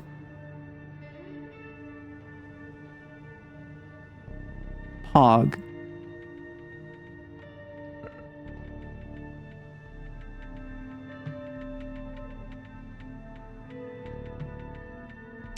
But yeah, so Armored Core 6, my thought process, what do y'all think about this? What if I wait a week or two to do New Game Plus? Kind of just like get a bit of a palate cleanser. I'll do like a YouTube stream or I'll do like Dwarf Fortress on Tuesday, a YouTube stream next Saturday. I do something else on Tuesday, and then I'm back to Armored Core in like 2 weeks. You are the alpha. How dare you? All right. I have a completely new build that I've never used and never tested before. However, the question is, what would I do for that like 2-week period? Because obviously I could play more Dwarf Fortress. I'm interested in that. I have like Frostpunk is a game that I picked up explicitly so I could stream it. Something else to keep in mind is I have my affiliate anniversary coming up soon, which I can't remember if it's at the end of June or the end of July, but it's like in summer is my affiliate anniversary. That's also roughly like it's a week later than the anniversary when I started streaming. So I think I'll do something special for my affiliate anniversary. Question for all of you. Is like a donathon, is like a subathon interesting to you? Or is that just kind of tacky? Because I'm not gonna lie, as someone who rarely, if ever, like spends money on streams, I don't think I ever have actually, outside of my own. Like, would it even interest you to do like a subathon where there's different rewards? Because I'm not gonna lie, like when I did 1 year of content creation, I was super nervous because I was worried it was gonna be like no one would show up to my birthday party kind of deal. Where I'm doing good damage. I'm just not doing attitude. So I'm not gonna lie, I am kind of worried that like if I do some big event, what if just nobody shows up? Which I suppose I'm at the point where I have enough, what's it called? I have enough of a established audience. I have enough of a... At 50%. That was way more effective than I thought. I saw no attitude damage. I'm so used to equating attitude to progress that I was like, oh, I'm not doing anything. But no, I was just constantly draining health. Frostpunk has Twitch integration? Exactly. That's why I wanted to do it. Agni would be proud. Listen, I'm just piloting a Genghis. We had to get the total biome kill in there somehow. Like, what better way than just piloting a Genghis?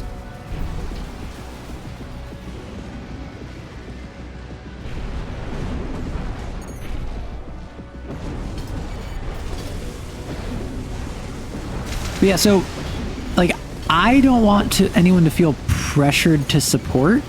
And obviously, something like a subathon is purely just for fun. It's purely just, hey, if you want to support, you can. There's cool stuff that happens if we do get support. I just personally don't think I'd get that much. Which, like, to be fair, we are approaching 500 followers, which I thought it would be cool if we got to, like, 500, because I've seen some of my fellow content creators, like, get way higher in a year, but also they're streaming way more. I'm mostly a YouTuber. I stream on the side. So I think it would be interesting. First off, I think it would be cool to get to like 500 by the time we hit 1 year, or maybe like on the 1 year anniversary. But at the same time, it's also 500 people is enough people I think I can throw an event and reasonably expect at least a couple people to show up. Even if I'm not expecting to make like hundreds of subs, just doing like a quick subathon where there's a quick, oh, my flamethrower has overheated. Even if it's just a quick little, GG's, Cynic. A quick little, like, hey, if we get like 10 subs, I'll do this. Like, 15 subs is the swimsuit outfit reveal. Like, because I have the swimsuit outfit that I could do. Show spectators. Maddie. Okay, that flamethrower is nuts. Hang on, I need to go to the store. It did way more damage than I thought it would. Wait, I didn't even use my Gatling gun. That entire time, I didn't use the Gatling gun. Maddie, you and me. You and me, Maddie. Oh, you have a new mech. It's so wild to me. Imagine using more than one mech. Cringe. Couldn't be me. Like, I think Frostpunk would be a good palate cleanser. I just think Frostpunk would take more than 2 streams. And I'm thinking, like, if I want... So today I play Armored Core. Tuesday, I either start something new or I do a YouTube stream. I want to do a YouTube stream. YouTube streams are just kind of like yapping. They're fun. What is that, like a missile rack? Plasma missile racks, an assault cannon, and like a gun? Your speed? Well, I am fire, so we'll see what's faster. My flames or me putting you in the grave? The flamethrower is a secret part not in the store?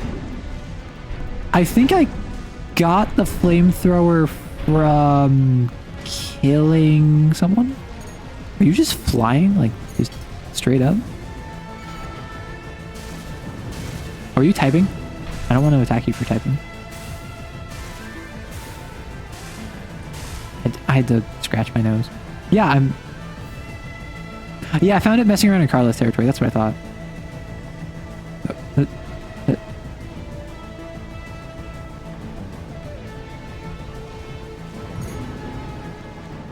I don't think this is what's supposed...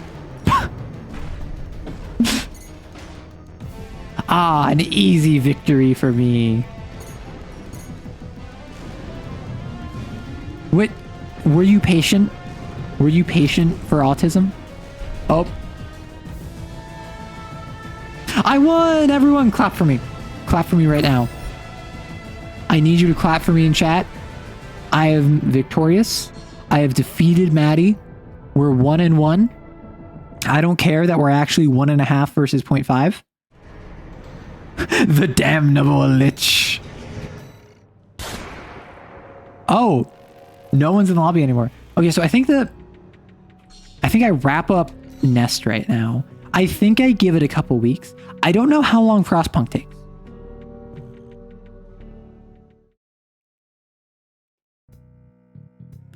So I think I wrap up Armored Core for now. Though I'm going to stream for like at least another hour. Oh, your friend just got here. Enjoy, Cynic. A friend beat Frostpunk on 2 streams. At least the main story. So Frostpunk 2 time to beat. Because if it only takes like 3 streams, I could do like a YouTube just chatting stream. This says 12 hours. And like 22 hours for side objectives. So what I could do, I could do a chatting stream on Tuesday where I just talk TTRPGs. I just have a good time talking about that. I could then play Frostpunk for like 3 streams. And then I could go back to Armored Core 6. That could be fun.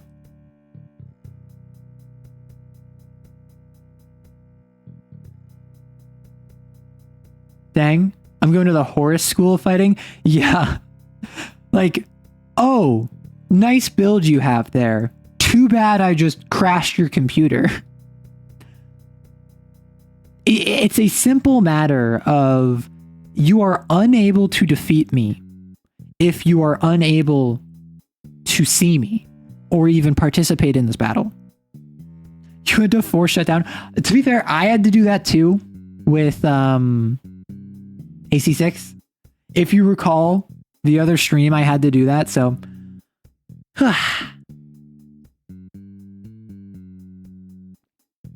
although let me double check. I can't remember where this is. Is it charity? No. Is it achievements? No. Overview. Content. Sorry, I'm just currently trying to figure out when the heck my like special event is, because this tells me like, oh, it's at the end of June, it's at the end of July. I cannot recall. Stream. No. Stream together. No. Streaming tools. No.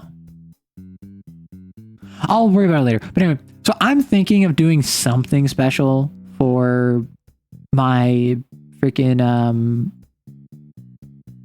1 year affiliate anniversary. I don't know what I would do though. I don't know if this would be the sort of deal where I am going to make it a huge thing, where it's a huge subathon, where I have a bunch of different reward goals, or I play Pyre for like in a single playthrough, right?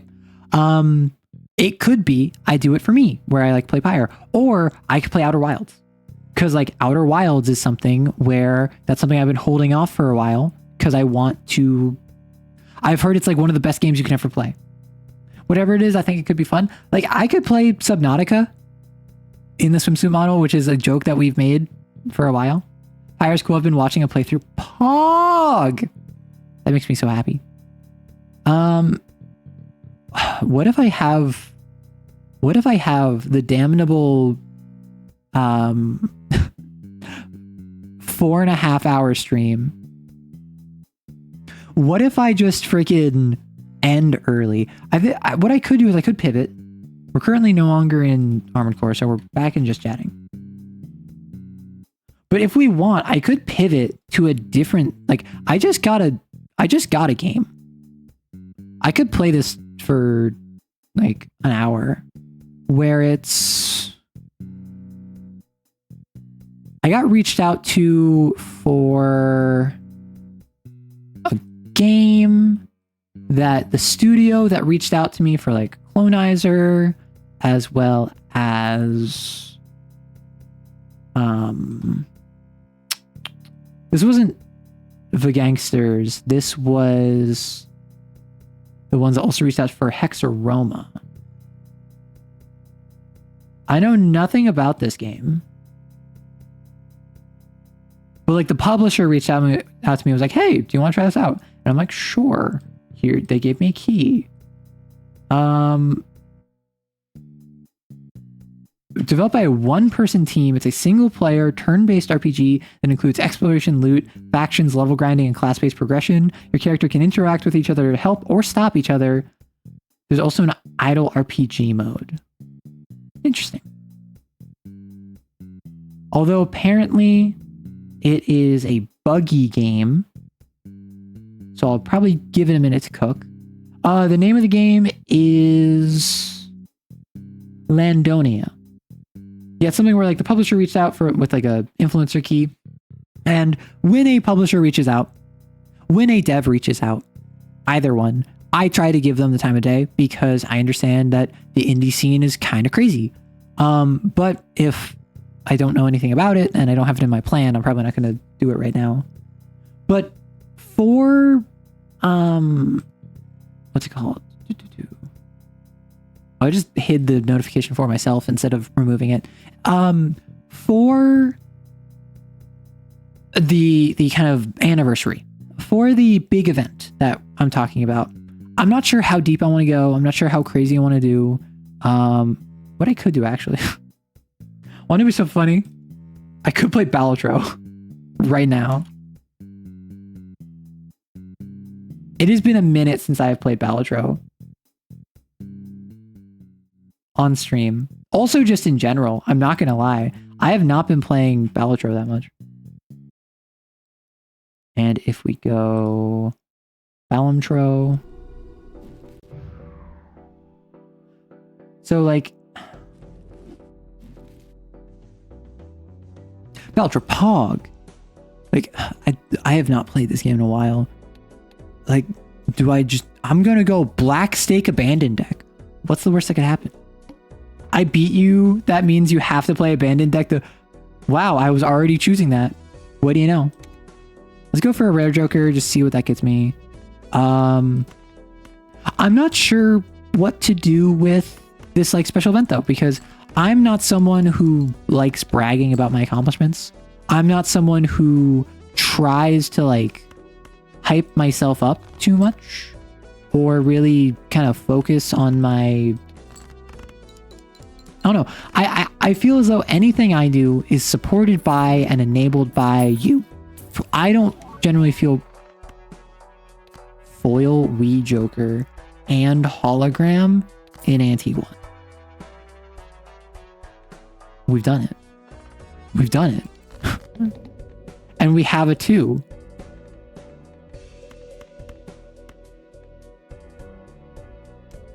So let's just play... Oh, actually, let's just trash you 4. I was hoping for another 2.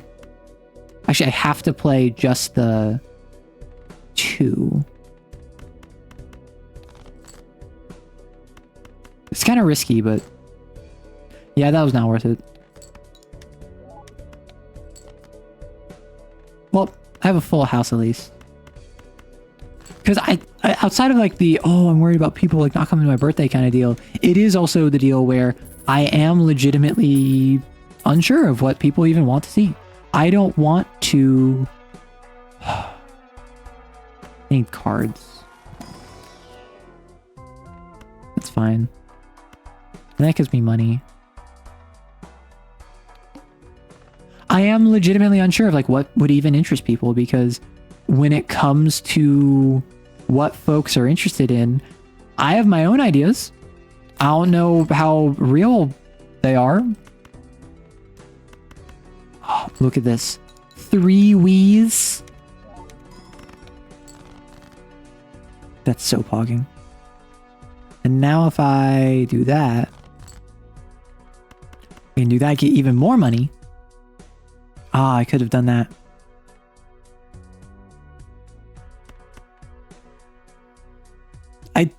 I mean, I could do the 2 pair. I don't think the 2 pair is worth it though. I think I just do the pair.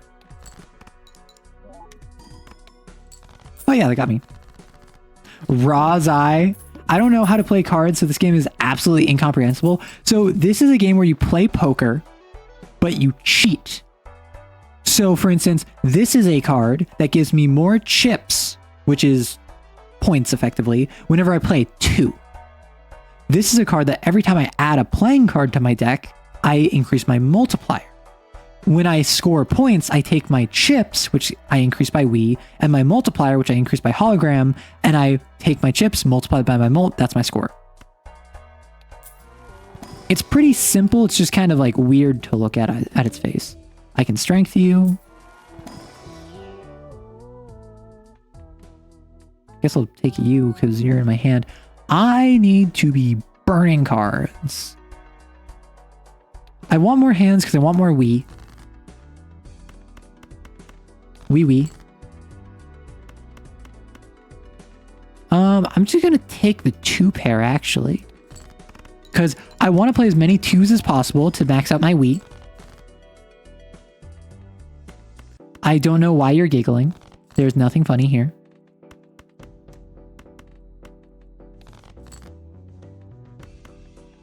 This is just a pair, and then I can do just a full house. Have we discarded? Oh, I should have discarded the ace. I should have focused on that. Oh well. Yes, I see. Doesn't see. We and hologram. Now we need DNA, Chad, and hack. That would be wild. I don't need any of these, so I'll just save my money because I get interest. Oh, I just realized I'm playing abandoned deck. I just realized I'm playing abandoned deck. That actually helps with Wii because that cuts down how many non-2s I have. I just realized that.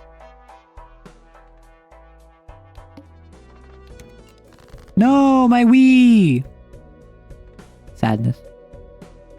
Wow, mail-in rebate really doesn't like 9.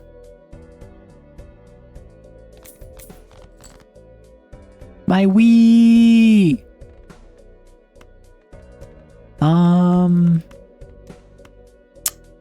So because these are debuffed, they don't actually increase Wii Joker.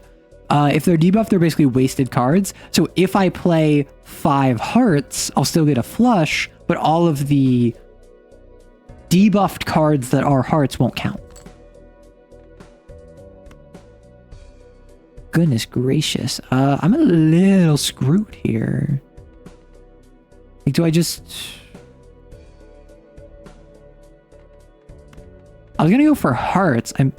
I guess I gotta go for hearts.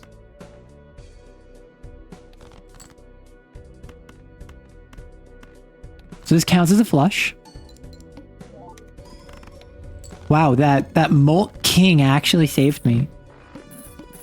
Anyway, one idea I had for the big anniversary stream is where you can write a short adventure for a TTRPG.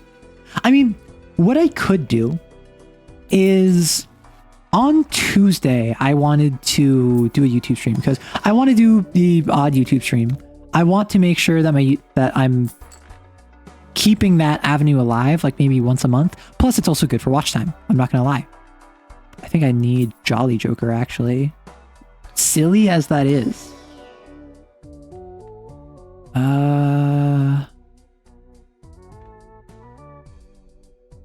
I don't want Eternal You. None of these are good.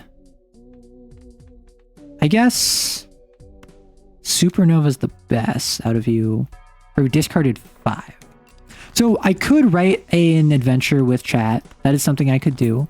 I think that would be fun. I'm also kind of doing that with Patreon though. So my first thought was, hey, I could write it with chat and then I could post it on Patreon. But then I feel like a lot of people would be like, well, why are we making it if you're just gonna not post it? Like, if we don't have access to it, why would we help you make it? Which I think would be kind of sucky. Similarly, I need to be discarding more to focus on my Wii. I need my Wii to be more powerful. Blue Seal. I mean, Incantation. I got a 2. That matters. I think I need some Celestial packs. I don't know what I'm going for. Not straight flush, not flush. I've been doing full houses. High card is never bad, right?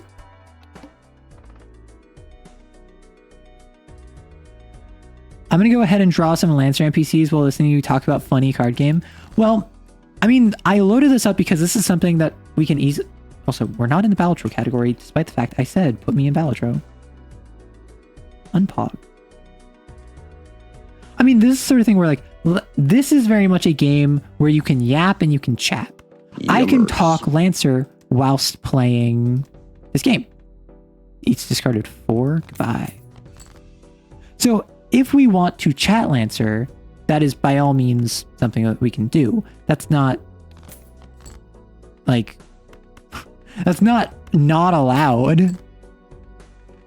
So if I do, actually, if I discard this 4, that would actually give me more money. That would give me more chance for Wii. No, I did not get a Wii. But with Lancer, like, I am curious if I'm to make an adventure for it. And it broke instantly.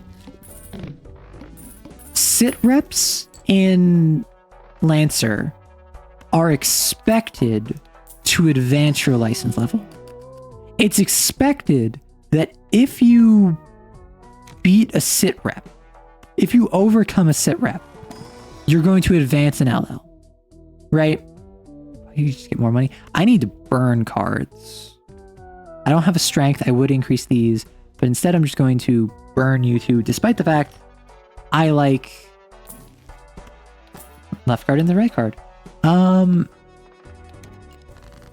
kind of curious, as someone that has not played a ton of, like, Steel 2 is not the best, but left card and right card is not that bad. Every ace? I have so many 5s, what the heck?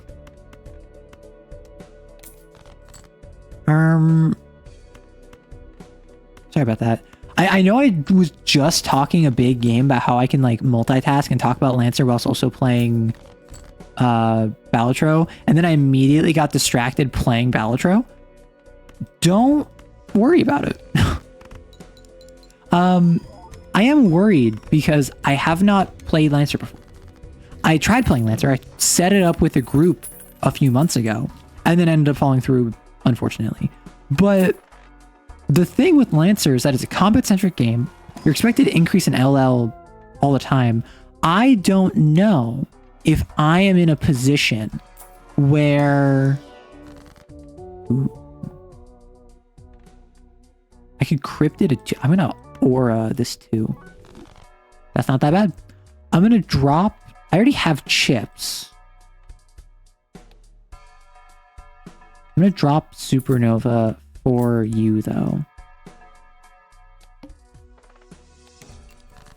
Like, is this something that I should not be worried about? Am I just... Mail-in rebate, how dare you? Is this something I shouldn't be worried about? Is this I'm like, I don't need to worry about, oh, it's all combat oriented and you increase in LL, like, I can just kind of comfortably and reasonably make a normal encounter as I, like, I don't need to change my tune, so to speak. Because I'm a bit worried about that. I'm a bit worried that I need to alter my perception so that it's not like, oh, well, here's the quest-giving NPC and here's an NPC that, like, is a shopkeep and here's an enemy that you overcome, because it's more of a war game. It's less of a TTRPG at times. It's not necessarily always like that, but it is sometimes like that. Hierophant, High Priestess, a good Judgment. Bull's not really doing... Jolly Joker's not doing that much. That's doing more, certainly. Each face card, I don't have face cards. I'm using my discards. You can always just do what you want. Yeah, I can. My only concern is, like, I recognize not everyone plays the game the same way. Not everyone is going to appreciate if I focus on the NPCs when they're like, this is a war game. Why are you not focusing on the encounter design? Why are you trying to make a non-combat oriented sit rep? This is a combat game. Like, and I just don't want to mess with that in case that's the sort of deal. Which I think I know the game well enough to kind of be ahead of the curve. I think I know the game well enough to be like, okay, I need to include at least one sit rep. Even if it's tough, even if it's feels a little unreasonable. It is still something that I can just throw at them and they'll be fine. Just hermit for more money. But like, I don't know if throwing 3 tier 1 assaults, an ace, and 2 priests is too much for a LL0 party. That is a joke. Eternal smiley face on abandoned deck. This time a card is sold. I mean, I'm not really doing that. Also, I already have multiplicative mult. Play only 1 hand. I should be fine if I draw my 2s.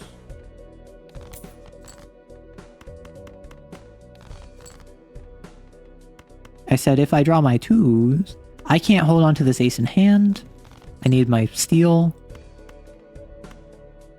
I need steals in my hand and 2s. Okay, 3 of a kind. And I can make you no longer steal, because you don't need to be steal. Hog.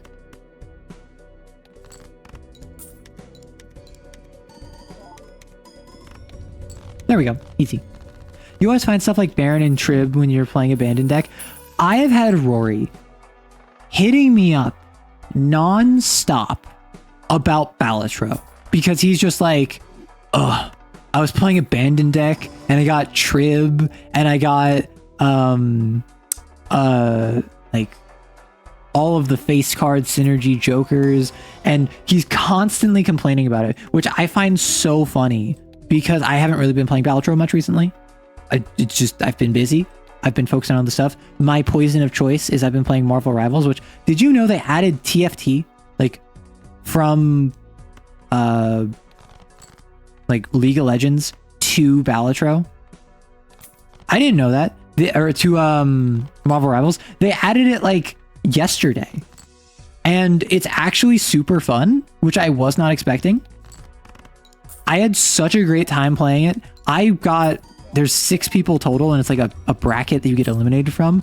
I got 2nd place on my first match, 1st place on my 2nd match, then I got 2nd again, and then I got like 3rd.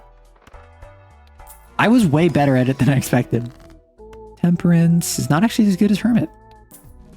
Shocking.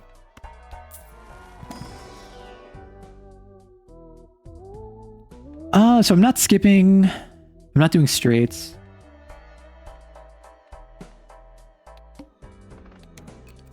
Wait, hold up. They added what? Where is it? So if you play Marvel Rivals, there is a new game mode that is an auto battler that you like. From my understanding of like auto battlers, is you upgrade your units over time. Like I played a bit of Mechabellum. That's mostly what I know as an auto battler. Yeah, I wasn't expecting it, but they did it. So one of the new game modes is that you choose 6 of randomly selected heroes. You set them up in a team. They all have their normal abilities. They act as AI in an arena, and then you upgrade them. So you can upgrade. I'm doing high cards mostly. Also, am I not getting... That's like the 2nd time I did... Oh, when discarded. I keep not discarding purple seals, thinking... I keep not discarding purple seals, thinking they're on scoring. I think that they're like blue cards. I gotta go for the ace. Because I need it for hologram scaling. Well, if I really like is cards that... Like a strength would be nice. Honestly. Grab Steel Joker. Negative Eternal Crazy Joker? Sure. That's... If nothing else, that is Temperance fodder. The Sun... I mean, I could go flush 5. I have a good bit of hearts. Yeah, I have more hearts than anything else. I have never understood the appeal of auto battlers. The entire point is that the game plays itself. I didn't understand the appeal either, and then I played Mechabellum, and then I was like, this is actually kind of fun. And then I played the Marvel Rivals one, and I'm like, oh, I get it. Because it's the idea of you're like playing with your toys, and your toys are getting stronger over time. You get synergies. Like I had a build where I what's it called? I went like 2 tanks, 1 DPS, and 1 healer. And what I did with that is I did a bunch of abilities that increased the health of my tanks, it increased the healing of my healers, and it increased the like base stats of everyone based off of how many different classes I had. So I synergized really well with my entire build. And then I just had a non-stop, stupid, ridiculous... neither of these are good. I mean, I could get more hearts, but like I could get you as a heart. That doesn't matter. Like I could panic flush if needed, but that really doesn't help me. Hermit, tower. You're better than you. 2 fog. +1 consumable. Bashing together action figures. No, literally, and that's what it is. And that is so good. I have chips. I don't need bull.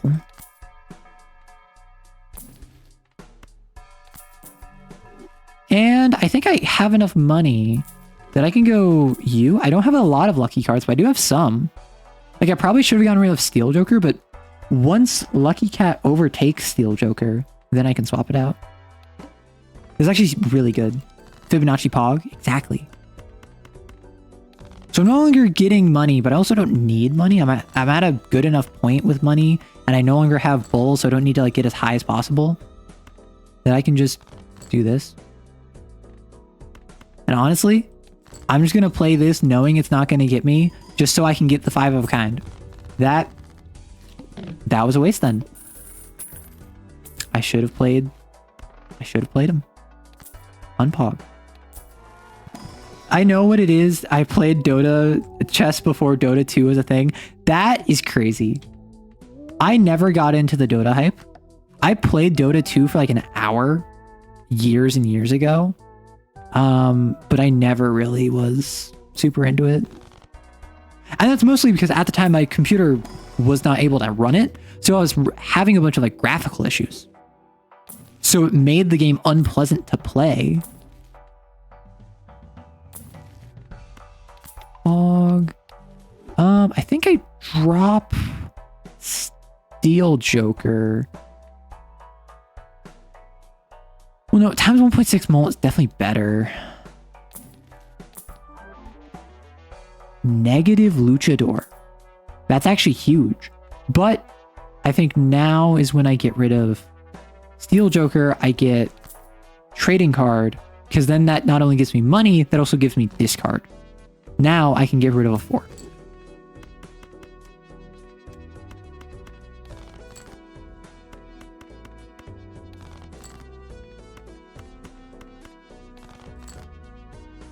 I have a single 2. I'm going to just take this 8, turn you into the 2.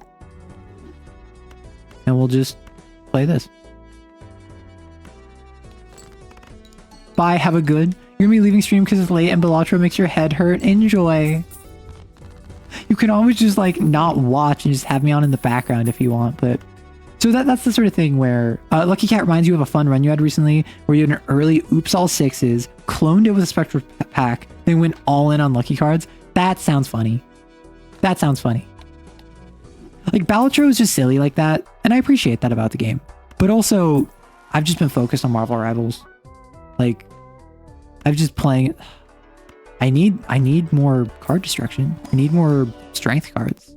Like, you're great. Gross Michelle. I don't have anything to sell because I have too many Eternals. Oh well. Face card, no. Swashbuckler, no. Fool, I'll pick you up, but I won't spend you. Let's get rid of you. But yeah, so I never understood the appeal of auto battlers, but now that I've played it, I like the idea that I am building a strategy that's kind of like adapting over time. It's just kind of, I don't know.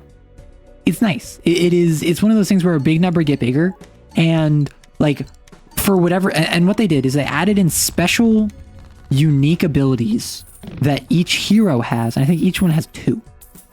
So I'm playing this game and I'll randomly come across like a Venom that's 3 times his normal height, and really, no, that's not worth it at all. This is going to be worth it.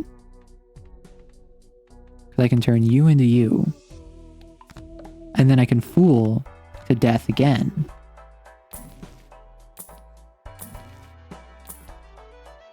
Are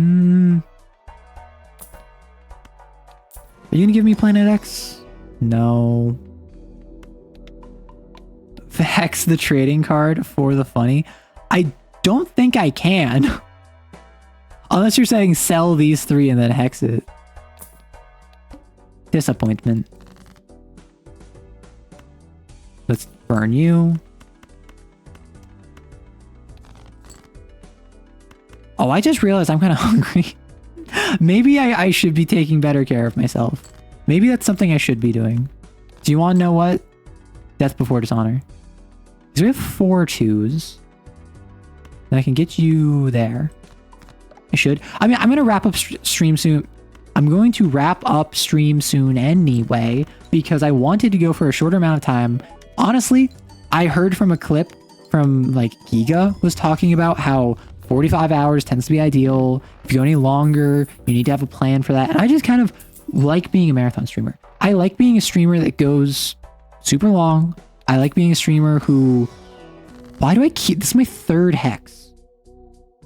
That's so silly. Wheel. Nope. Are you going to Planet X me? No. Like, I do enjoy going really long. It does hurt my voice a bit. I'm not gonna lie. It does get to a point where I do need to take care of myself. Like, I need to remember to eat. But it is also just like, I just lock in, right? It's one of those things where it's not even intentional most of the time. It's mostly just I lock in. I don't realize I've been streaming for 8 hours. I have enough steam to keep going. The only thing holding me back is me recognizing it would be unhealthy for me to do so. But I recognize also that, like, well, I probably should take better care of myself. No.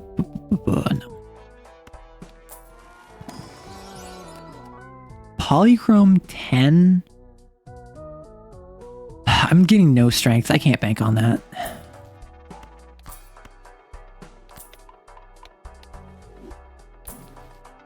Lovers. Foil red card. 45 hours. I wish I was able to lock in. Idle would be great, but your deck fixing... Yeah, I just do not have the deck fixing. So I'm just going to destroy you. I am going to convert you. So you're not a 2. Or you might be a 2. You'd just be like a 2 of spades. Well, I'll discard you all the same. Tarot card. Ooh. I could 4 of a kind. You're an ace. I have 3 aces. I mean, I could just play 4 of a kind. That's gonna win it for me anyway. Because I have Fib, I have the holographic, I have the molt. Yeah. And my deck fixing is better now. I do have a lot of 2s. I have 12 2s, and I'm burning through a lot of my deck. The issue is I'm not there yet, so I can't rely on that. Like, I would incantation here, but I can't reliably get 2s. Yeah, idle would be fun, but we're just not there. Pluto, I guess, just in case I ever need to do a high card. So, Amber Acorn. Copy tag. I need scaling for my Wii. Which I understand it's Wii as in like tiny, but I also think it's funny that it's Wii as in like Wii. Or Wii as in like yes. Okay, finally got strength. That's actually huge. I can turn you into you. And now I can actually flush 5. I probably should have waited. I should have done the flush 5 first.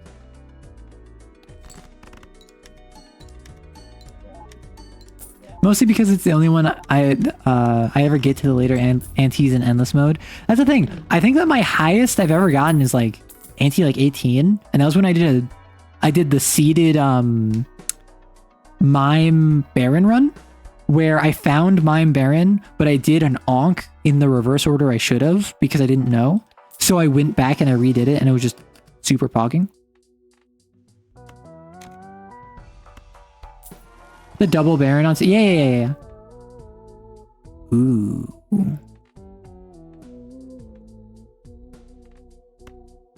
Let's use you.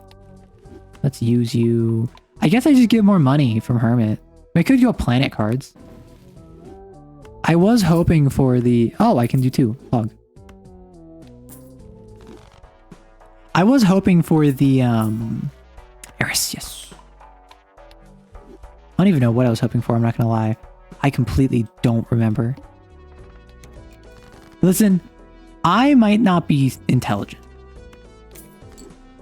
And that's all there is for that, yeah. The moon. Okay, so we have a ton of 2s in our hand. We have enough for a flush 5. I can magician you and you to make you lucky. We have lucky cat. We want more. I'm going to trash you to get another tarot, but you are a heart, so I'm going to trash you instead. Just I mean, I could just hold you and yeah, I'm just gonna. Okay, I would have drawn another 2 anyway. Doesn't matter. So I'm gonna go 1, 2, 3, 4, 5. All lucky, all hearts. Flush 5. $79 chance at blueprint. Death in the Purple Seal Trust. Okay, so an ad break is currently in progress. We're about to hit... Egg. What if I just egg this late? We're about to hit the ad, so I'll probably take a break. I could make you lucky. Or I could double up my Wheel of Fortunes.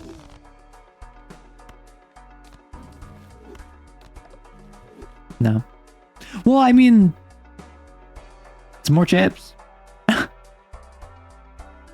Not that bad. It's still giving me more money. Now it's actually helping me. It's not just Nikon Joker. It's helping thin the deck as well. I'll do you. Temperance. Pog. Hanging Chad is actually really good. What would I get rid of it for?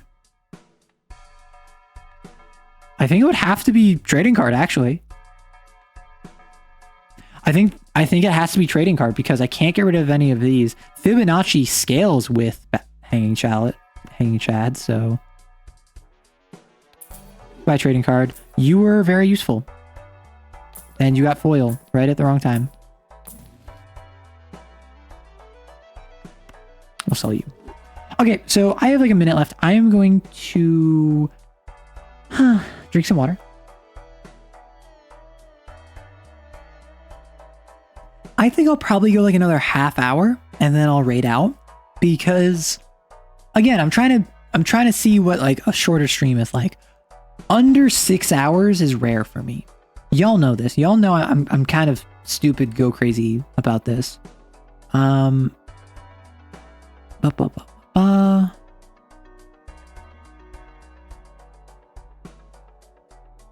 I do have some folks I would like to raid. But yeah, I figure if y'all have any TTRPG questions, if y'all have any just, I mean, yapping in general, I'm down because Balatro really is a yapping game. Balatro is a game where you can just kind of, not necessarily turn your brain off, but get into the flow and you don't gotta worry about it, right? Question, what happens if I sell Luchador during the wall or the Violet Vessel? Sorry, I'm yawning. I'm curious what happens if I sell Luchador during Violet Vessel. Anyway, do I care about this? The main thing I care about, no. Crazy Joker's useless. I don't care about you. Yeah, none of this matters because Fibonacci triggers on the played card, not on anything else. Yeah, the Wii! So I don't have trading card anymore, so I don't gotta worry about that.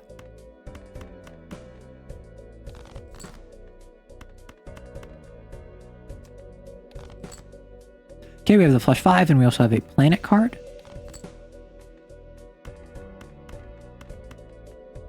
And we have Hanging Chad, which I could go for more money, or I could go for more holographic. I don't think we need the holographic, so I'm going to go for the more money. I need to remember Hanging Chad.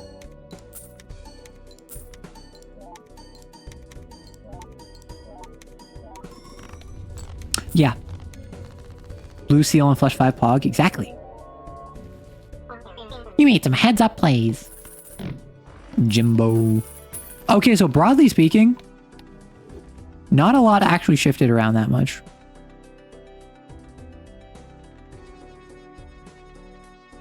Huh. Neat. Oh. Hanged Man, my beloved. Love me some hanged men.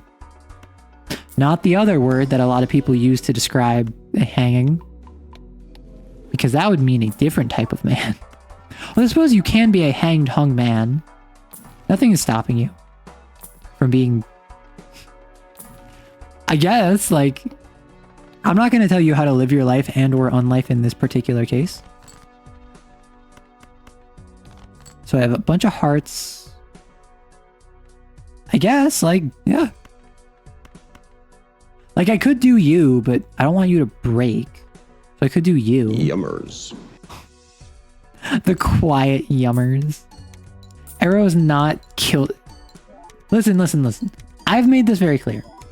I do guilty pleasures for the bit because I'm not interested in it. Much like how straight guys will talk about kissing their homie goodnight, and much like how I put like a bunch of furry stuff on my AC6 mech. It's because I'm comfortable in not being a furry. It's because I'm comfortable in not being attracted to kilted men. That being said, I do find it very funny to keep it going. Actually, no, I need to fool here so I can strength some aces. Like, again, I mentioned this at the start of stream. There was a point on stream recently. I could have done the king as well. That would have been nice, but oh well.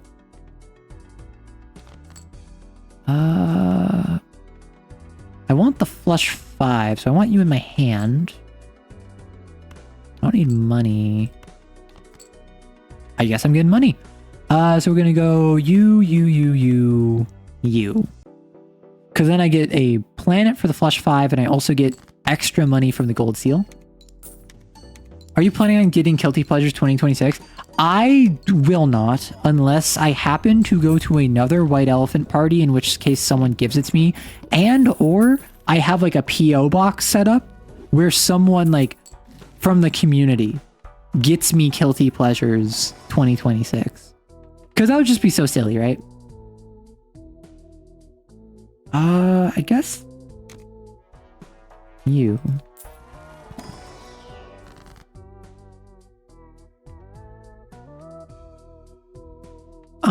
I could get a rare, but I don't really need a rare.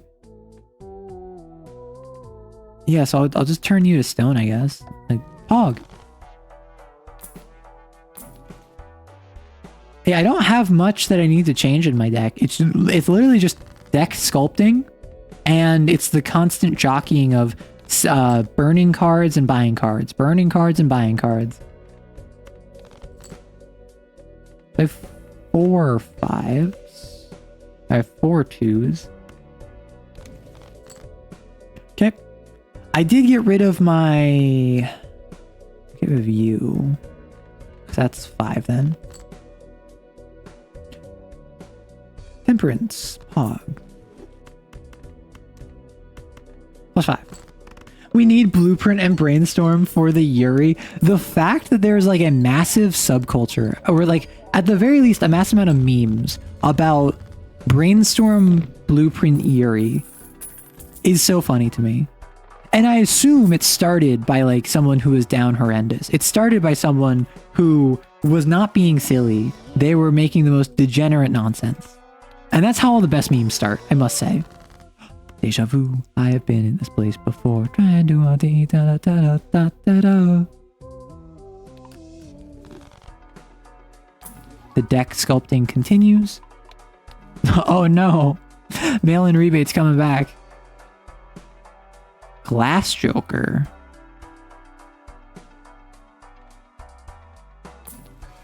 Hang on. Red Seal Pog. Listen, I'm all for Brainstorm, Blueprint, Yuri. I'm even for Brainstorm, Blueprint, Yowie. I don't discriminate.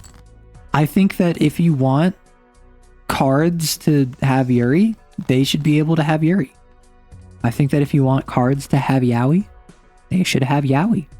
I believe in free market Yowinomics, and I think that there are too many people who want to take that away from us. And I think that we need to take a stand. However, just drawing fan art of Blueprint and Brainstorm, some of it safe for work, some of it not safe for work, really stand up to those people? Or does it just kind of like spend your time? Because I must say, I've looked up Brainstorm and Blueprint like memes because people find it funny, and I want it, like, Rory will randomly hit me up with a meme, so I'll hit him back with like a Brainstorm Blueprint meme. I have not looked up Brainstorm Blueprint Yuri for the sake of looking up Yuri. Although maybe I'm the weird one, right? Maybe I'm the monster. Maybe I'm in the wrong. Doomed, yeah. Odd Todd and Even Steven. Did you know that in numerology, odd numbers are considered masculine and feminine numbers are considered, or even numbers are considered feminine? So if you wanted to ship like 2 and 3, that would be a het ship. But if you wanted to ship 2 and 4, that's Yuri. And 3 and 1, oof, that's some Yowie right there. Which, like, is so silly to me. But it's also numerology, so what do you expect? I'm not going to sit here and expect it to be extremely... I'm not going to sit here and expect it to be extremely... anything, really. It is using numbers to determine anything, which is just silliness. I'm actually going to drop 2 of these 2s because I have enough in the deck. Yeah. So like now I can get rid of you. I have you 3, I have you 2. I'm going to get rid of you. I guess I'll make you that just so that you are. Then we go. Which I want to maximize my triggers for the lucky. 22 and 24 best Yuri. I've had all lucky cards this whole time. That's what I've been doing. That's why I have so much money. So there's something called, I think it's called sibling primes, where it's like 3 and 5 are 2 apart, but they're both prime. So they are considered sibling primes because they're right next to each other. Do you think that's like actual relatedness in the numbers canon? And I know I asked a wild question there, but like, do you think that's something where if you are to ship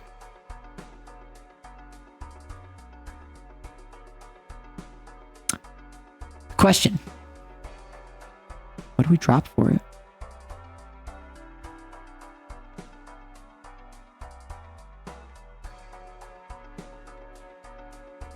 Or 2 and 3? Yeah, exactly. We're halfway to our Yuri. What's hologram at? Hologram's at 6.5. Hologram is doing more harm than good, I think, because we keep filling the deck with more and more and more, and it's not helping. Dare I drop hologram of all things? Or do I drop Fibonacci? Do I drop Fibonacci?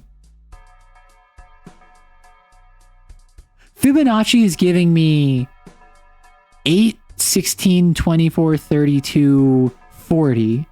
And then with Hanging Chad, 48, 56.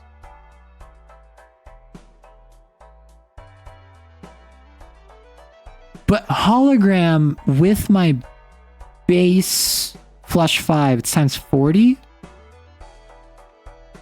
Hologram, assuming that there's no benefit from Fibonacci, would be 40 times 6.5, which is plus like 200 something. Or, yes, like 270 or something. Drop holo, copy Fibonacci is what I would do. Why would I copy Fibonacci?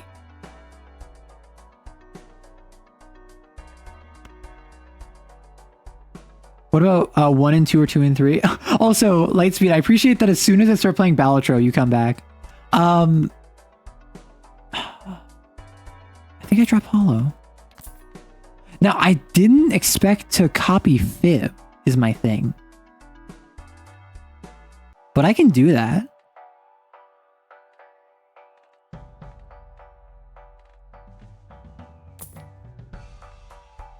Not discovered? What if I buy it? I can't buy this just to discover it. Shame. Oh, lovely. In the abandoned deck where I get face cards. If you had a hack, that would be a better copy. Yeah. I haven't run across hack once, which is a bit of a shame.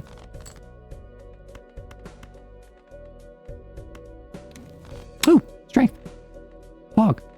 How many aces do I have? I have kings. I want to get my kings up, I think. So I stay you in my hand. Play you 5 because I don't need. So I'm gonna discard you. Just see if I get anything. Yeah, I got something. And then I'm going to open with the money one because I don't need the holographic. I have enough points.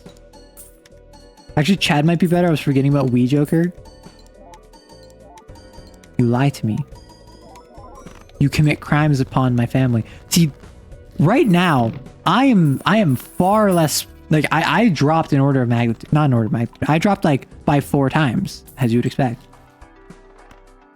So I don't need standard packs anymore.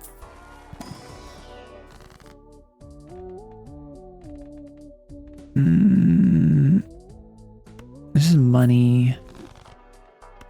I'm gonna open it, just see what's in it. Yeah, like I don't need any of those. Tarot's more frequent. Eris. I have Crystal Ball, so I can just use you. This is really good.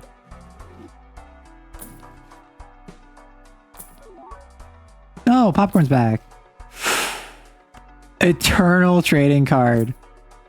This is shaping central. This is the 3 perfect tarot cards for shaping a deck. So what I want to get you, because I want to death into you, is what I want. I'm going to start by hangmanning you.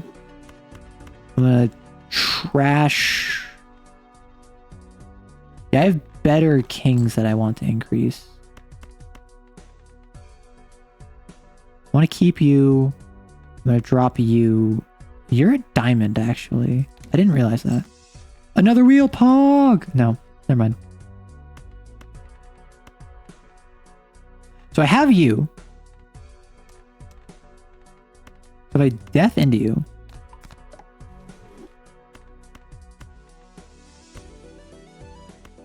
Like if I do this.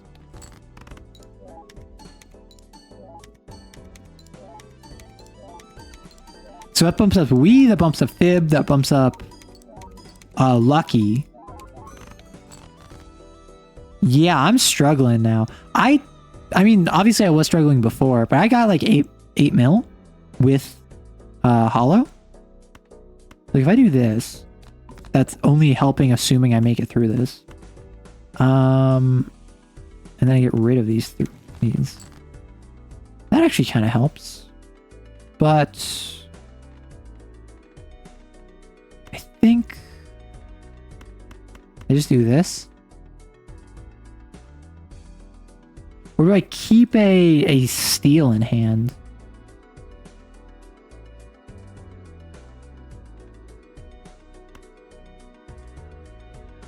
I think I keep a steel in hand because I need more molt. So get the base molt. 9 of hearts, best card. I think you're brain rotted. I'm so sorry. Okay, so now we have a bunch of 2s. Now we can do this. Just also this, just for the heck of it. This is a small blind. I can't even use Luchador. I just had Luchador for no reason. And then we do this and we die. All because I sold a hologram. Honestly, anti-11, biggest jump of difficulty in this game. Probably misled you. It's probably better self Fibonacci. Your Maddie, your gruel privileges are restricted. I hate to do this to you, but you know I have to. I'm so sorry, but I need to be fair to my community. Your gruel, you cannot have any more. I think I do one more run. Because that was like my first run in a while, which I just got the blue stake pog. How have I only beaten checkered deck on white stake? Wanna know why? It's because I don't play any other high stake except ghost deck. I'm gonna play plasma deck. Plasma deck is super silly.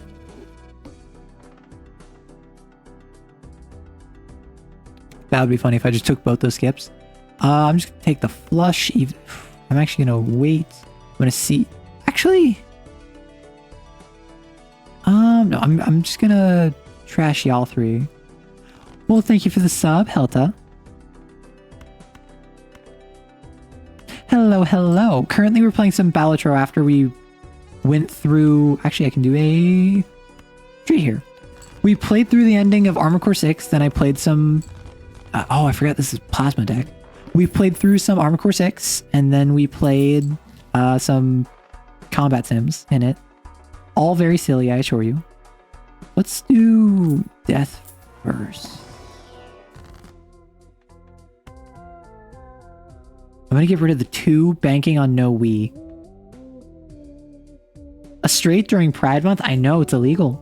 How goes the funny card game? We just had a good run. Now we're starting a new one, and I'm not sure how it's going to go, if I'm honest. I think what I do... What if I go stone deck? Stone deck would be so funny. I love doing stone plasma because stone is just like... Because with the plasma deck, the whole thing is that you average your chips and your molts before activating. Chips is way easier to scale than molts, but molts can get multiplied by itself. So that's the neat part, where initially spamming chips seems really nice, but then you realize that's not actually the case. So I could do... I think I saved the death, actually. I think I just saved the death.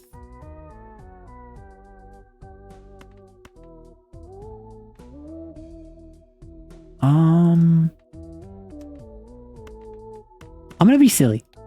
I'm gonna go clubs. I'm going to go clubs. That seems to be a little bit of a mistake, but don't worry about it. So now we can full house here. The full house with the plasma should be enough. There we go. Nothing in this hand is really worth copying.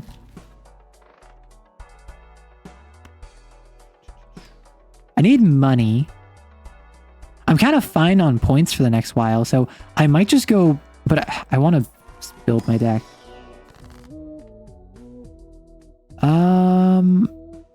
Man. They really just want me to screw with the suits on my deck, don't they? Oh, Arrow, I think you're really cool. I'm glad you sometimes answer my questions. You have a cool community, and I'm glad that now when I get shot, I'm not dead for a minute, but 15 seconds, and when I become soup, it says yummers. I am glad to have reached a point that you can appreciate in such a way.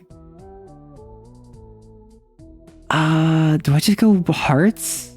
Also hype train? Yummers.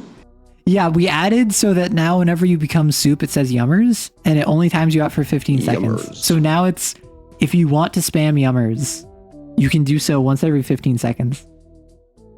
Although Maddie can theoretically do it more than 15 seconds because Maddie doesn't actually get banned. That's the neat part about being a mod. Yummers. So I guess I can... Hey, I'm gonna play this card. Lovers. I probably should have gone to Econ, but Death Before Dishonor. I mean, like, I have a full house. I could have gotten the full house card. Yeah, boom, there. You don't like the yummers? Oh no. Okay, let's get 12. Spectral, because I am basic, and as soon as you hand me a spectral card, I will absolutely do it. I'm gonna go aces. Now I actually have something to copy. Like, what if I go aces? You know? I just got diamonds, so I don't have to worry about diamond anymore. Also, like, if I do flush like this,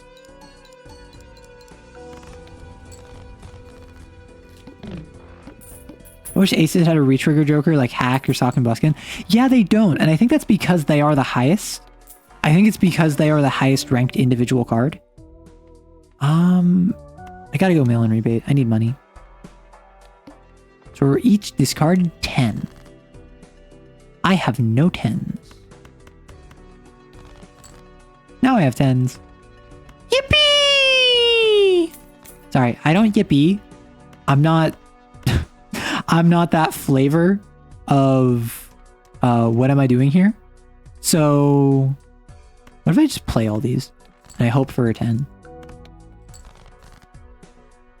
Well, I got diamonds.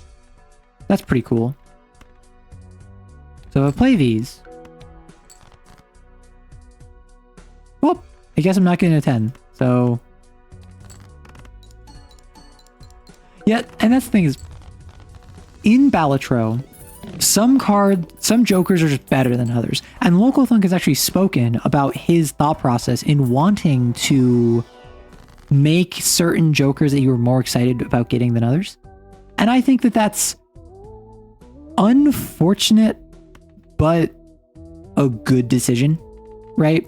I think that that is boring, but that's smart.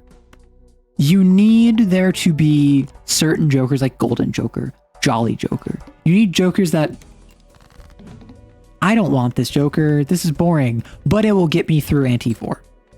So then when you get Blueprint, it's more exciting. When you get anything that is high tier, so to speak, reach discarded ace, I get a lot of money. I'm gonna greet it. I'm gonna greet it. My greed knows no bounds. That was a horrible mistake. I am so screwed. Unless I get like a flush here, and even then I don't know if that'll save me.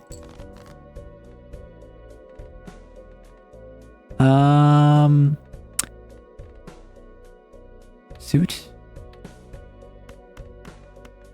I just kind of gotta bank on the flush, I guess.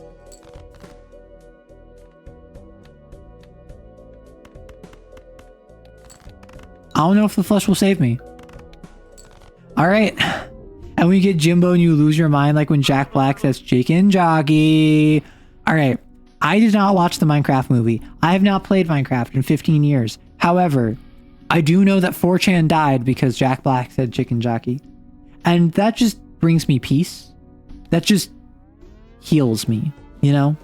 Because 4chan is one of those sites that I was never a part of. I never wanted to be a part of. But it is a cultural zeitgeist that I think is worth acknowledging. Don't bother watching. That sounds like the case. It was actually a boring movie. I feel like that's the criticism I hear all the time nowadays. This movie wasn't bad. It was boring. This movie wasn't annoying. It was boring. This movie wasn't like aggravating. It was boring. And one of the worst things a piece of art can do, if it's trying to make an impact on someone, is to be boring, which is so sad. But also, that's just kind of like how it be. That's how it do. Boring is the worst kind of bad. It made me feel nothing. I would say boring is less bad than purposely obtuse, because if it's annoying and frustrating and serves no purpose, that is worse than it being boring, because boring has nothing to say. Annoying is, it's pointless, right? Boring is, this has no heart behind it. Annoying is, this is not, I disagree with this. This is not, I don't like this. This is, they are just doing this incorrectly. This frustrates me. And I know a lot of people would say they'd rather be frustrated than feel nothing. They would rather be annoyed than find it boring. But I feel as though a lot of people would also rather just like have a plain, no interaction, like vanilla, so to speak, than something that they actively are upset by. Not because it is profound and it makes them think, but because it is just like the most up your own, in your own butt, like completely backwards style of story or whatever it might be. Because there's a difference between this annoys me and this is something I don't like. I don't like this genre. I don't like how they took this story. For instance, sequel trilogy of Star Wars. I would say that's more frustrating than boring. I would say it's more annoying than pointless, because they made decisions that were completely backwards and contradicted themselves and made no sense. But it wasn't boring, it was annoying. And then there was, I can't even, like the Minecraft movie, for instance, or like the Angry Birds movie, I would assume. A lot of these like cash grab soulless movies are ones where that's more boring. That's just, it's a nothing burger. The Pokemon games on Switch, they're more annoying than boring. Like Sword and Shield, Violet, Scarlet, what's the next one? Like Alpha and Omega or whatever. I feel as though they are more annoying than boring because they're filled with glitches. They're filled with contradicting plot elements. They're filled with Pokemon that are trying way too hard. But is that something you would prefer to a game where they just completely phoned it in? I was frustrated by Sword and Shield, even more so by Scarlet Violet. I mean, Scarlet Violet is everyone who I've spoken with's favorite PS2 game, right? It's everyone whose favorite like Pokemon game on the PS2, because it had terrible graphics, it had a poor render range, it was constantly crashing, it was constantly glitching, the mechanics of it were not notably different. So everyone's just like, it's just a PS2 game. it was good for a PS2 game, but it's also 20 years after the PS2. Or the PS2 was early 2000s. The PS3, Xbox 360, or no, Xbox 360 was PS2 era. So like PS2 was like 20 years ago. It had about as much processing power as the PS2, which I think is unfair, obviously. And I think the fact that it is hyper stylized with cell shading, with cartoon aesthetic, that helps hide the frustrations a bit. But that is not a cure-all. It's not a salve. It's not something that will solve your problem. It is something that will assist in mitigating its faults. Movies don't have that, particularly when they have CG and humans blended, particularly when they make the odd decision to make Jack Black Steve, which I don't know. I don't have a lot of opinions on stuff like the Minecraft movie. I don't have a lot of opinions on stuff like corporate cash grabs. What I do have opinions on is media that is of itself without value by having no value put into it. There are so many pieces of media which they just have no soul in them. And most of the time that's because the corporate sponsor of whatever creative team is making it was not allowing the creative team to actually be creative. They had to stick with guidelines, which in project management, if you don't know, one of the first things you do is you set up, here are our expectations, here's the deliverables we want, here's the end goal we expect, and then you have check-ins to ensure that things are aligning with that. That's how project management is supposed to work. From what I've heard, a lot of the time, modern projects and also big projects tend to be all over the place. A lot of times, modern projects tend to be, here's what we want at the offset. By the time we do our first check-in, we are already completely changing the goalposts. I have your deliverables right here. Presents a box from Amazon. Fun fact. I had a sponsor reach out. This was months ago, where they're like, hey, like, do you want to test out some dice? We'd love, like, if you give us your address, we'd love to send it to you so you can, like, review them on your channel.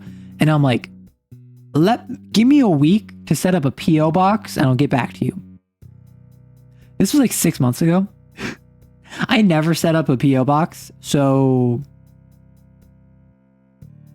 like I could set up one and get back to them, but also I really don't have a use for a PO box unless people want to send me stuff. Like, and I don't think I'm at the point where like people want to send me stuff. I don't think I'm at the point where there's a vested interest in like, hey, I'm going to send you my Gundam that I want you to sign kind of deal. Or like, I want to send you Games for Freaks printed edition. I just don't think that's in the cards. So I haven't really put much effort into it. Because also a PO box costs money. A PO box requires financial upkeep. So unless it serves a definitive purpose, I don't want to spend anything on it.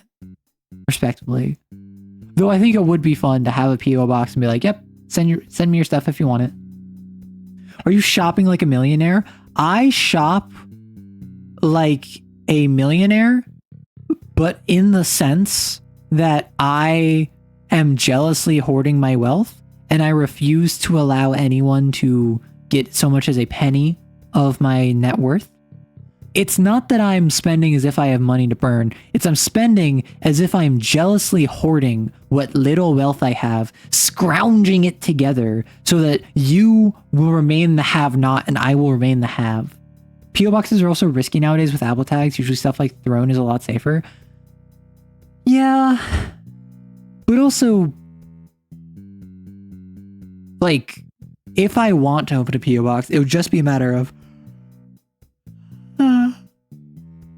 I go out to my car with the stuff in the PO box. I open it in my car. If I find an Apple tag, I toss it. I toss it. And if I don't find an Apple tag, I hope I don't have an Apple tag. It also depends on what it is that is given. If it's like, I don't know, here is a 1970s red box for you for your collection. I'm like, oh my gosh, thank you so much. Like, I open it and inside it's like a pipe bomb. I can't really stop that. I although just in terms of stuff, you guys saw, or at least some of you saw. I don't know how long all of you have been a part of the community. Some of you have been a part of the community longer than others. People have been asking me to set up a Patreon since I had like a Discord server.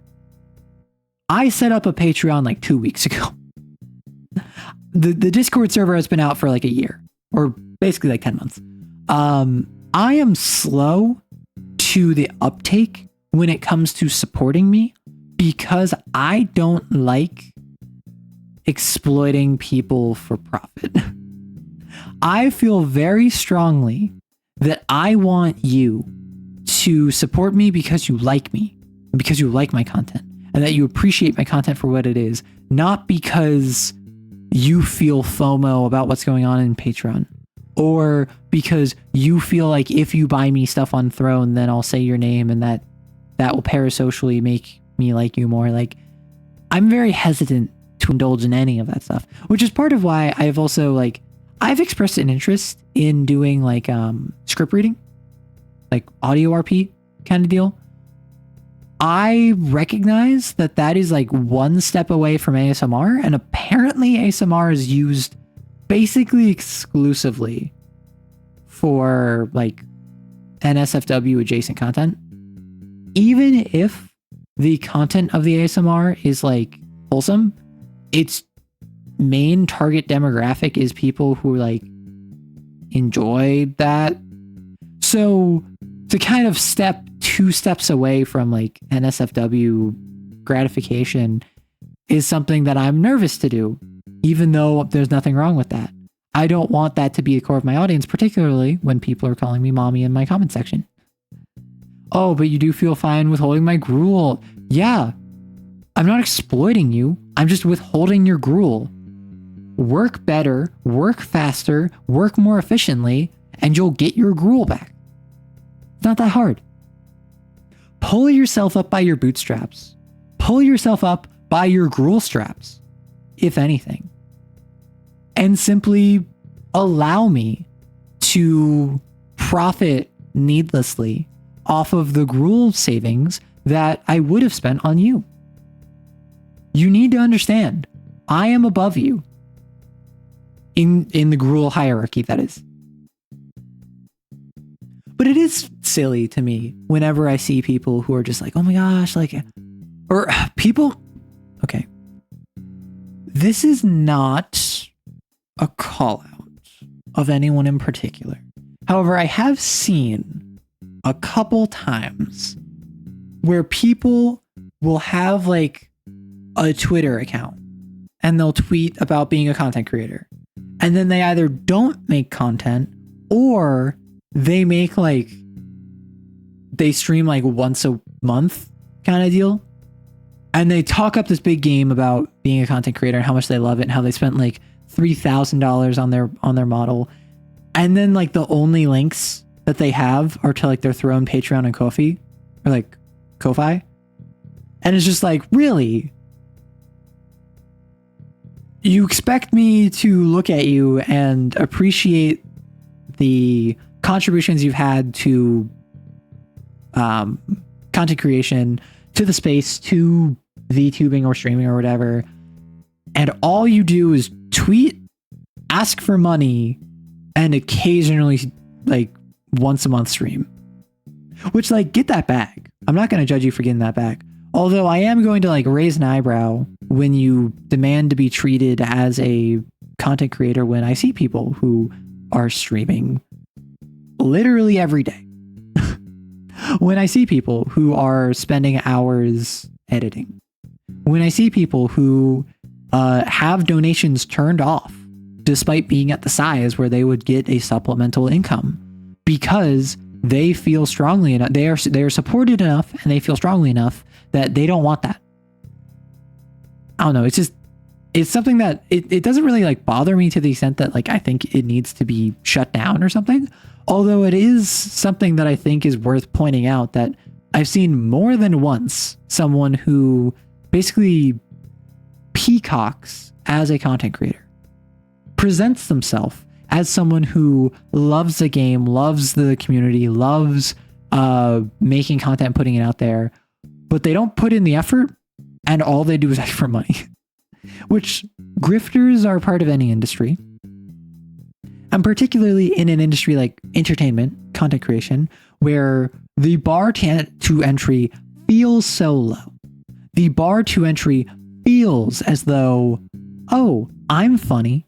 My friends laugh when I make jokes. I can make it big easy. And then you get someone who just wants to capitalize off of people who are lonely, or who want to capitalize off being parasocial. Or you get people who are just more financially oriented than I am, I guess.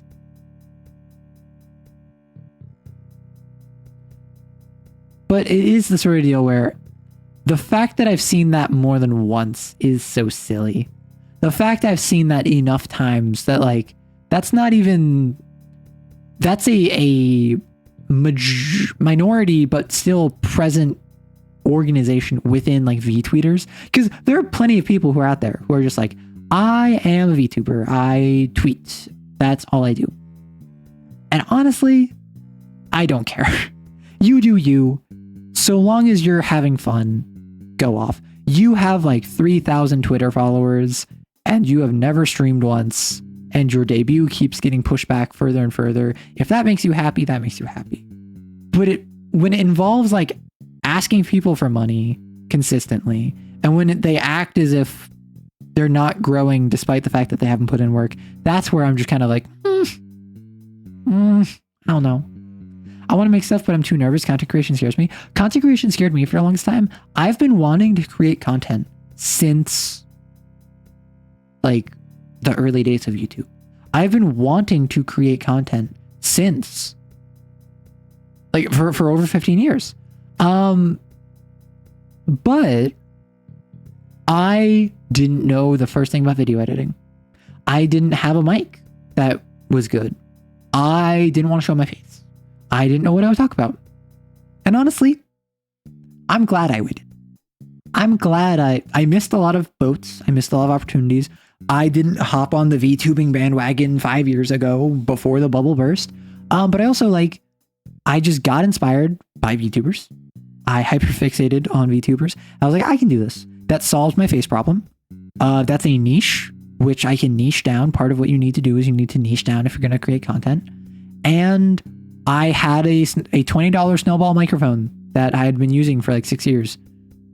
And then I eventually swapped to the Shure MV7, which had mic issues because my computer was like auto stabilizing the audio, despite the fact it made it so much worse. And now I'm at the point where I'm competent enough at editing that I can reasonably do commissions for someone, making money doing editing, when even at the top of 2024, I started end of 2023. Even at the top of 2024, I would not have considered myself proficient in editing. I would have considered myself still just learning. And I had been making content for like 6 months at that point. I had been making nearly daily shorts, if not daily shorts, for a month at a time. Like I think like all of October of 2023, I made like a short a day. And I was doing, here's an idea, making an encounter a day. They were simple. They were not very well edited. They were very stiff, but I did it. Arrow, you inspire me. Celador, unironically, you inspire me. And like, not to get parasocial, but to absolutely get parasocial, particularly because right now it's really just kind of like some regulars in chat as we're winding down. My community inspires me, and every day I look at my community and I think like, I would not do this without my community, mostly due to the fact that it is filled with creative, inspired nerds who are just enjoying their time. They're enjoying the content. They're making fan art. They're talking about their Lancer game. They're talking about Gundam or Armored Core 6. And my community is just a creative nexus that gives me feedback, and then I create content too, and I get immediate feedback from. I'm a writer. I've been writing for like a decade. It's hard to stay inspired with writing, because writing is something that, unless you're like a fanfic writer who's uploading like chapters to like AO3 regularly, you are not going to get immediate feedback. Unless you're like a Wattpad author, you're not going to get immediate feedback. And I don't have a lot published. So it's hard to get immediate feedback on your writing. But with content creation, I'm getting constant feedback, whether positive or negative. I've gotten negative feedback. I've gotten overwhelming negative response to videos I've released because people thought this is a bad idea. This is a bad idea that you're putting forward. And I dealt with that.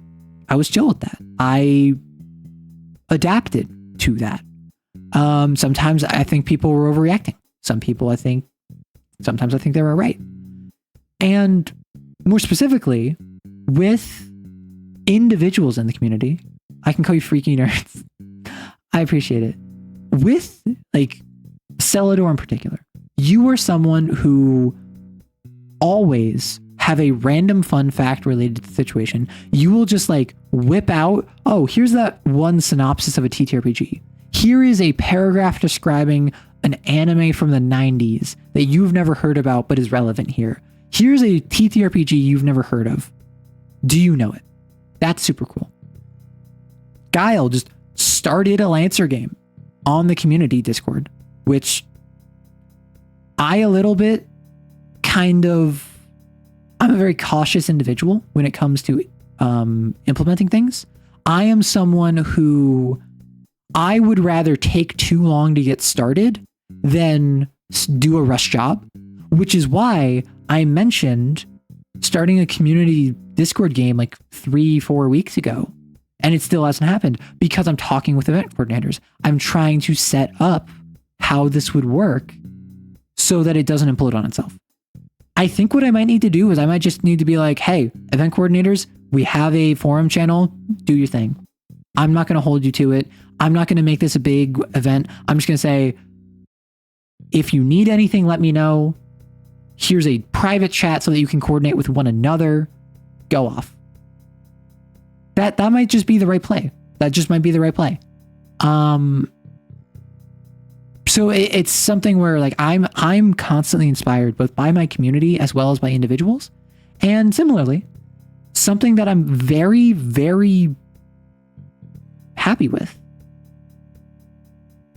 You had an extra 15 to get Path of Exile 2 and Totally Not Drugs. I could get Path of Exile 2 for $15, but I shouldn't. I have other stuff to do. You're the worst kind of creative person who tries one thing for a week, then gives up. Yeah, so what I've found with that,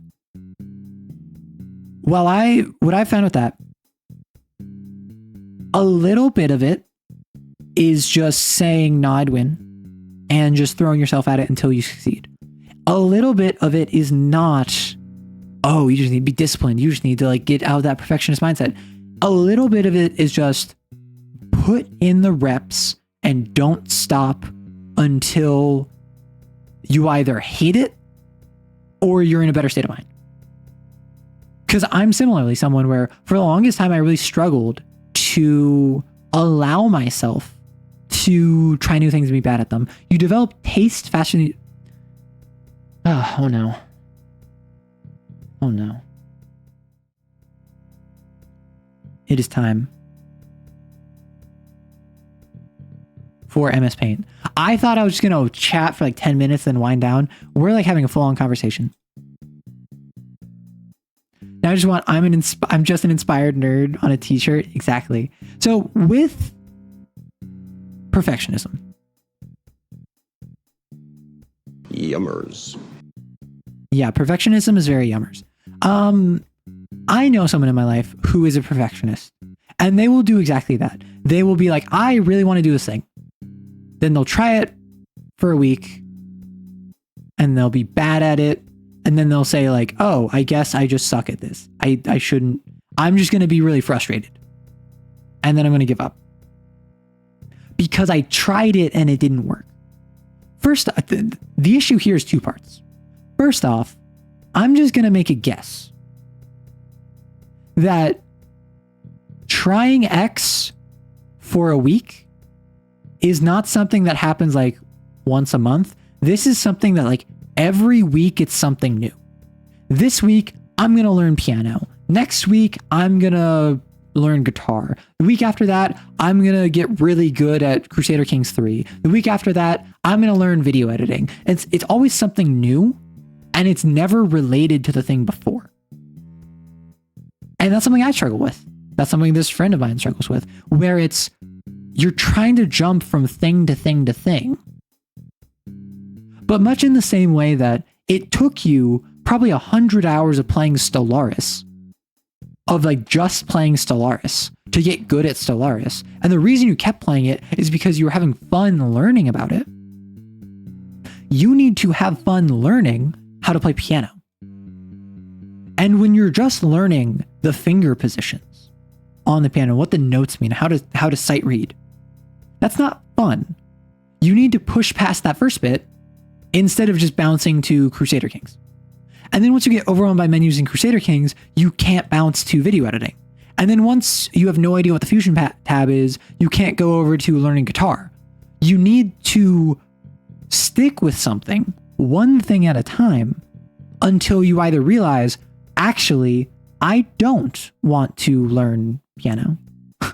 Hello, Borderwise. Thank you for the raid. And Driver as well. We're currently just yapping. You ready to get shot? Everyone, open fire. Luckily, I decreased the amount of time that you're dead for, so you'll be fine.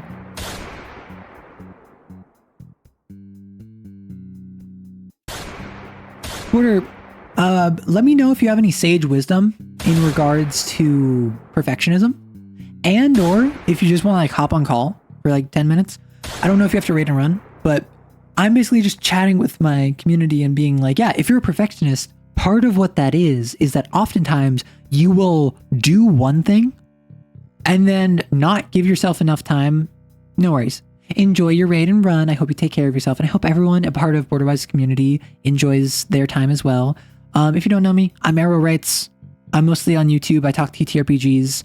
I talk Lancer and D&D and like Kane and City of Mist, Vampire the Masquerade. And here on stream, I actually just beat Armored Core 6. Now I'm going to take like a couple weeks of doing other stuff. Maybe play Frostpunk, maybe play Dwarf Fortress some more. And then we're going to play New Game Plus on Armored Core 6. Yeah, perfection is the enemy of actually getting stuff done. And I think a lot of perfectionists know that. They just don't know, how do I actually get stuff done? And my answer to that is pick a thing, stick with it until you hate it or you think you're better at it. Because what I found is that overwhelmingly perfectionists will say, I want to learn X, so I'm going to start doing X. Oh, I also want to learn Y, so I'll start learning Y. And then suddenly you're not, to use a Parks and Rec line for Ron Swanson, you're not whole-assing one thing, you're half-assing two things. And then imagine you do that 2 more times. So you're over here, and now you're trying to do X and Y and Z and A and B and C all at the same time. You're not able to put in the effort to learn them fast enough to see appreciable results. That's why when I took up video editing, I put writing on the back burner.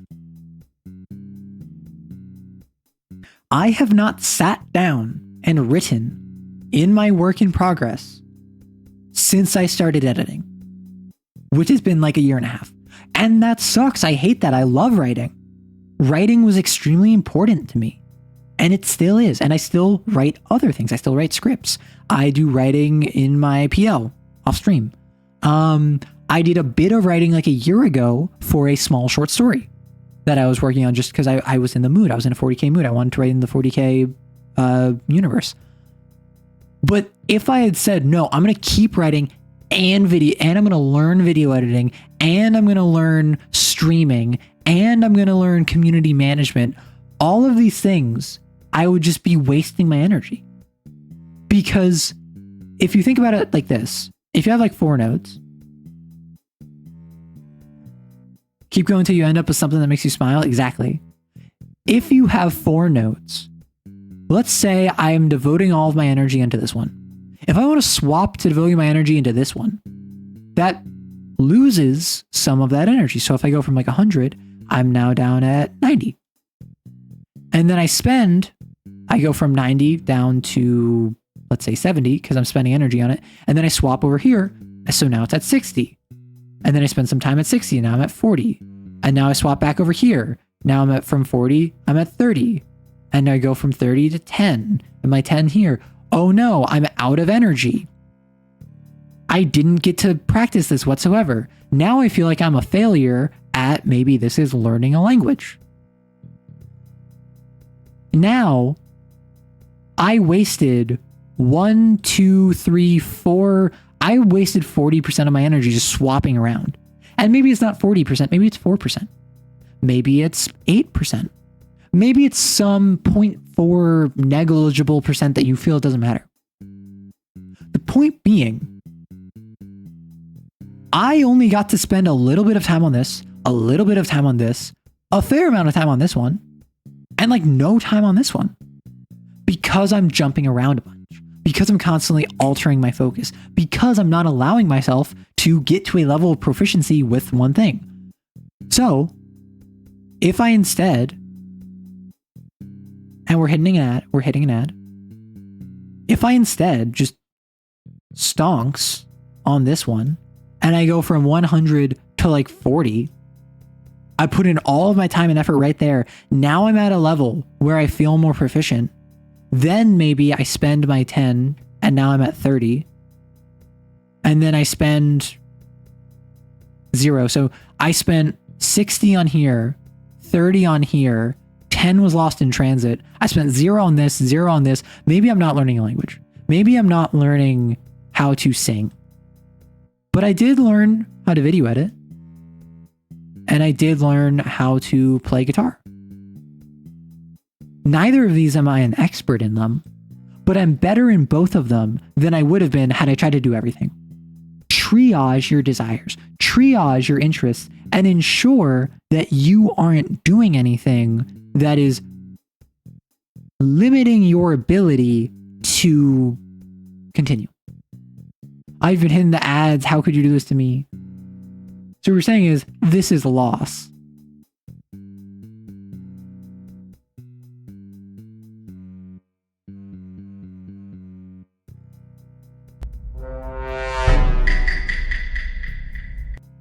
Is this loss? Sorry. I go get some bagel bites. Go sleep. It's 2 a.m. Make sure I have a good time. All right, enjoy. Even with one of them like drawing, there's anatomy, perspective, rendering, color theory. That's the thing. You need to triage.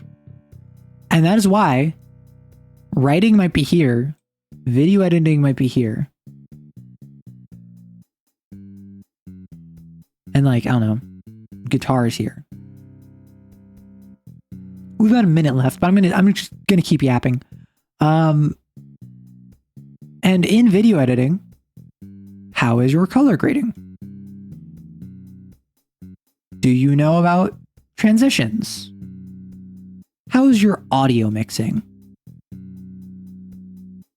Do you know about pacing? Are you capitalizing off of trends? I don't remember what this T was. I'm not going to lie. I'm just kind of spitballing here. But basically, there are many different facets of video editing. And that's why you need to spend enough energy on it that you can touch on all of these. And even here, I would say focus on, I want to get really good at pacing and audio mixing. I don't care about color grading. I don't care about trends. I want to focus on these two really important things. Suddenly, you're better at them, and then you can focus on everything else. Welcome back, everyone. I am just talking about how, in response to what Maddie said, there are many different facets of different skills. You might have writing and guitar learning and video editing. Video editing has all these different things in it. Do you want to focus on audio mixing? Do you want to focus on pacing, color grading, trends? Like, what do you want to focus on? You need to choose discrete blocks that you can work on and then focus on those until you either get sick of them or you feel you're at a level where you can deviate from them. What I've found is that when I choose something and I stick with it, I will stick with it until I hit a wall, or I will stick with it until I feel as though I'm at a point where I can comfortably focus on other stuff. And I can rely on my skill here to carry me as I'm focused on other stuff. So for instance, I have not really looked into color grading that much.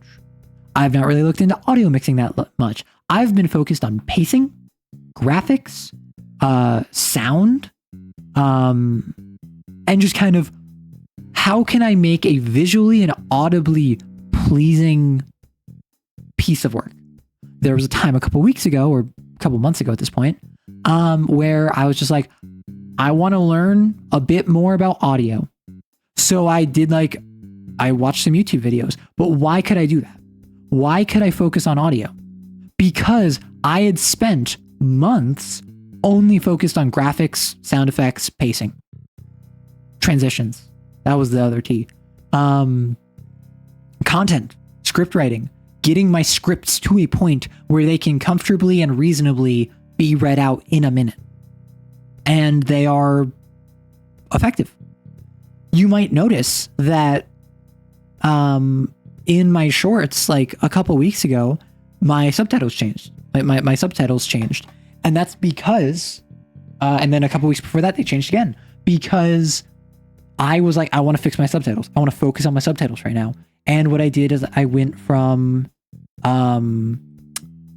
word by word to I made them larger and I went line by line.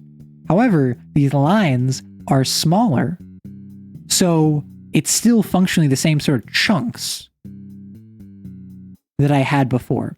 And then I added a color gradient to my text. My captions now look different. If you look at a short that I released yesterday and compare it to a short I released 2 months ago, my captions look different, even though they're in the same spot. And they also flow different. And I don't know, is that good? Do you like that more? I'm talking about how, in my experience with video editing, I had a time period where I was focused on like graphics and audio and sound design and pacing and transitions. And then I worked on some audio tweaking, some mixing, I messed with a compressor, a limiter. I learned about what the idealized dB rate is for YouTube videos. And I just spent a bit of time messing with that, getting to a point where I felt comfortable. And then once I got to that point, I moved off of it. I set myself up to keep that forward. And now I'm not a audio whiz. However, I have audio tools put in place that I did not have 6 months ago. I have a compressor and a limiter, and I know what dB I'm looking for. I have metrics that I look at before rendering a video to decide, okay, this hit negative 13.2 at the 50-second mark. That means I need to lower the decibel there because YouTube will compress anything above negative 14 which will distort the audio. So I need to fix it now. So then I'll do that. I wasn't doing that 6 months ago. But now I'm no longer focused on audio. I was working on captions earlier. In my captions, I added color grading. I changed their size. I changed how they flow. And the more I do this, the more work I add for myself. I have been adding more work to my shorts. I used to be able to get a short done in under 30 minutes. Then it became like an hour. Now, if I'm getting a short done in like under 2 hours, I consider it quick. Which like obviously depends on, is this a stream highlight? Is this an original work? Is this something I want a lot of edits for? Is this something that I have more visually light? I don't know. It changes. But the more work I add for myself, the deeper in I have to retain my information. I have to keep up my base of knowledge. Are you doing the remove your limiter when you fight the final boss, but only after you pretend like they're winning? Exactly. I remove my limiter because then I can scream and it will peak my mic. Yeah, you need to go through your desires and shoot the ones that aren't strong enough. That's what I do here. And I will say, I was talking about this before. My community inspires me. And individual people do. Whether it's fan art or comments or running a TTRPG game, that inspires me. But also, the community as a whole inspires me because it's so creative. And it's so... From my perspective, it has been extremely nice and polite. Like, obviously, there's some people who are like, they're more inclined to curse than others. There are other people who are less inclined to thank you when you do something for them, because people are people. But broadly speaking, the community has been creative, supportive, inclusive, excited to share their stuff with one another. And then there's like the Twitch chat here where you all shoot each other, which is so silly, and I find that so funny. But also, something that's really touched me. Something that is unironically really... This is something I wasn't expecting. This is something that I am so glad it happened. Is anytime I mention anything where it's just like, hey, I'd be interested in doing like an audio RP or like ASMR or anything so much as adjacent to, I don't know, traditional fan service, I suppose. Time after time again, from different people, from different levels of like how deep into the community they are, I continuously get the response like, only if you're comfortable with that. Only if you're comfy.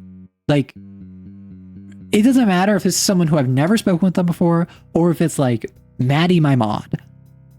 Across the community, overwhelmingly, anything I mention that is so much as related to like anything that could be construed as like GFE, even though I don't want to do GFE content. Anything like so much as adjacent to that, I continuously am getting people going like, only if you're comfortable with that. We would love that. Only if you're comfortable with that. And that's just such like a baseline that so many communities don't have, that I'm so like pleasantly shocked that we have that. It's really the bare minimum. It is really the absolute minimum that you should strive for. But like, I'll have people who will compliment me, and then they'll be like, just let me know if compliments make you uncomfortable. And these are people who they're just saying nice things about me, but they don't want to come off as creepy or weird or make me uncomfortable. We shoot the people who do that and they run away. And it's a lovely, lovely thing. Now, there are some people, I mentioned earlier, someone like calls me mommy in the comments, which I'm fine with that as a joke. I'm not fine with that as a core part of my community. I want my relationship with my community to be one of inspiration and creativity, not one of like Dommy momming. Dommy momming. They only want GFE. The only GFE I want is a gunfight experience. That's good. Well, I did have the thought it would be fun to do like a role play where I'm a GM and I call it I call it GME, Game Master Experience. And I can't decide if I would do one where I'm nice or if I do one where I'm just like, what is wrong with you? The entire party was ready to go into that encounter, but you decided you wanted to go on a shopping episode. And I just berate you for being annoying in the party. Like, I think that would be really funny. What were you thinking last session? And that's the sort of thing where like, someone made a copy pasta. Someone made a copy pasta of the missile knows where it is, but with the Pegasus. And so I did a reading of their writing where it's just like, the Pegasus knows where it is by knowing where it isn't. Like the gun doesn't exist by knowing where it does exist. GM experience, but your GM is just telling you they're sad because nobody showed up. Oh no. I mean, and that's the thing is like the visual novel that I was working on, which I have since stopped working on because I don't have time off stream, and I'm not gonna lie, numbers go down when I code it on stream. So, because mostly it's just me writing, right? The visual novel is mostly just me writing. It's not really programming intensive, so it's something I should do off stream. I just don't have the time, which is unfortunate.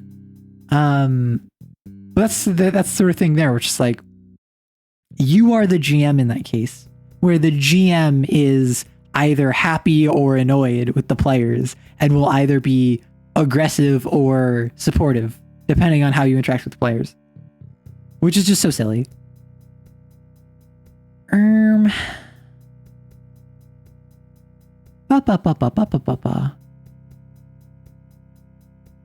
Okay, it's been late enough. I've been yapping nonstop. I don't think I've gotten up from my computer in the last 6 hours. So I am going to raid out to the lovely Cafe Foxtails. This is Cat with a K. Honestly, she's so nice. Like, I've chatted with her before. I've played Marvel Rivals with her. She's just really cool. Currently is playing Power Wash Simulator. So if you want more yaps, that's perfect for that. If you want to draw with just like background noise, super comfy, trans fox mom, super inclusive, super just awesome. Knows Tier, who will occasionally pop into stream. But anyway, if you are going to stick around, check out YouTube with my shorts coming out. I'm planning on making one for tomorrow, for Sunday. I'm planning on making another Wild Sea one. I'll see how that goes. And check out the Discord if you're not there. But anyway, enjoy yourself. Have a nice time.